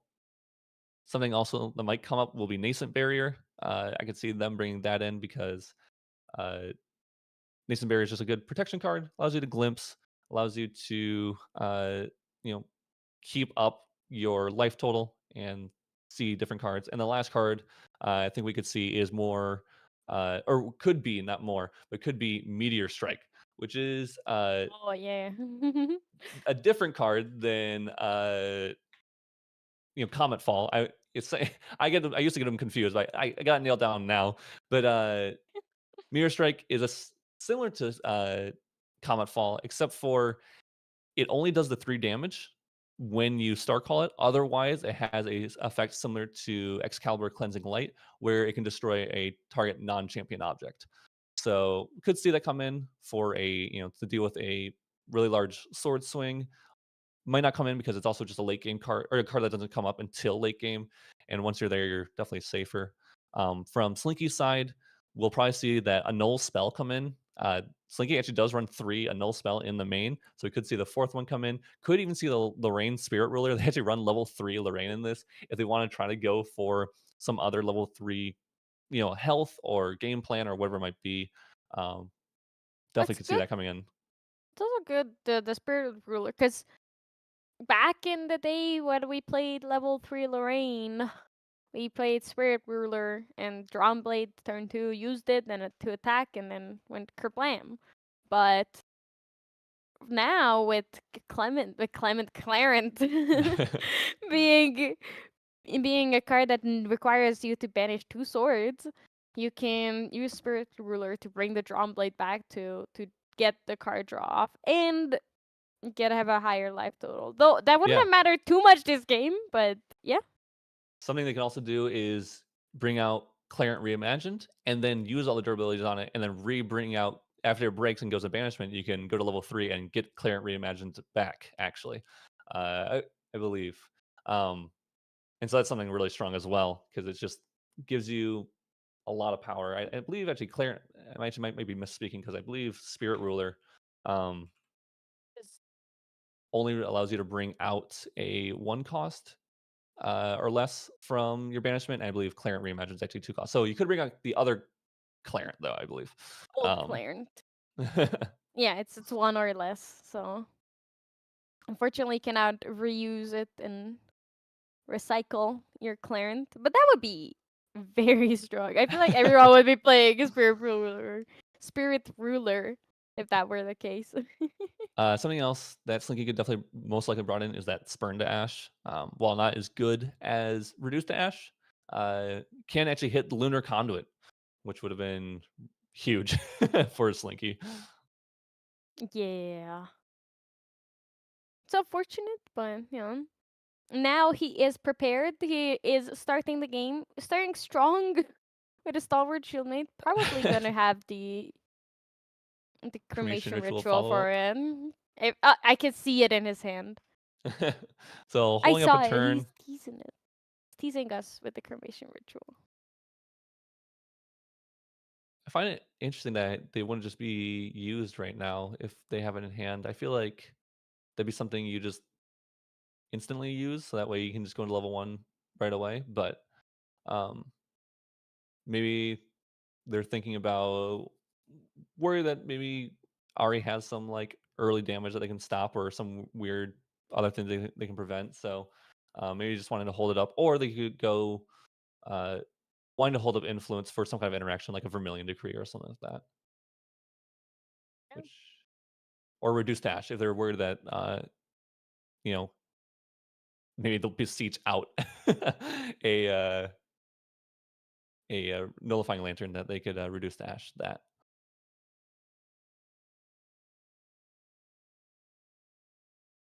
We're seeing Chem. Hopefully, it looks like maybe another fertile grounds. Oh, it is beseech. Oh, So the beseech. beseech! This could be going to level 1, or it could be going to that Quicksilver Grail. Chem could be like super respecting the fire graveyard. So we'll see if that's actually the case. It'd be kind of funny to see a like Quicksilver Grail or just a nullifying lantern, or and if Slinky actually held up the reduced dash or not. We have to just wait and see. I'm really curious. If it also depends on like, does he want to take the risk and bring out Uh, something that could be reduced?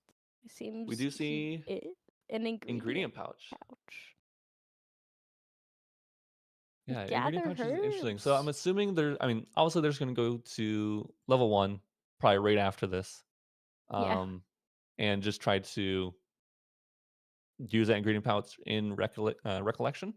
So start getting those herb counters. Most likely, they're trying to get enough herb counters so that way they can go Polaris into their main phase, as an actual materialization, maybe not in their main phase. So that way, that's why they have the ingredient pouch, so they can try to get some more herbs. They can use those uh, more quickly to actually use it and use the effect of Polaris to clear off board. Yeah. And both I feel like both of these players have slowed down their gameplay to make sure that they're doing the best they can. But I understand from Cam's side, but Slinky, considering what he's playing more and playing a lot more carefully, is interesting to me because he is more of an aggressive deck and he could very easily take this set home 2-1 if he just pressed on the gas. Do you think he's playing for a draw, or is he just a more, or like, is he do you feel like he's a bit more unexperienced with the deck? Obviously, we don't know these players personally, but It could be hard to say. They could be looking at their hand, and it could be a really dead true. hand. So there's like how do I get any amount of value or damage from this standpoint? What's my best, course of action? All that kind of stuff. We did see that cremation ritual onto the stalwart, so maybe you'll see a drawn blade next turn to try to use it as a cycle card. Um, but I'm assuming they have some kind of game plan. Maybe they're worried about uh, the RE player really turboing to level 3 or getting some kind of value, and they want to hold up like a null spell to try to out their opponent. They didn't the RE player did not see a null spell at all game 1, so they might not know what's in their deck obviously at all and not try to play around it. And so maybe they're trying to hope Slinky's trying to hope to get the outplay when it comes to that. It's you're right. I feel like you're right, and it is very dangerous as well to just go all in, hands down, and just YOLO.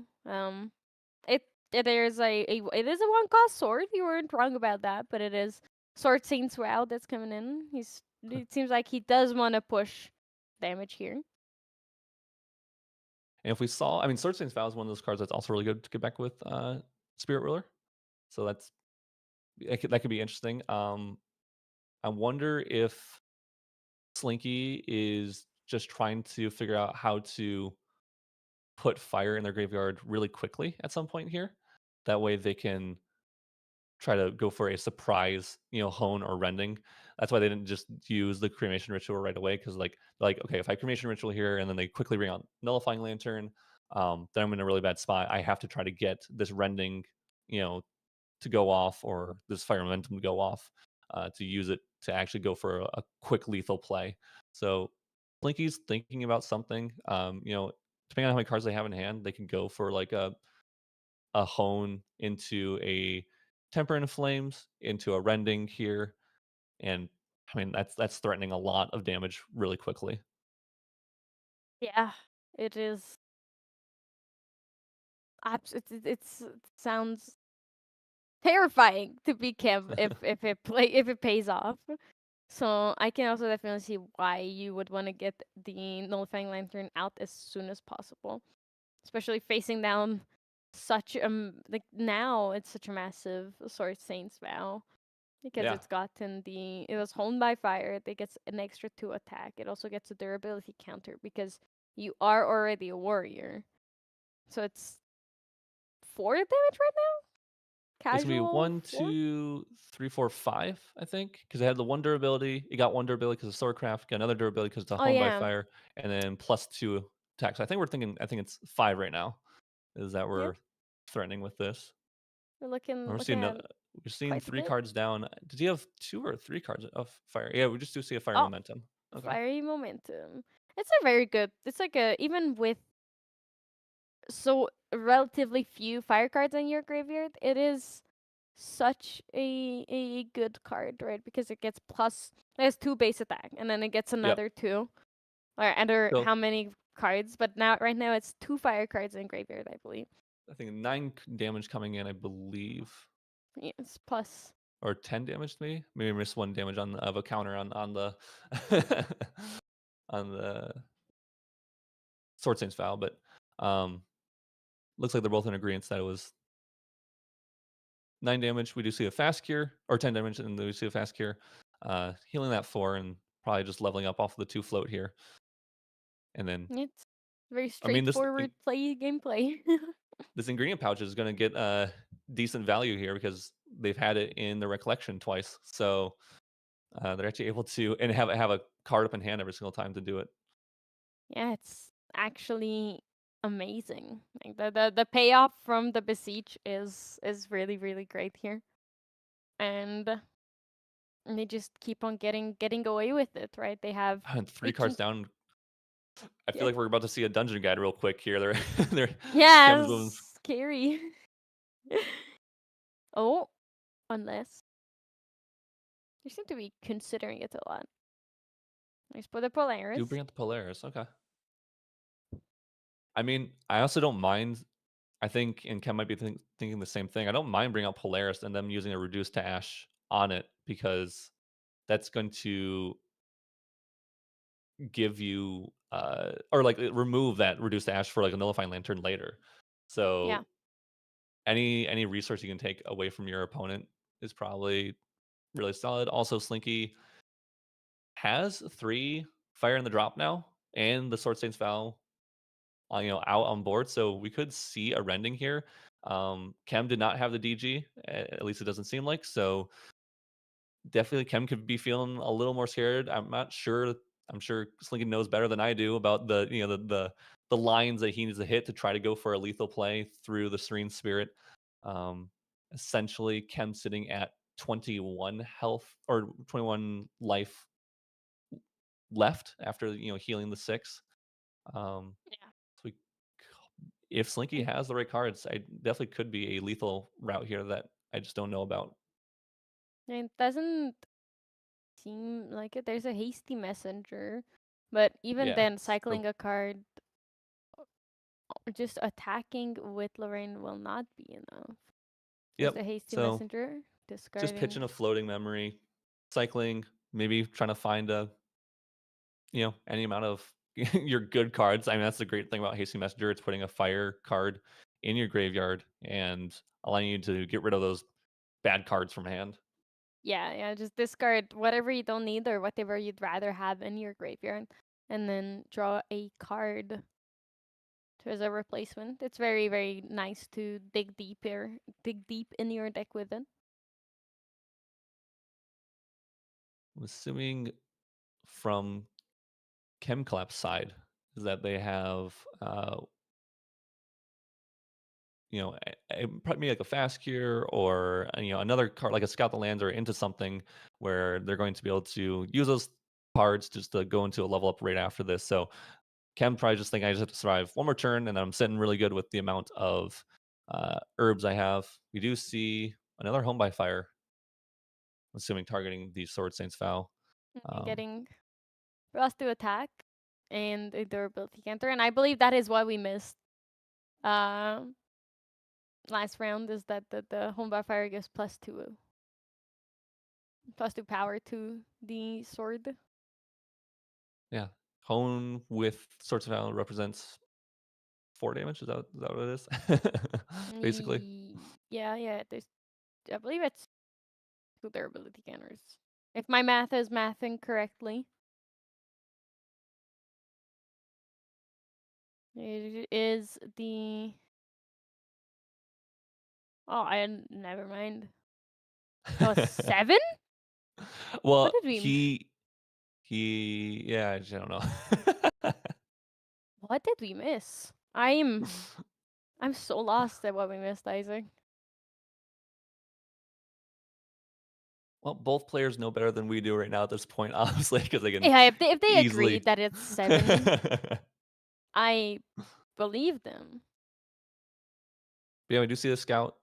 Assuming it's going to be a scout the lands into something else, or unless off the top here, Kem sees a dungeon guide, then Kem could easily go into Quicksilver Grail, into the Nullifying Lantern, and then into the dungeon guide off the top. So we'll see how Kem plays this. Could just be into a level 3 moment here, or something better. Difference from this game is that Kem is actually able to keep that Polaris on board, so that he will have a bunch of counters on that and Cosmic Bolts in their deck in the future here, and a board clear at their disposal. So um, that Scout Land, it looks like it might have been where they saw a dungeon guide and were able to get into hand, and now they can uh, set the top 4 cards of their deck and figure out what exactly they need to draw and what they want to get rid of. Yeah, it's once again ordering and planning your turns very, very far ahead. But it's very nice for Kim Collabs this time around that he got the Polaris to stick around for long enough. Like, if for long enough for it to wake up, basically. Like, if waking up once means you're guaranteed to get at least how many herbs you have -1 off of its effect. Yeah, and we do see a 3 visits and a Cosmic Bolt banish, which are probably your favorite hits in a Yeah. in the Astra deck. So If you're gonna banish basically, anything, it's those. Exactly, and especially with ChemClap's setup, they're gonna have a bunch of those Cosmic Bolts in their deck, so banishing one is not gonna matter. It's just gonna give them more damage later on, and that 3 visits is going to, allow you to cast those, uh, Cosmic Bolts. Though with like 3 minutes left in the round, I believe they're also more so just playing for if he can 2-0 win this game, that would be awesome. But 1-0 win is still a win, and that's what matters for Yetis. So he could also just be like, I get to recover with 3 visits, and I get to survive long enough for this game to be a win for me. We do see Clarent come out. A little safety from Slinky, maybe is gonna try to, survive these last few minutes and go for a sneaky kill in there somewhere. If Chem doesn't have any, the counter cards, uh, even though there's quite a few on the deck, I mean, you can still just not hit them, and Blinky will be sitting really well if that's the case, and maybe we'll be able to tie it up 1-1 here. Probably not a 2-0 or 2-1, but a 1-1 is still within Slinky's grasp. Yeah, it's not lost for Slinky either. He can tie this game out. Unfortunately, he cannot win it, which it's not the best situation, especially in a Yeti Online tournament. Because here, but the only thing that matters is the raw number of wins.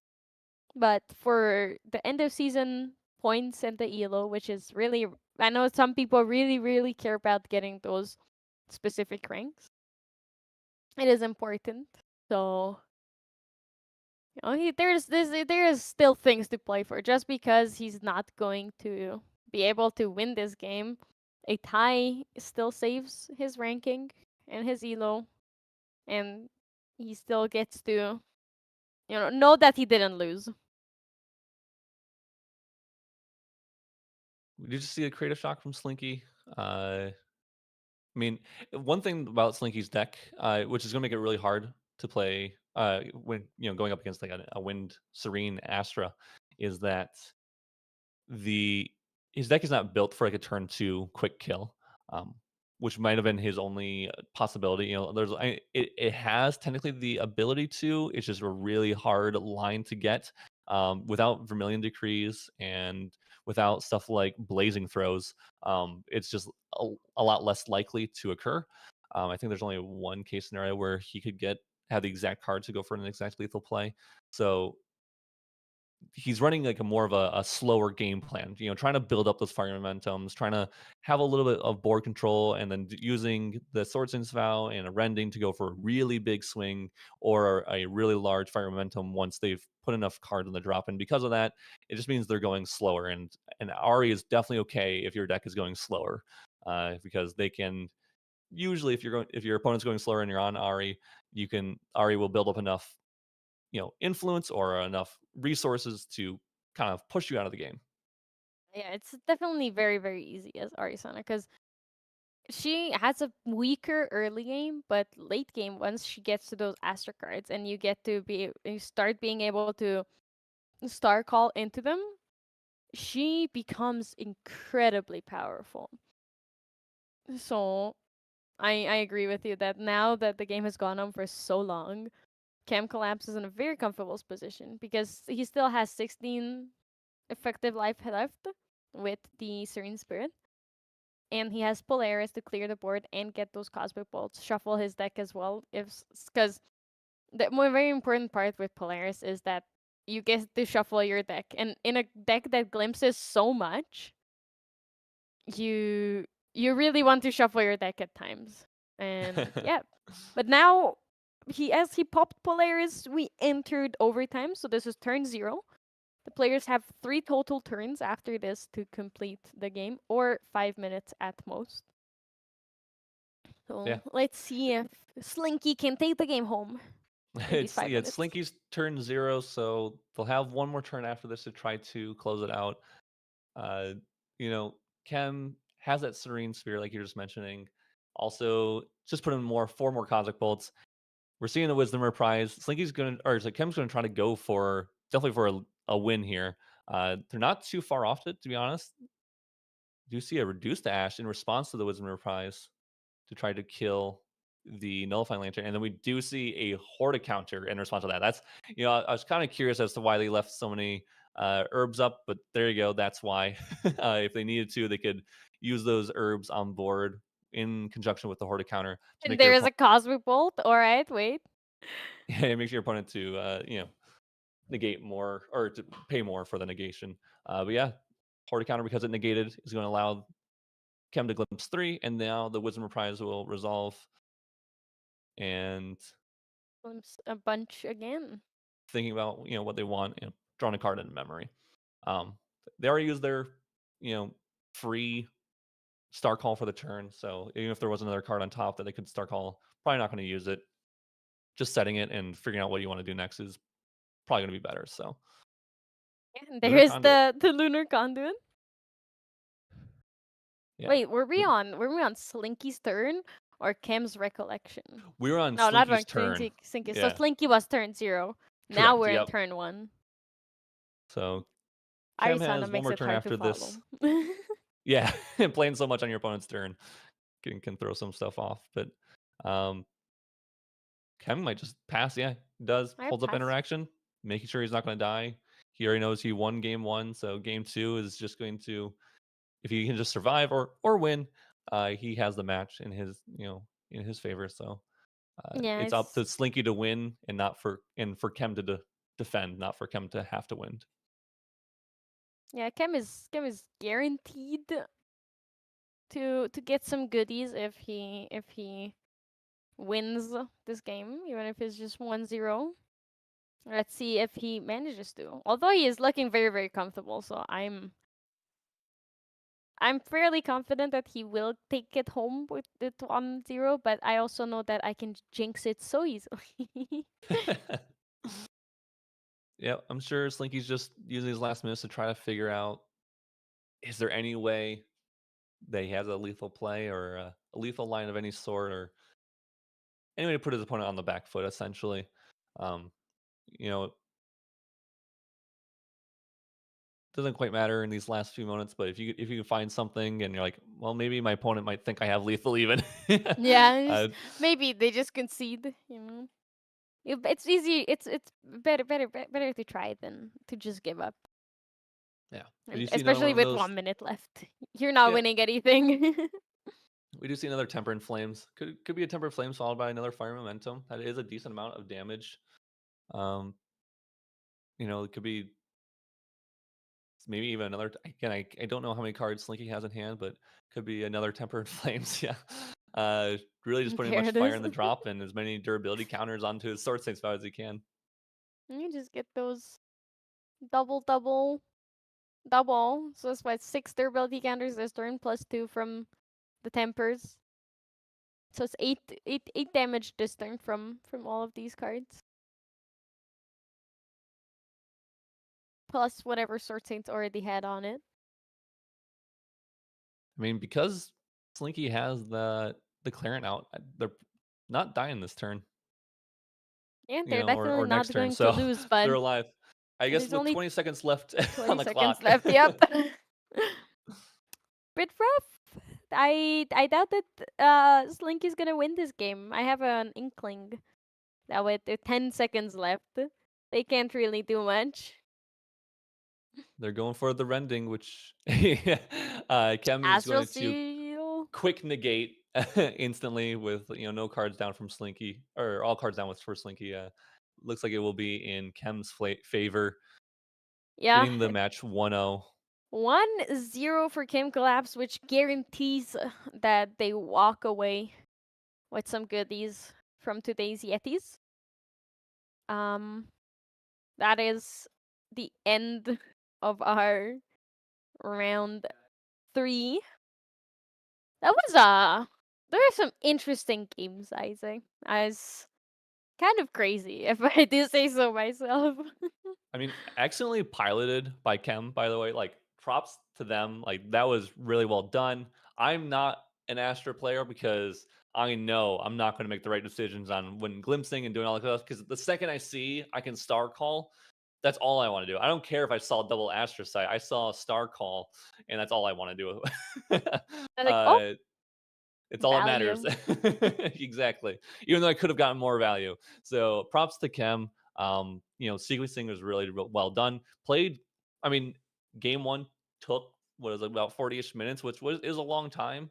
But they didn't play slowly. Like they not once did they play slowly. It's just how the deck plays and how it goes sometimes, especially in like we were mentioning earlier with online, it can be a little slower with lag or miscommunications or whatever. It's harder in person. So well done to Chem, taking it down 1-0, only 1-0, but maybe it was pushing to a 2-0 there. So well done to them. Yeah, I agree with you. Like if they had a little more time, which I feel like that little time difference would have been made up in in-person play.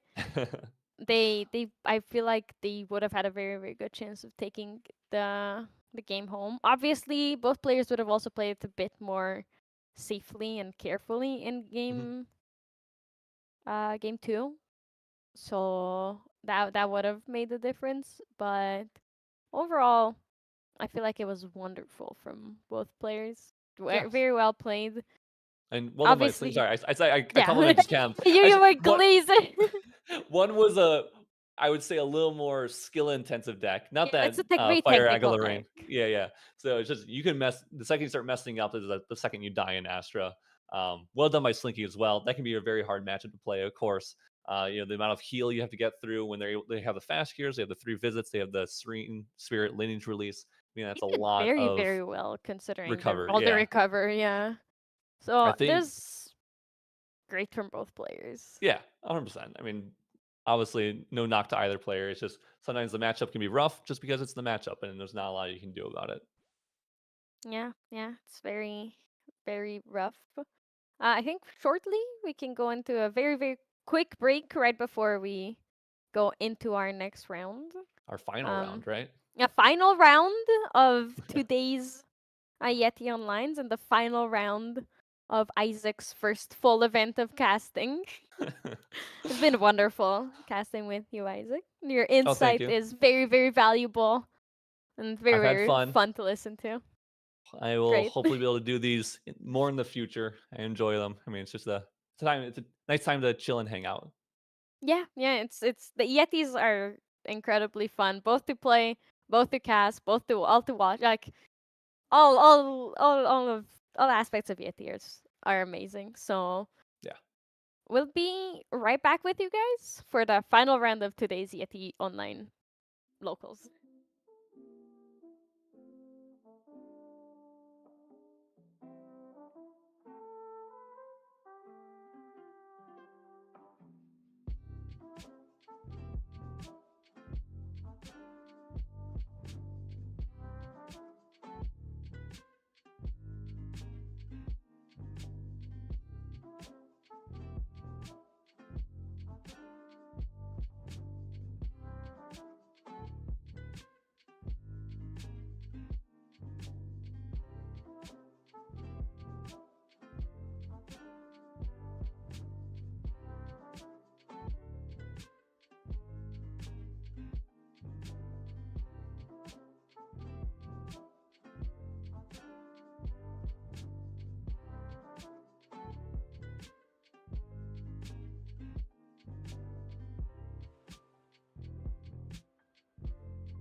Hello, everyone, and welcome back to the final round of today's Yeti Online Locals. Hope everyone's feeling well and feeling ready for this final round after a very, very long last round. We're going to have a hopefully bit more relaxed and faster game.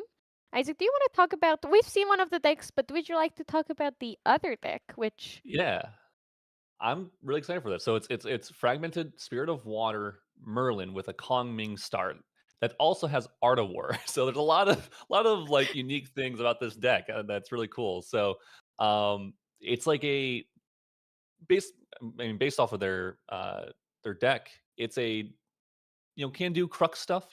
Has the Crux, Ghost of Pendragon, Crux sites, and Incarnate Majesties. But it's kind of a self mill deck. It's putting cards from the top of their deck into their graveyard with stuff like Tide Diviners, and or pitching. Discarding a bunch of floating memory with Retold Fortunes, and getting value that way, and using the Rising Tides and all that kind of stuff. And they have stratagems on Myriad Ice, but the main thing is that Tide Diviner. So when they go to level 3 and getting all those levels, Tide Diviner is going to allow them to look at the top X cards, X plus 1 cards of their deck based off, and X is their level. Um, and allow them to basically put all those cards in their graveyard and put one into hand. So that's kind of really unique. We don't see that often. I'm not excited to anymore. see excited to see how this plays for Atka, because they have the stratagems of Myriad Ice for damage. They even have the Erendite as your blade for damage if there's a bunch of floating memory cards in their graveyard. So yeah, looking forward to this actually. Yeah, and it seems that they're off immediately. There's a fracturize. What did the fracturize target though? I cannot. I think it's just from, Oh, was it from just just from playing memory? from memory. Yeah, Oh, based from yeah. It's memory. unfortunate that we cannot we can't see Atka's graveyard and can't do much about it. On this is the unfortunate part of webcam games of it. Things just happen. You cannot quite tell what gets played. There is Chatterbox immediately also leveling up. It's very important to note the Arthur start that he got. I mean, we were talking about this earlier. Chatterbox on the fire aggro, Guoja, getting that early Arthur can represent a lot of damage really quickly. Yeah, and he is pushing. There is the I know what the card does. I know you you deal 2 damage and get a quest counter, Yeah, but I is forgot the name of it. that Like Searing Truth? Siri True. Yes, yes. Oh, earlier must have saw a Retold Fortune from Chatterbox. I wonder if that's what they played into, and then maybe got rid of the fast fracturize off of that, and then they use that to level up. True, and then it's all like it's literally what you were talking about with the guaranteed floating memory that they discard Yeah. for it. So where could have been? Would make So sense. we do see that Flaming Foul again in conjunction with the Arthur is going to be swinging for 5 5 damage. at the champion, which is a lot. Uh, I don't Hmm. even know if Atka, unlike earlier when we saw one of the other water decks, I don't know if Atka has a way to actually easily deal with this early. So that Flaming Foul is actually going to be representing a lot of damage really quickly. We'll see how, the best way for Atka to play around that. I mean, Fast Gear is a really good start to play out of that. All the damage that it's Yes. going to be receiving. There's a loss in thought to bring them below the influence. Yep. That's Yeah, trying to get below the 5 influence that Chatterbox has. mm, Also putting more floating memory in the drop so they can just level up now. Go into that yeah. Merlin, and now the floating memory from Retold Fortune will be online because they are now level 2 and a mage. They can just get an infinite amount of level counters off of that. Yep, and then they do. They use it right away, allow them to sacrifice the The spirit shard. Spirit Shard. Yep. Yep, and draw from that. I mean, that's really good. Just trying to gain as much value as possible. Either to heal or to find that dungeon guide to go to level 3. Yeah, yeah, because if they dungeon guide now, they immediately get to draw another card next turn off Yeah, of true. the recollection trigger from Merlin. Oh, he has another one. He has another Frost. Lost in Thought. Yep, Frostborn Some people. Paladin with that lost in thought. I mean, That's pretty good. Yeah. Is going to be swinging at the it's either the Arthur or the Flaming Fall. It's actually a hard choice. I mean, obviously, you would assume the Arthur because it is representing 3 power. The Flaming Like Fall is technically only representing 4, but obviously Arthur can start. Arthur's yeah. Arthur can Yeah, snowball a lot easier. Like another flaming exactly. foul comes out, that Arthur is a lot more damage all of a sudden. So with each ally that gets placed on the board, Arthur's influence over the board and power grows. Yeah, there's gonna be. It seems like Chatter's thinking about something, or maybe there's a judge call here, but um, yeah, it's gonna be cool to see how well the Atka's plan goes for this Water Merlin. Um, It looks like a very standard. Out there's the Arthur taken okay, there out. you go. Cool. Yeah. So, yep, they're going to Chatterbox's turn and gonna go for. I mean, Atka's at 6 damage taken already. They have 22 health, so Chatter needs to deal, 16 more. Does have that Flaming Foul, which is going to push to 4, so brings all that number down to 12 really quickly, and pretty easily. So Impact Hammer and like Heat Avenge is another 7, and then I don't know, follow up with a Thinking as Rococo. well. You're getting pretty close at that point. So Yeah. Chatterbox quickly adjusting the life total that they had on their yeah, yes, uh, yeah. damage counters. Let's I'm see. curious on what he brings out because he can just go for the full aggressive play or play more defensively, as we can see. Although in an Eventide, I wonder if he's seen the Eventide Spirit decks like that. Those a Sacred Amulet doesn't do too much against that. Yeah, Aeotide Spear is really, really cool with Ghost of Pendragon, because if your opponent has 2 rested allies, they can just materialize, Eventide Spear, and then put it back with Pendragon, and then materialize it again and play another Pendragon. Like that's one of the biggest strengths of Merlin, playing Water Merlin is that you get that Eventide Spear and Pendragon loop essentially, Yeah, and they it's are something that Chatterbox could be thinking about is while bringing that null or bringing the Safeguard Amulet out is Cone of Frost. Um, you know that is a very big threat for a champion that has low life because it's dealing so much damage so quickly. very scary because especially if you're only playing level 1 to go out and get just like 9 damage out of nowhere or 6 damage out of nowhere is very scary, to say the Yeah, least. and Art of War coming out. That's very interesting. Otherwise, so we're respecting, more allies, or could be using to level up as well. I mean, like later Ooh, on, it's not a dead card, if you can use true. it for leveling up or anything like that. So, I mean, don't mind in that case. Maybe he's hoping to, as he kills off the Flaming Foul, this might buy him just a little more turn, save a little more health and maybe buy him a turn so that you can get more value. I mean, Merlin's always about value, so Oh, absolutely. Merlin is the most value-oriented champion out there, I think. Like Arisana is great and she cares a lot about that late game value, but Merlin, the moment she is level 3, she just starts generating infinite value. yeah, I feel like Merlin's was at least the OG of gaining a bunch of value and obviously in influence. So um, we'll see. We just see a Tengu come out, getting that quest counter, getting that card draw. I'm assuming we're at. It looks like we're at 5 quest counters right now. So this will, if I don't know if they changed it already, but this would be 6 and then close to 7 with the Fate Stone. So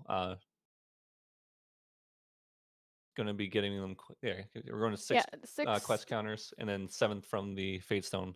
So we'll be able to bring out Suzaku on this turn if He Chatterbox wants will. to. She can flip very easily. The question is it does Chatterbox want Suzaku to flip? Because it's 4 damage. That's 17. He'll need another 5. I think you do it no matter what. Chatterbox does, I believe, have fire cards already in the graveyard. So like this is, and Suzaku can still attack this turn. Even though Art of War is on the board, Suzaku can still attack because it technically was on the board before Art of War came out, or was, it didn't come into the board this turn. Even if it is flipping and going to the other side, it's still a uh, was present on the board for a turn. So it's the same object. It gets birth from the Fate Stone and becomes a phoenix. Yeah.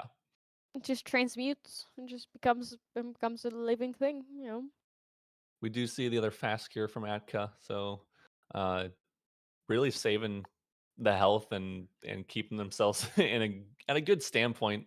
Probably one of those reasons why we saw the Art of War this turn, because now they can just use the 2 cards in the fast cure to level up and use Art of War on a different turn if they need to. Just to again gain value, save health any way it can. It's definitely what you want is like what you want to do if you want to save as many cards as you can, or like control what you banish and what you lose for your level up.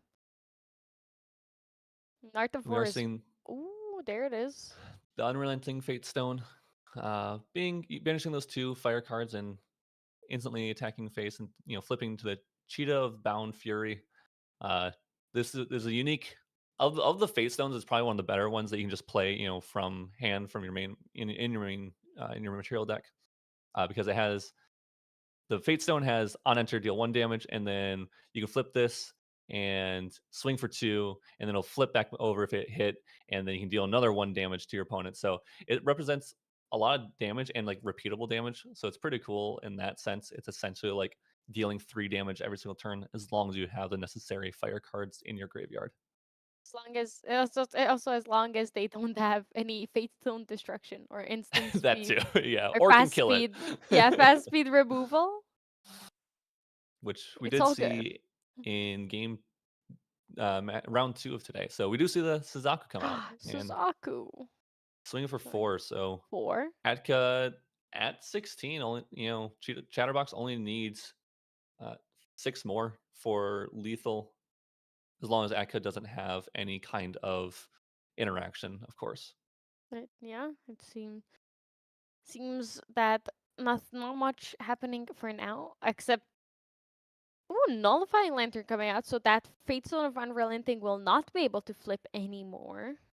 Yeah, Fatestone can't flip, and Suzaku can die and not come back because there's not enough fire cards in the graveyard, or now none at all.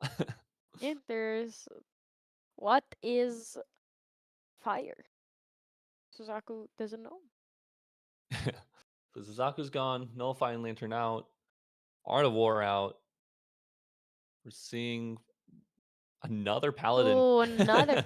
Ooh, That's pretty that is good. not what you want to see as a chatterbox. It's very, very good as Atka, because that's another 3 damage and just another interceptor.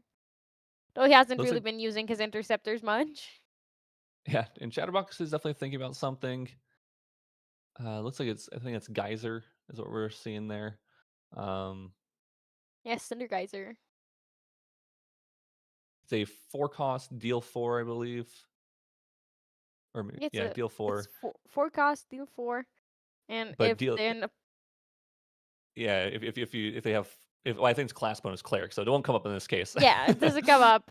But if they were a cleric, it would cost 2 less as long as your opponent has 4 or more cards at their memory.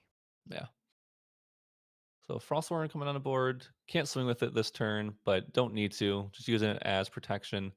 The Cinder Geyser actually went face. I thought it was going at the Paladin, but it's actually going at Atka and dealt 4 damage to him. So now we're just Interest. 2 away Yeah. from lethal. I wonder what Atka has in hand. I see a Sparkalite there. Oh, Oh, the Harmonious mantra. Mantra. That's very good. Yeah, Harmonious Mantra is basically exactly what he wants to see here, because he can recover 6 with it, And then now Chatterbox cannot really kill Yep, Atka can't go this for a turn kill, anymore. unfortunately. But uh, Does have a interesting lot of enough, cards. yeah, that's a bummer. I mean, good on Atka for holding up the interaction. Still not out of the woods yet. I mean, again, only needs 8 damage, which is a lot from hand for Chatterbox with that Frosthorn Paladin still being awake. So Chatterbox is probably just going to try to do their best to push as much damage before, Merlin comes out. Merlin level 3 comes out, and Atka jumps 6 max life. Yeah, it's gonna be very, very tough once Atka levels up. And he's been very good at surviving so far, so he might not even need to level up. Oh, there's another Cinder Geyser. Another Cinder Geyser, putting him back to 20. Back to Do we 20. have a Rococo for the? That'd be 5 influence. It wouldn't quite be enough, actually. Oh, that is unfortunate. There Yeah, is no Rococo, and Atka gets to level up here. we're just rolling a bunch until we figure out what we Rolling, want to yep. give. We're using the Art of War here too. It's ooh, that is. How do you feel about that banishment? Because stratagem gone is. Strategy could be really good here. I'm wondering if Akka is just. Yeah, it's interesting because I mean it depends on what's in Akka's hand. I mean, if they have the Tide Diviner, then sure, it feels not great to get rid of that because you want to keep that. And obviously, Akka didn't want to get rid of any cards, but they healed to try to save themselves. So they had to put all cards down in memory. So hitting stratagem could be a pretty bad hit for Atka. They only run 2 in the deck, and can be a big part of their win con. But I think as long as Atka gets Ghost of Pendragons coming out onto the board, and then also bring out that Incarnate Majesty. Obviously, Incarnate Majesty is huge, giving your champion Spell Shroud, and they take you know they're prevented half damage or whatever. Uh, is pretty solid. Of course, You're good. Yep. maybe the 410 interceptor on board is also pretty good. So It's a cat. You just forgot the casual most important part of. Oh yeah, it's actually a vigor interceptor. That's a 410. And if a Pendragon's out, it has the damage dealt to the Pendragon as well. And protects all your Crux allies because it's a Crux leyline beast. yeah, I think I don't know if they just passed or thinking I don't know if they should play anything, but I think they I passed and think then they went just to passed. Chatterboxes. Yeah, Yep. and then Chatterbox at Terrafring to try to help save off some of that damage from the Paladins and inevitable Incarnate Majesty and Pendragons. It's level 5 and a million cards in hand. That can only mean one thing. Merlin's online. Yep, like it's gonna be an Incarnate Majesty here very, very, very shortly. I think Oh, we're from Chatterbox. We see the uh, I forget what that card's called, but it's, Broken Promises, I believe it is what it is. It destroys a item or weapon, but you have to have a Fate Stone activator or something like that, I believe. But Shadow the Brittle, that's what it calls. Uh, yeah. you can only activate and destroys a target item or weapon with memory cost 1 or less, or reserve cost 5 or less. If you do, its controller draws a card into memory. So um, Chatterbox doing their best to clear off board and get rid of stuff. They destroy the Nullifying Lantern so they can Dire Requiem and use those wolves to help alleviate some of Atka's pressure. Something Those interesting. wolves are crazy. It, I love wolves. I love Dire Requiem. It's my favorite melody. As a resident Allen player. I wish we got more. Give us Yeah. more. With the Nullifying Lantern finally gone, we do get to see the Unrelenting Fate Stone come back and is usable again. So that's pretty big for Chatterbox, actually. Also, something to note that Adka has in their material deck is Alkahest. So Alkahest can actually be used to destroy either the Terrafring or the Safeguard Amulet. A variety of things that Chatterbox could bring out, which will be pretty important for Eka if they do go that route. Instead, just backup charger, old faithful. Like, drawing cards is drawing cards. There's no hate, no hate. Like gotta respect the influence growth. And there is the power cell coming in from the sacrificing of the backup charger. Yeah, I mean, we're at the point where Eka can almost, I definitely can just activate an Incarnate Majesty to bring the Majestic Spirit onto board. Their influence is big enough for sure, and they're level 6, so yeah, uh, there's very real possibility we see that this turn. After that comes on board, it's gonna be very hard for Chatterbox to push lethal. They do have smoke bombs, so they could just bring out smoke bombs for a turn and see if they can push I enough think he damage would face. have But to deal 10 damage. yep, but it all will be halved. So Yeah, so they have to deal at least 2 damage every single time. And they have to correct deal it in even increments. increments. Because Yeah. if they deal 3 damage, it's once again only 1 damage. So it's very tough, very scary. Definitely not where Chatterbox wants to be. But it seems that Atco is Oh still counting and didn't quite have either the cards or just didn't have Incarnate Majesty or a Pendragon and wasn't looking to risk it, so instead went for a more defensive play of yeah. just keeping everything up. I would assume they're passing because they have another Harmonious Mantra or Corios Ward in hand, which obviously represents a lot of defensive capabilities, and so might as well just hold it up as long as you. I mean, if they don't have Incarnate Majesty, obviously that's a very safe route to go. We do see Safeguard Amulet come out, or not Safeguard Amulet, the Smoke Bombs come out. Just preemptively, obviously using it for if they have an ally they can use, Smoke Bombs the Paladin. But we do see the Harmonious Mantra. Moni's mantra is very tough here for Chatterbox. He's spent everything trying to get deal all that damage to Atka, all for it to be undone. Yeah, that puts Atka in a very nice spot at this point. They can kind of breathe a sigh of relief, and looks like Chatter, I think, might have just scooped. Said, "Yeah, that's game. I Can't." can't win from there. Yeah, I So respect a player that can admit when they're just out of gas and just admit defeat and move on, because now he has a better chance of winning the next 2 games instead of drawing yes, this one out and then just waiting to see when Atka will win. He knows that Atka will win no matter what, and so he just conceded, and then it's like, all right, I will win the next 2 games fast enough so that I am not in a bad spot. yeah, I think I mean that is a one of the hardest skills I think as any card player for any card player is to recognize when you need to concede the game and scoop to your opponent because if you're in a losing scenario, because there's many times where you feel like you're in a losing scenario, but maybe if you just had 5, 10 more minutes, you might be able to get there. And then if you use those 5, 10 minutes to try to get there and you still lost, now your opponent's up a game.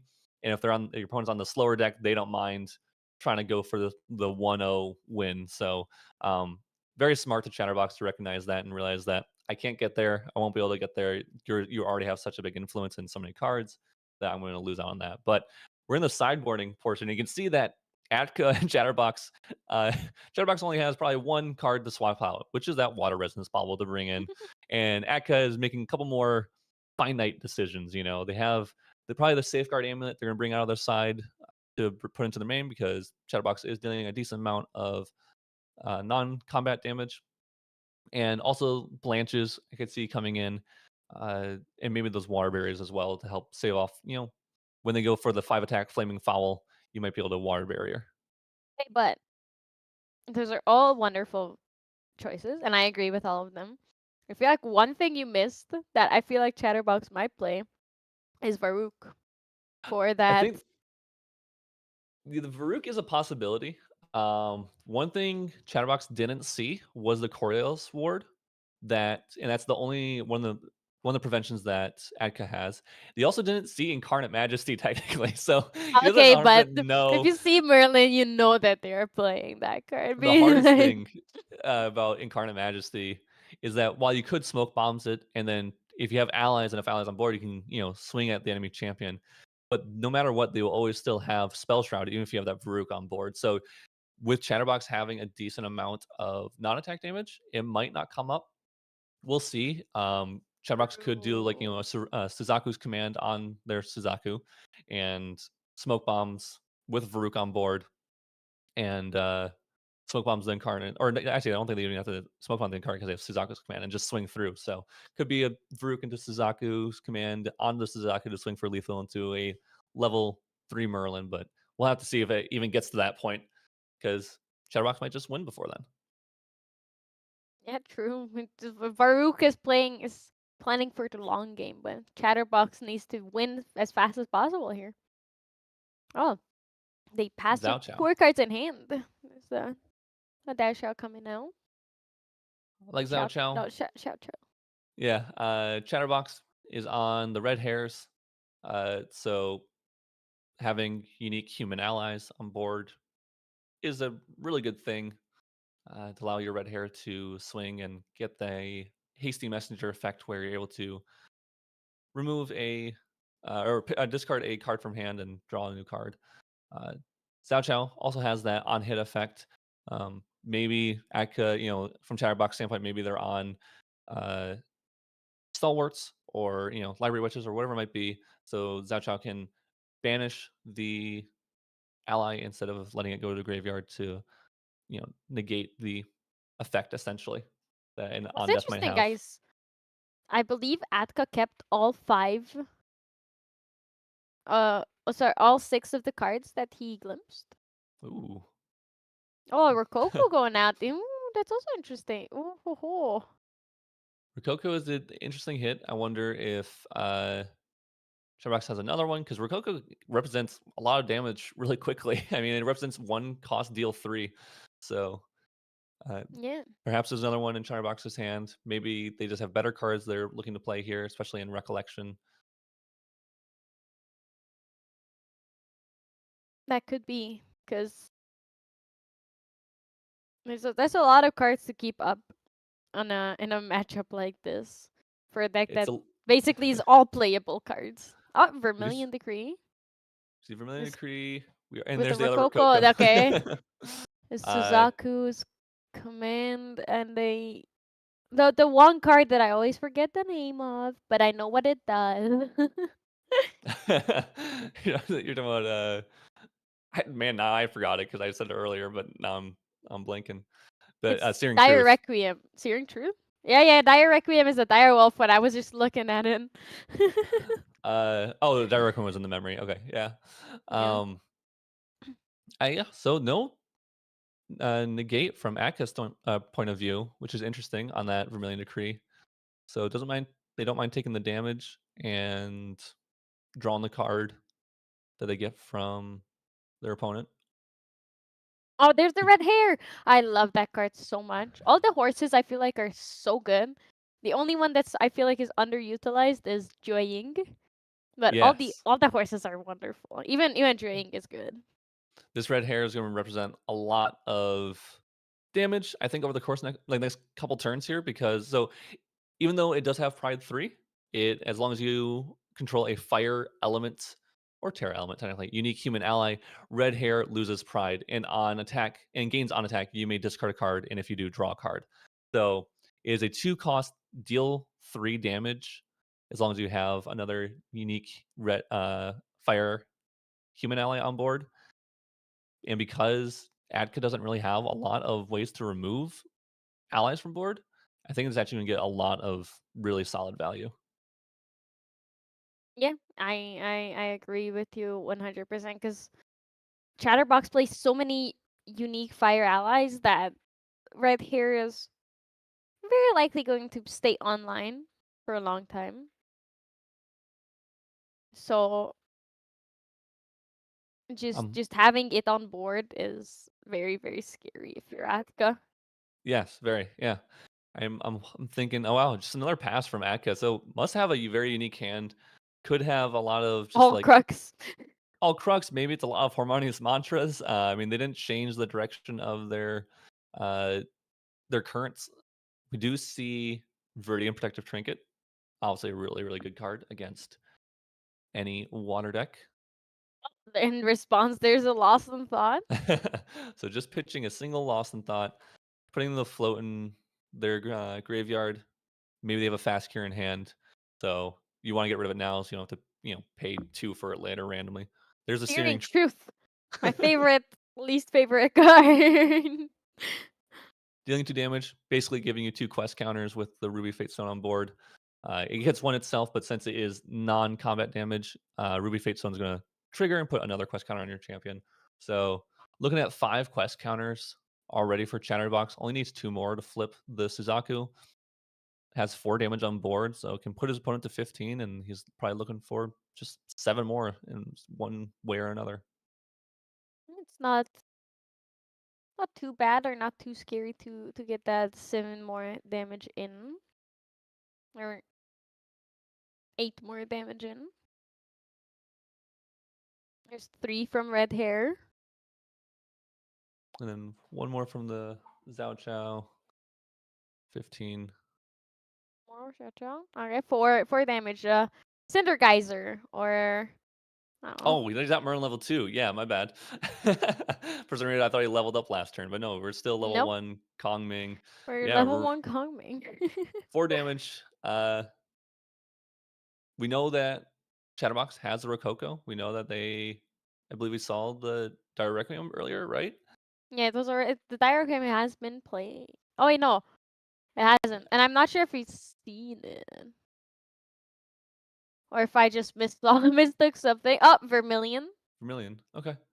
Two We see Suzaku's command and a Clumsy. The and two a Suzaku's clumsy. command and Clumsy, so not lethal here, but pretty close. You know, gets a quest counter. The last one in hand is a Rococo. So as long as Oh, so yep. A- All right, Akka doesn't have a negate or something here, then something to recover with maybe. Then even then he'll be so close that it's a very it's gonna be tough. and technically Akka doesn't play any. I don't see a single negate in their deck actually. So this is actually Harmonious Mantra, definitely 5 coming through for 4, I or believe, just 4, from yeah. level 1, level +3. Yeah, we're healing for 4. We're gonna take 2, And then get the 1. last counter. We're Yeah. 1 off the lethal here. Wait, but can't he flip Suzaku and then attack for 4 and then it's lethal? Oh, I keep thinking he's at 22 health. What is wrong with me? Yeah. I keep being like, he's gonna do 22. Oh my goodness, yeah. Oh, Looks like we do have some kind of prevention at least, though. another thing. He is holding on with all his might. One, two, another Another one. mantra. She's basically taking. Yeah, he's Yeah, 17 healing damage. All 4, right, taking 4. All right, so that is it from Chatterbox's turn. Very close. very Uh, close. Very. It's a very tough position for Akka to be in. He needs the dungeon guide here. I just kept thinking they were already at Merlin level 2. Yeah. Now we're Merlin level 2 though, and we can play. If we have the DG, go to level 3. Might not be too high on cards, but we'll at least have the ability to gain some health and start gaining an advantage in some shape or form. 1, 2, 3. There's the dungeon guide. You were right. Whew. They live to see another day. Merlin levels up. Who cares about having floating memory? Who cares about level counters? The There's only the thing that Eventide matters is Sphere. surviving. Even Ice Spear coming in. Yeah, the opponent does have 4 rested Rococo down getting taken units. out. No. Yeah, it's a bit more than 2, you know. So we got 4 from the Suzaku, 3 from the red hair, 1 from the Zhao Chao. And we did see double Suzaku's command. I believe a single Suzaku's command gives +2, and then if it's a Shenju Beast gives me another +2, and then unblockable and can't be It prevented. gives yeah, its target beast ally gains unblockable and gets +2 if it gets a if it is No. If it's a Shinju, it gets another +2, and it's the damage is unpreventable. It Yeah, costs 2, so I believe yeah. he can only play 1 right now. No, he has I think 6 yeah, I think that's cards. correct. Get rid Oh, of Shatter and Brittle. I believe that's what that is. Swing for 3. Shatter the Brittle. Swing for 1. And we gotta be pretty darn close. Oh, that impact hammer that you materialized. Yeah, so we got 2 damage from that as well, which we Hammer. will be doing. So putting your opponent to 23.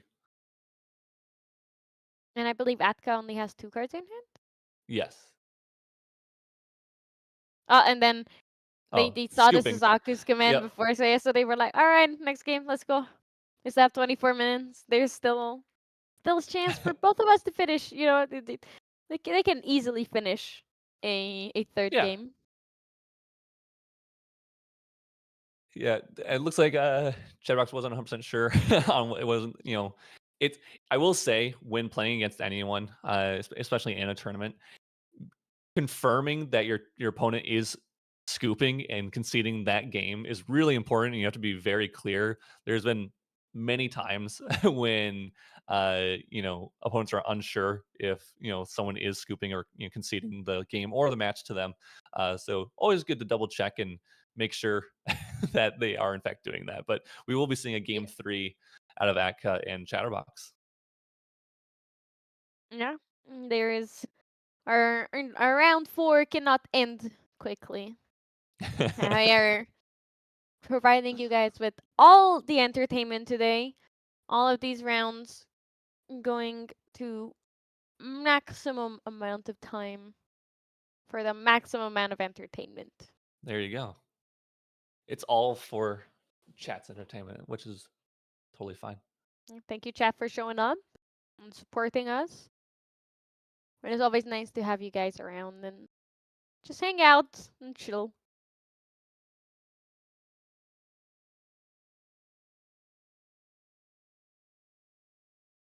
I'm excited to see. I mean, I'm assuming yep, Aka's just gonna go first.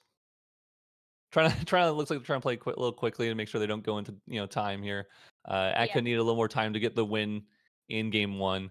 Uh, Shadowbox doesn't need that much time to win, so it's on Aka to play faster, essentially.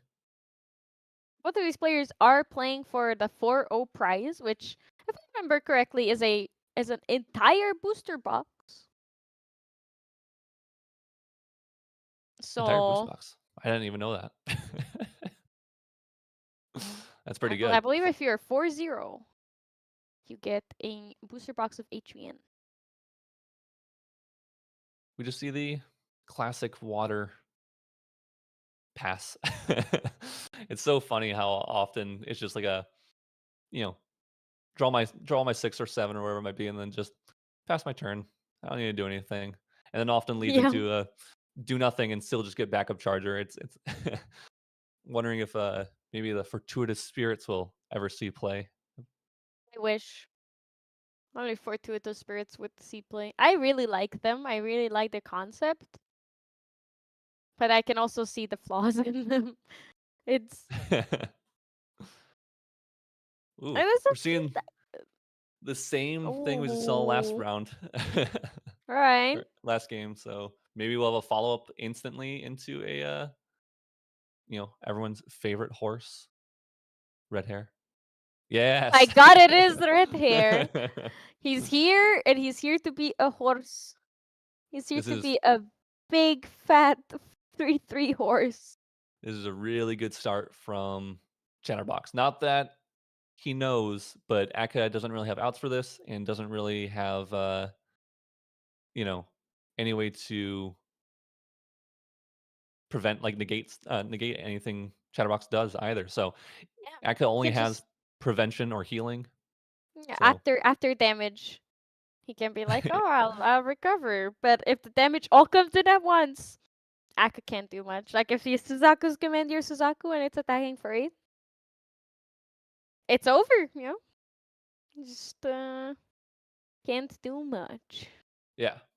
We did see the retold fortune from Atka, which is kind of like a poor man's creative shock. I don't know if that's the best way Poor to man's describe it. creative shy. The norm creative shock, pitching the freezing steel, which is a mage spell, and allows them to put a floating memory in their graveyard for later on. So once as soon as they get to level 2 and of that mage ability, which is of course Merlin level 2, they can use that to which we saw in game 1, where they can use it to banish it with level 2 Merlin's effect and gain the level counter. But now we see Zhao Yu, which is awesome. So uh, one of my favorite cards out of HVN is Zhao Yu. The ability to basically materialize a book or a scripture, Art of War being one of those scriptures. Tomes are books. So there's a couple of those also. But we're not on those. We're on the Art of War plan. So Zhao Yu giving you a scripture, and then if it's still there in the beginning of recollection, it gives you Enlighten counter, which if you have 3 of those, you're getting that draw. And that's pretty nice. That's really good. I I completely missed and or forgot the part where Art of War is a scripture. Where I know that even in real life, the lore accurate Art of War is a scripture, so it would be a game as well. I just completely forgot. It's just Yeah, it's one of the didn't best things you connect. can grab with Zhao Yu. Of course, Art of War not doing anything against that red hair. So if red hair wants to, it could swing into that Zhao Yu. Maybe it will. Maybe it won't. Honestly, because Zhao Yu is not really that threatening. In 3 turns, it will give you a draw. It's already done its most important fact, which is put that Art of War on the board. Yeah, but even that Art of War is not too detrimental for Chatterbox here, because they can play their cards still, and their Fate Stones that'll deal damage. I was gonna say it and be like, I remembered this card and I forgot. Searing Truths and deal all the damage, and then play Rococo. Rococo on enter also dealing damage. And then just Yeah. attack slowly, and there is no rush here. Yep. That's exactly what we're seeing. Just ignoring the Zhao, you, Enlightened Sage, and just going putting that precious damage into your opponent's champion. Seen it clumsy, you know, clumsy's pretty good. Akka isn't really pushing damage until not until the late game, or unless they have a bunch of floating memory in their graveyard. So this is usually pretty safe. Also, It's Heated Vengeance, Vengeance. I also love really that good. card. Who would have thought that Goja would be attacking? Maybe she's the one that's daring anyone to lay a hand on Dao-chan. Yeah. Yeah, Heat of Vengeance is a really cool card. It's as long as you're taking damage this turn, Heat of Vengeance gets +3 attack. It normally has or +3 power. It normally has 2 power, but because your Fate Stone, your Ruby Fate Stone is always dealing 1 damage to you at your beginning of Recollection, it's always getting that +3. And then of course you can also do it beforehand, even if you don't have the Ruby Fate Stone, or even after you flip it into Suzaku with the Clumsies or the Impact Hammer as well. So Heat of Vengeance can represent a lot of damage really quickly and easily. Yeah. This Vengeance is an incredible card. We are It's seeing we did see the Art of War popped too, which is kind of really yeah. important. So now anything that Chatterbox plays can immediately go back to attacking. Same with Atka. If he has a Frostborn Paladin, obviously it makes sense that he played it so he can start taking the red hair out, the other allies out. Because right now red hair is the number one threat on Chatterbox's board. Yeah, and we did see the uh, Rising Tides played in Recollection to help cycle and put a floating memory into the graveyard.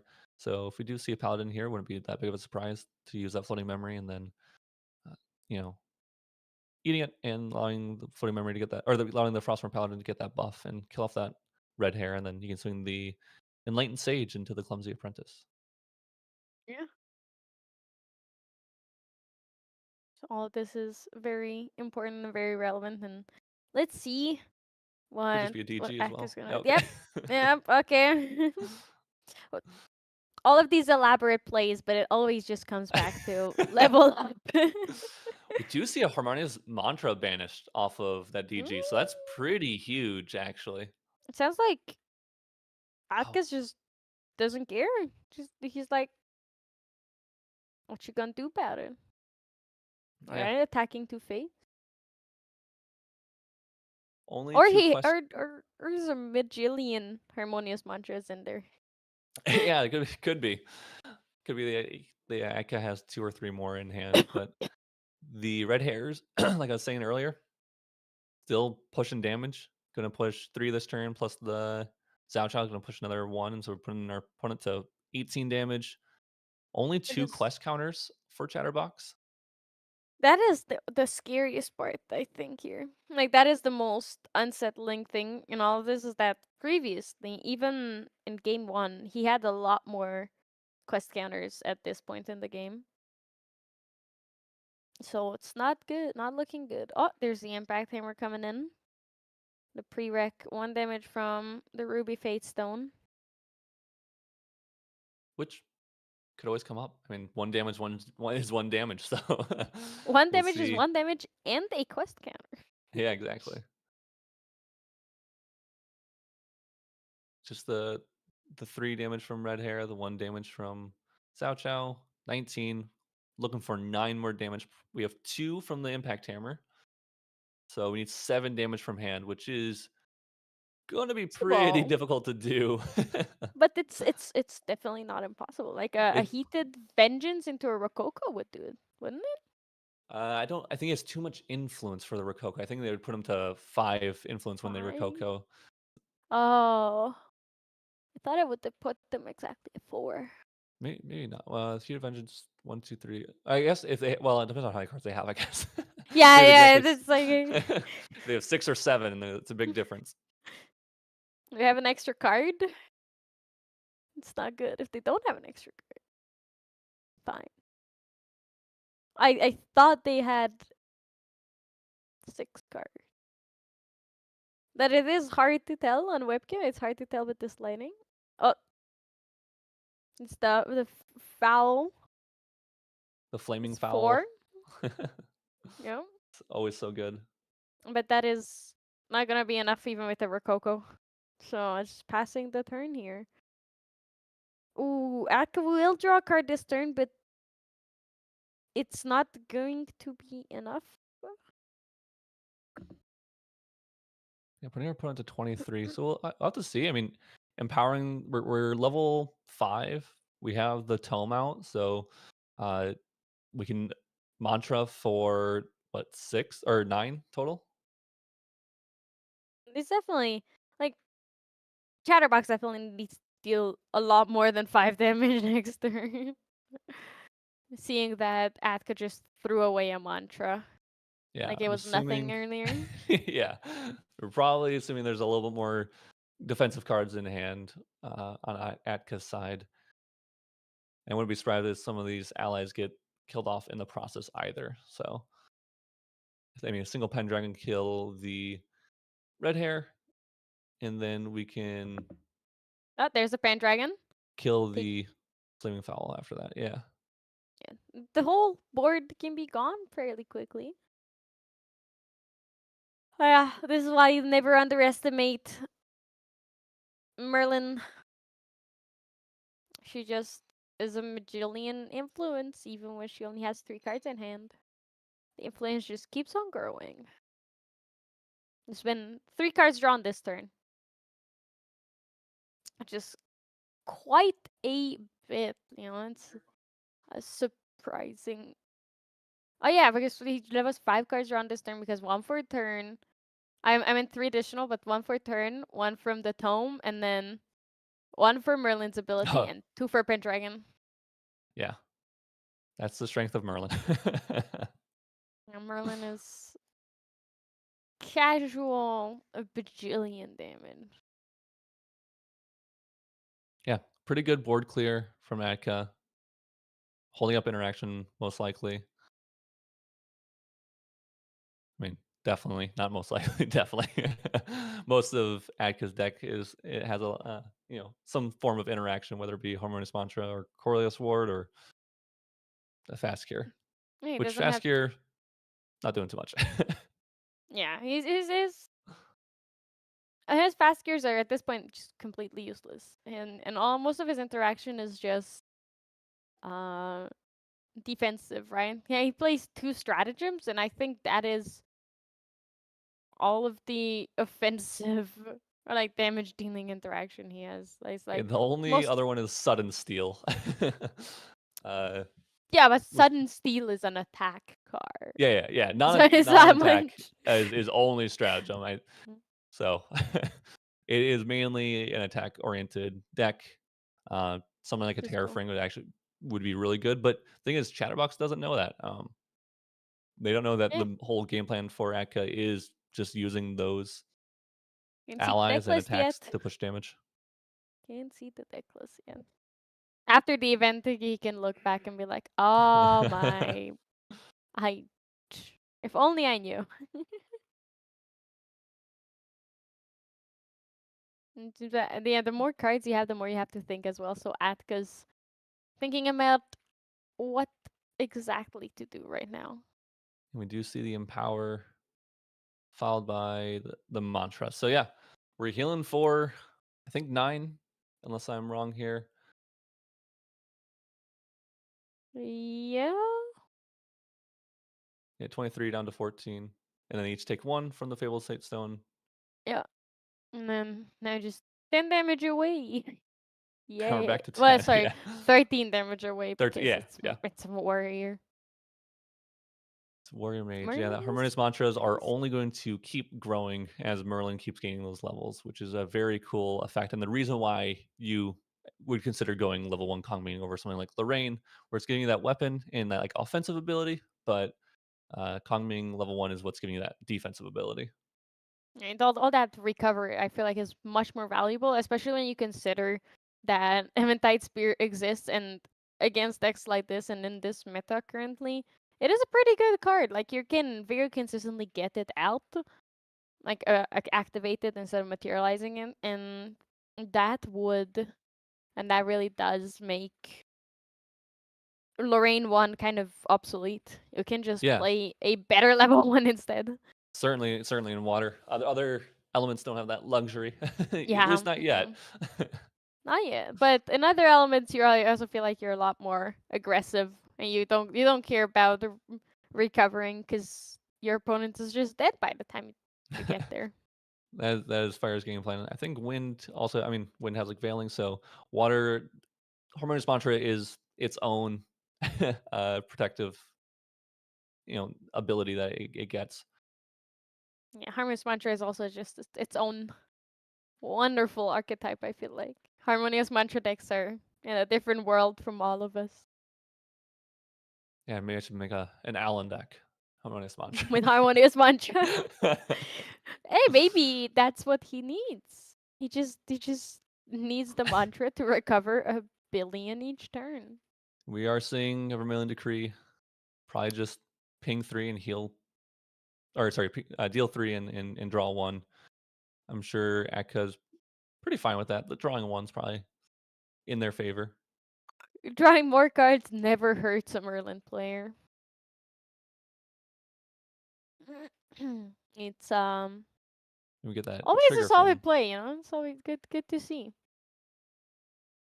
Oh, it's a possibility. They also just dealt 2 damage to an ally as well. I don't know if they're looking to kill it off, or I guess maybe they instinctively just did the reveal that to get the Yeah. I forget what it's called, imbued. Imbue, yeah. So it didn't look like they did any other effects. So just the deal 3 damage to target champion. They're gonna swing 2 with Impact Hammer. Try to get as many counters so they can get the Ruby Oh, Fate Stone on board. But the oh, Coriolis Ward, unfortunate. Yeah, that is not what you want to see as Chatterbox here. yeah, preventing the next 6 damage this turn. Very, very unfortunate for Chatterbox. Seems that they might just not be able to take this game home either. We do get the final counter that we need for the Suzaku though. So Suzaku's finally on board, killing the paladin off. Yeah, took out the Pendragon and exists no more. We are going to kill our own Suzaku, Hmm. banish 3, use its effect to bring it back on board, and then allow you to swing again. Pretty cool interaction there. That's actually kind of crazy. All that damage, all that board clearing. Yeah, From that, it that went. is that's Yeah. the strength of Broken Promise with Suzaku. Broken Promise is a one cost tamer skill, and is you to activate it, you have to sacrifice a Fate Stone, and then you draw a card into memory, and you get a quest counter. Well, with Suzaku, you can purposely kill your own Suzaku, trigger its on death effect, where you banish 3 fire cards from graveyard, and then put it back into play. So you get to get your Suzaku back onto the board, awake, and then also draw a card in memory, and it only costs Oh. you 1 card essentially. Yeah. There is In the meantime, Incarnate I'm saying all Majesty. this. We get a majestic spirit on board. Uh, it's gonna be Hmm. looking pretty brutal for Chatterbox at this point. Aka now has Spell Shroud, uh, and that majestic spirit has Intercept, and is also giving all Crux element units the ability to take half damage essentially. I feel like it's almost impossible for Chatterbox to come back from this because Suzaku's gone, so the Suzaku's command will only deal an additional 2 damage. He's he has to deal 10 damage to the Majestic Spirits to take it out, which will probably take a whole turn, and by that time Atka can very well have another one in hand. So Yeah, gonna be a little it's not difficult looking for sure. good. Yeah. But hey, this is where that Varuk comes up that you're talking about earlier. If True. if Varuk's Smoldering Spire comes down on the play, maybe Chatterbox sided it in. We'll find out.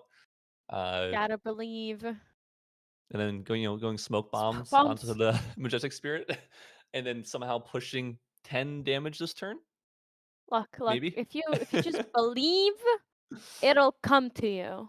And that's what I am believing in. Because okay, I am biased towards the Suzaku deck because Merlin hurt me so much. When in my early days.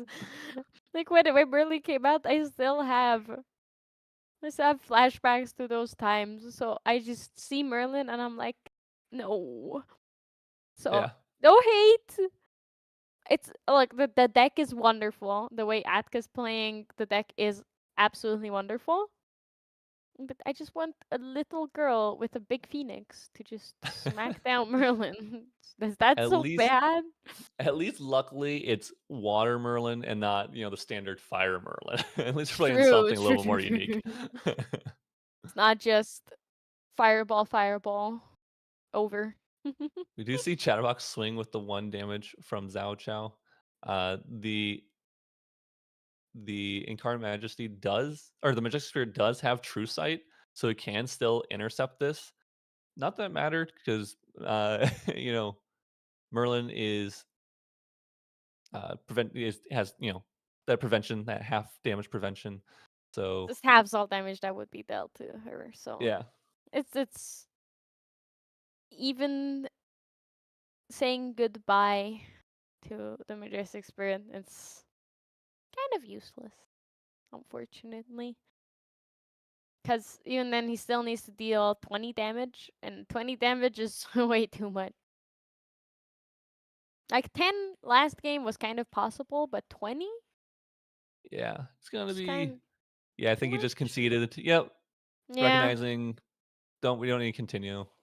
And that is a very hard spot from Chatterbox to get through. I don't even know if they have an out, especially with Majestic Spirit being able to kill an ally every single turn. So, Yeah, yeah, I don't even think that they could have that there was any out for them at all. But that was a wonderful game from both of these players. It was wonderful to see them, and congrats to Atka. on being 4-0 and receiving a whole booster box of HVN as their prize for today. How do you feel, Isaac? How are the games today?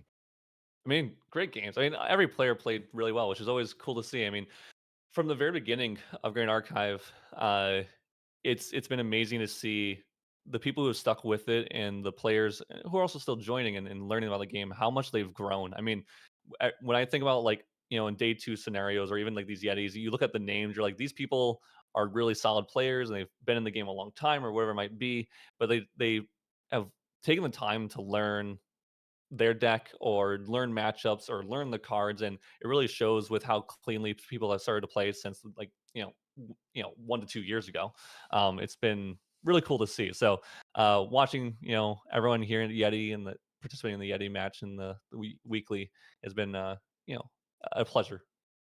Yeah, I absolutely agree with you, and I can see it on myself, and I can see it even on you guys. Like you guys have been the top level of Grand Archive for a while, but even your gameplay and the way you approach the game has changed so much since Houston to now.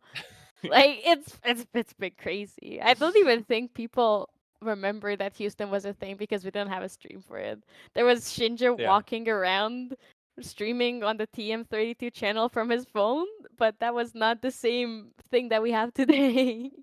yeah. It's So, it's cool to see how much people have been able to. I mean, Yeti doing all this too is a really cool thing, and Serene Bounce Productions doing all this is also really cool too. So um, always excited to see the game grow and go new places. yeah, I absolutely agree with you. And speaking of like improving your gameplay, I would like to remind everybody that Revel Fest is starting this weekend. Yes. So Saturday and Sunday on July 19th and 20th, there will be hourly events where you can get your Fest game in and get that CP boost that you need to get to the next level. Get that tiny bit of boost you need. And then from Monday through Wednesday, we will have weekly style events. So the same setup as this one, it's just lower pricing. And then the whole Rebel Fest celebration will close out on Thursday with a regular weekly. So it's gonna be the same as this. It's just gonna be very fun times, and you get to participate in Rebel Fest for it. And because it's Rebel Fest, there will be uh, raffles for door prizes. So anyone that enters an event during Rebel Fest will be entered into a raffle for a door prize. Yeah. So come join us from this weekend onwards until DTR set release. And I would like to thank everyone for watching. You guys, it wouldn't be possible without you guys. I would like to thank Once a Love for producing the stream. Uh, Andy and Yeti Gaming and Brightwing for hosting the event. All of the players for playing in it. Mitch from Merlin's Marketplace for making those wonderful graphics we saw earlier, and Isaac for joining me today here on the casting desk. Thank you so much. It's been a pleasure casting with you, Yeah. and I look I mean, and forward to thanks more. to you as well, of course. It doesn't matter. I'm here. I'm very happy to do this. Yeah, no, it's been a great time. So, I appreciate everyone here, and hopefully you guys will see me again. yeah, I would love to. And see you guys after Rebel Fest.